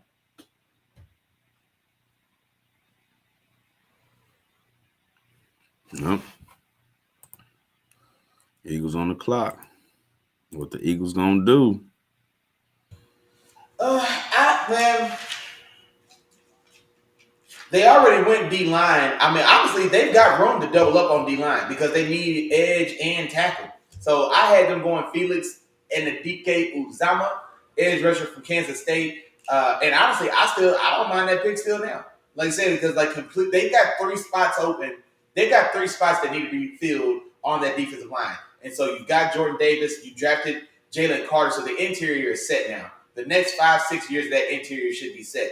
Now you need to plan for the next 4 or 5 years for the edge as well, because Brandon Graham is done after this year more than likely. Josh Sweat just isn't it, and Hassan Reddick is a sound linebacker specialist hybrid, but he's not just an every down edge guy that just lines up. And so I think they can still go there, especially with the talent that's available.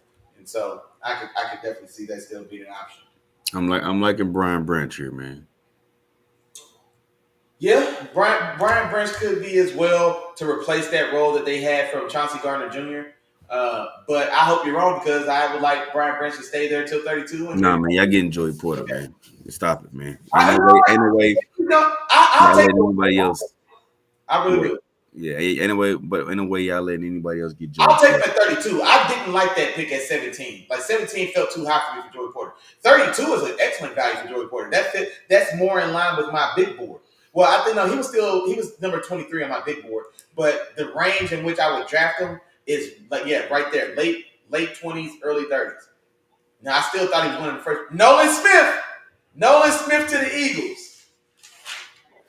And you know what? Our dog Duke called that in the group in the Little Film Speak group.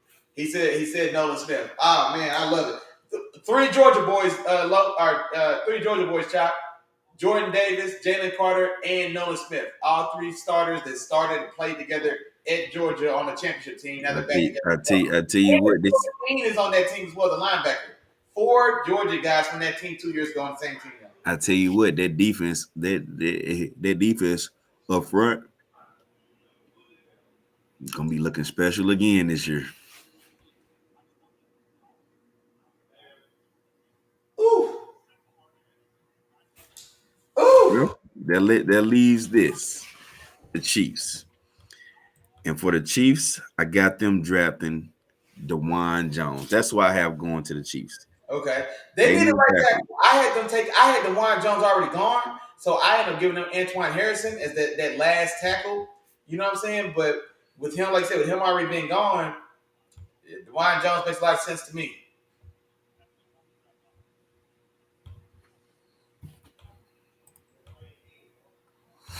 Dang, on here it showed the Eagles still on the clock.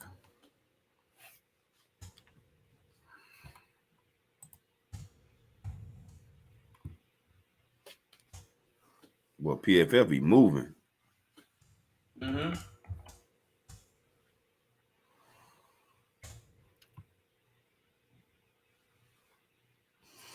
Oh yeah, I forgot I'm so early. Yeah.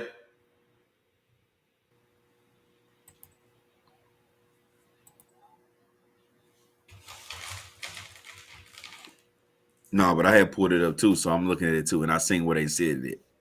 Mm-hmm. Mm. So, what you think of this first round so far, Willie Jack? What's your thoughts, man? I like the pick, and so it does offer a little redundancy to what they have in Hassan Reddick. But keep in mind they also lost T.J. Edwards in free agency, who was off ball linebacker. I've been Yeah. saying now for probably the last 5-6 picks that we've been talking about him that I think he can play stack backer. I really do, and so everything I've been saying still applies. I think on first and second down they let him play stack backer. He's way more athletic than T.J. Edwards. T.J. Edwards, who did kind of get exposed for his limited athleticism in the passing game in the Super Bowl. Noah Smith can go sideline to sideline and run with anybody on the field. So now, learning technique, learning nuance, learning and acclimating to the position in more of a consistent role. But I think he's a player from everything that you hear about him or know about him. There shouldn't be anything on the football field that he can't do. And so, if I'm them, I definitely want him to. I want him on the field every down. I don't want him just rotating in on pass downs. I don't want to take him out the field. I want him flying around knocking heads out. And the only way to do that, realistically, or at least at this point, looks to be to let him split time between stack backer and pass rusher on third down, a la rookie Michael Parsons. I got you. The one thing I did see in Nolan Smith, man, was his ability to track down ball carriers in an open field. Like, he did not miss tackles. He don't miss tackles. If it's him, me, you, and him, he gonna get you, and you're not gonna run past him or run around him because he's just as fast as you, if not faster. You know what I'm saying? So,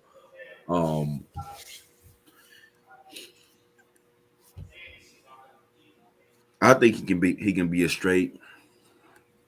stand up end or stand up outside linebacker, whatever you want to call it. I know you like the mixed role for him, Willie Jack. I think he can play that too, but Yeah. I mean, because in a 4-3, I'm just nervous about him like putting his hand in the dirt at 235 pounds. I mean, regardless of how strong he was in college, it's just a different ball game up you know what I'm saying, in the big league, man. Like 235 pounds, he's only 6'2", with his hand in the dirt. He's gonna look like a little kid next to Trent Williams before the snap. Now he's gonna. I mean, not to say that he's gonna get treated like that, but I'm just saying like that's just a lot to ask, man, for a 230-pound guy to put his hand in the dirt outside of some of the monsters that play tackle in this league. for sure. Okay. So Chiefs on the clock, man. We'll see what the Chiefs end up doing, man. You think that they could use I think they need a tackle, man. DeWine Jones is still on the board. I like tackle for them, but do you think defense is a possibility? Yeah, they need that. The next position for me for them would be a pass rusher. So I like I like that. I like Felix and DK Uzama. I've had drafts where I had Felix Uzama going to the Chiefs, but in my last one he went a pick earlier to the Eagles. But I would love to see him there. And he's a local kid. He's from Kansas City. He went to Kansas State, and so if he goes back home to Kansas City to play for the Chiefs, that'd be I'm sure fun or exciting for him. Assuming he's a Chiefs fan, hometown team type of thing. But I could definitely see that. Like I said, I like DeWine Jones at tackle. Let me see who else. Those are the two that make sense to me. Those are definitely the two that make sense to me. Wow. Pittsburgh is really going to get Joey Porter tomorrow night at pick 32. This is crazy. This is crazy, man. That's perfect. It's a perfect draft. It's a perfect draft now. We can stop picking, Chop. Our work here is done. We get Joey Porter tomorrow for pick 32. Y'all can cancel Christmas. You good with that?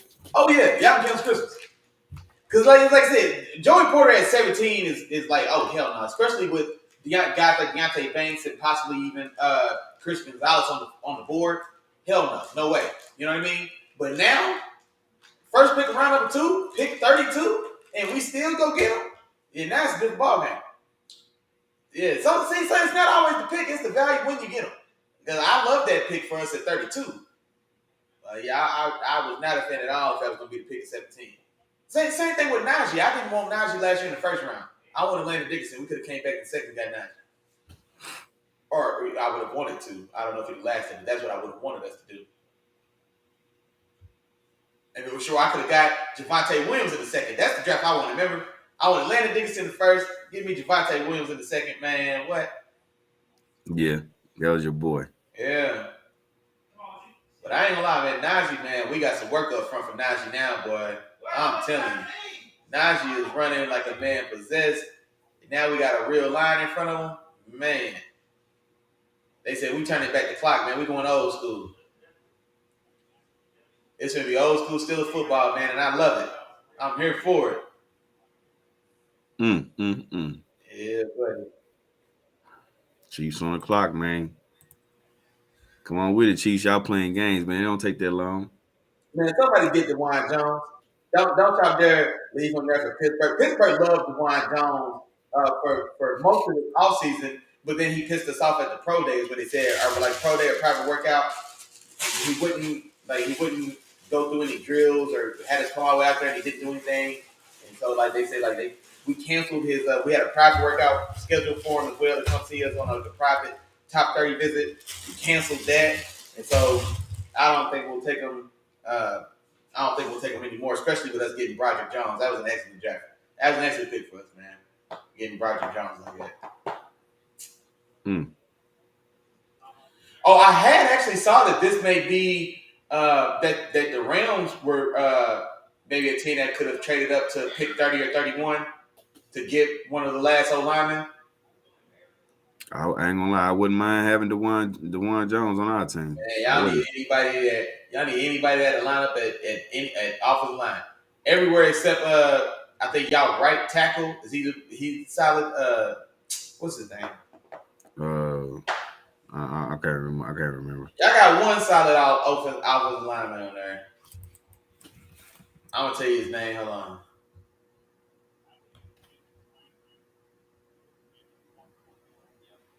Unless you talking about are you talking about Rob Havenstein? Or Rob Havenstein, yeah, exactly. Yeah. Rob Havenstein, that's exactly what I was thinking of. Yeah. Yeah, he's the thing. DeJuan Jones play right too, though. Man, look, y'all better figure something out. Y'all line is terrible. Right. Y'all better figure something out.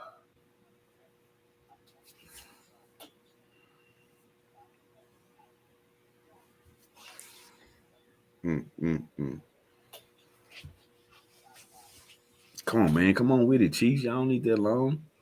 Y'all know what y'all want.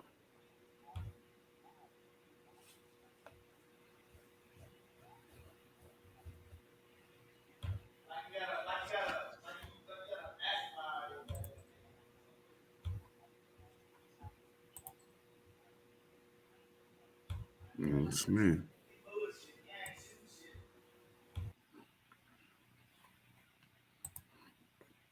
So which team do you feel like had the worst pick of the first round, Willie Jack?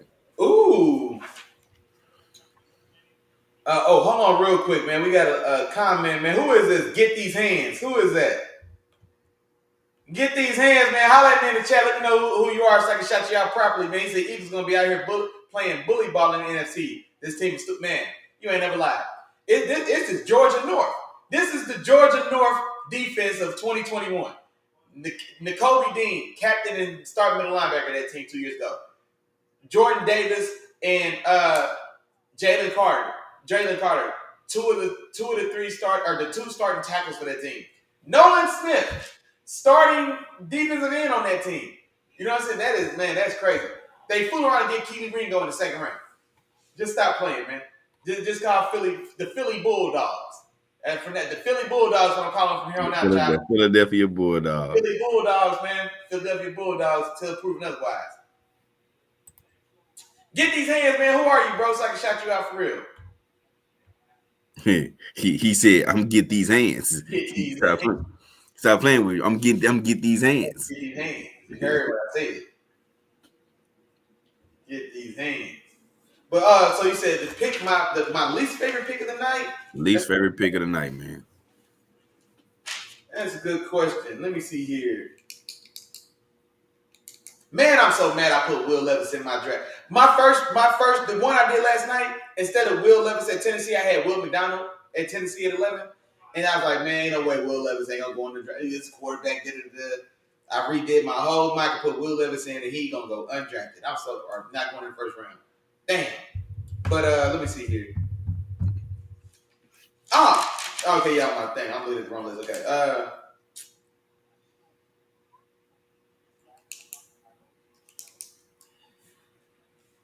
I don't mind the pick, but I think it was a little rich. Was Jahmyr Gibbs at 12? But see, I like the player and I like the fit on the team, so I don't want to say that. Jack Campbell to Detroit. It's way over. It's way too expensive. Jack Campbell in the top 20 was for me. That's easily the worst pick of the night. Got you. And you said both of those. I actually don't like neither one of the Detroit Lions picks in the first round. Yeah. So I didn't like Jahmyr Gibbs. I didn't like that pick. And I don't like the linebacker pick as well. The linebacker pick. Oh, Kansas City's pick is in. There your boy. Yep. I just said, damn it. I had him to the Chiefs for a month now. And then I move him up to the Eagles. All right. Well, this one wasn't as good as last year for you, boy. It could have been, but it wasn't. But now Felix and the DK Uzama, edge rusher for Kansas State. I really like him. When I was watching him, he really put in mind of Boye Mafe, and I loved Boye Mafe last year. Chopper tell y'all coming out of Minnesota, and so put me in mind of him, man. He's got very, very violent hands. He's got very good bend. He's got good size. He's 6'3", 255. He's got long arm. He's got good arm length. I really like it. I really like him as a player, and he stays right there home in the show, or goes back home to the Show Me State, man. Stays home in Kansas City. Gotcha. And get these hands. Still ain't told us who he is, man. But he came in. He says he don't like the Gibbs pick as either, man. Yep. He said he loved the dude, but it's just too early. All right, it's too early. Well, he said the pick didn't make much sense to him. So, I mean, it just did. I mean, it definitely didn't feel like a priority. Like you had to use like your first pick of the first round. You had to go get a running back. Even I think Gibbs is gonna be special. I'm not gonna lie. I really do think he could be special. And so I think he's there. I think he makes that running back room back. I think he's gonna be the day one starter in that running back room. And I think he does offer he offers like elite game breaking ability. I really think that, but it just still felt a little rich, man. Getting him at 12 is the only thing. Yeah, I don't like the value, but I do like the player, and I like the fit myself. Gotcha. All right. Get these hands, man. Who are you, man? Come on, stop playing. Let us know who you are, man. Let us know who you are. But Willie Jack, man, that's the first round, dog. Did you tell me what was your least favorite pick? Or well, I know you said neither one of those Lions picks, or those are definitely your answers. Yeah, I think those are my answers, man. Those are my worst picks of the first round. I'm trying to think of it. Is there another one I just don't like? The rest, I think I'm okay with. I think they were. Honestly, there wasn't much that was crazy. Honestly, like it really wasn't much that was like just crazy. Maybe the Packers I didn't like as much. The Packers pick with Luke Van Ness. But I don't think that one was that crazy at all either. I think that was okay. And that's the same way I felt about it. Like it's not my cup of tea, but it wasn't like a completely just horrible pick. You know what I mean? Like I don't like the pick. I don't like Kalijah Kancey to the Bucks, but not because of the player. I'm just nervous about the fit because it's a 3 front, and so he's going to need to play, I guess, 4-eye in that defense, and it just makes it I don't know how he's going to live in that 3 front. You know what I'm saying, with the deficiencies, I guess, to his game physically. You know what I mean? He's got short arms. He's already a short guy. He's already super light. He's a one-gap explosive penetrator, and that scheme generally lends more toward people movers. Just like my dog Chop was saying earlier, they're trying to find a guy to still replace the role that Ndamukong Suh had in that offense. You know what I'm saying? Like another guy to line up in that 3 front. Yeah, because I don't know if Sue was on the nose or if he was on the 4 eye. But anyway, like I'm just nervous about how that fits with the scheme. But I did like the player a lot. For sure. Yeah. Well, Willie Jack, man, that's the draft. Man, we did it, man. I wrote down all the picks. I'm gonna go through and I'm gonna probably grade them. You know, like you draft grades, A, B, C, D, whatever that. So I'm gonna go through and grade them, man. I'm gonna try to get it posted by tomorrow before the next round or whatnot, just to like, you know what I'm saying, put that up there. So man, yeah, I'd like to hear what y'all think about that as well, man. Favorite picks, least favorite picks that just made no sense, picks you would have made. So man, yeah, get it. Holler at us in the chat, man. Holler at us in the group and let us know what y'all was thinking, man. For sure. Well, Willie Jack, go on and bring us home, man. You bring us on home. That way we gonna wrap it on up, big dog. For sure, man. And on the way out the door, man, shout out to our dog, No Vultures, the podcast, our dog, Brother Red, man. Good job, gentlemen. Hey, man, we appreciate it, man. This was a haul, man. 4-hour marathon show, man. Appreciate y'all sticking through and hanging out with us, man, for sure. Man, y'all gotta let us know, man. Let us know that probably maybe not in the chat, we'll be closing this on out, but man, get in the group, man. Get in that Facebook group and holler at your dog, man. Let me know how you think your team did. Like my dog Chop said, man, your favorite pick of the night, the pick you hated the most out of the night. You know, just whatever, man. Your thoughts on the draft. Don't be shy, man. Talk to us, man. We talk bite. Y'all know that, man. Other than that, man, y'all know what it is, man. It's been 4 hours, man. Y'all know what's going on. What's understood ain't never had to be explained. Y'all know we love and rock and chop a long way and a strong way. Appreciate all the love and support. Day 2 is tomorrow. I'm definitely gonna be locked in to tune in day 2, man. We don't have like an official show plan or nothing like that. I might pop in and holler at y'all, man. I don't know. I'm gonna be wired up, man. I'm gonna watch every single pick for the whole 3 days, man. So, but other than that, man, appreciate everybody coming through, rocking with us, man. Real quick, man. No Vultures, the podcast. Get these hands. You still ain't told me your name, man. The home team is in the building, man. Friend of the show, Dave. Our dog Dave, man. Scoop came through. Our dog Tom came through. Little sis came through, man. Man, day 1 game, Jarrell was in the building. Man, a lot of y'all came in here, man. So we appreciate our love and support. Y'all know what's going on, man. If I forgot to say your name, damn. Charge it to my head. Don't charge it to my heart. You know, we thinking about you, big dog. We appreciate all the love and support, man, as always. Round 1 is in the books. My Steelers did the damn thing. And guess what? Tomorrow, we still get Joey Porter Jr. at the top of the 2nd round, man. So y'all can't beat that. But other than that, man, y'all have fun. Y'all be safe, man. Hopefully, if y'all got to work tomorrow, man, y'all get some sleep and get up on time. Peace.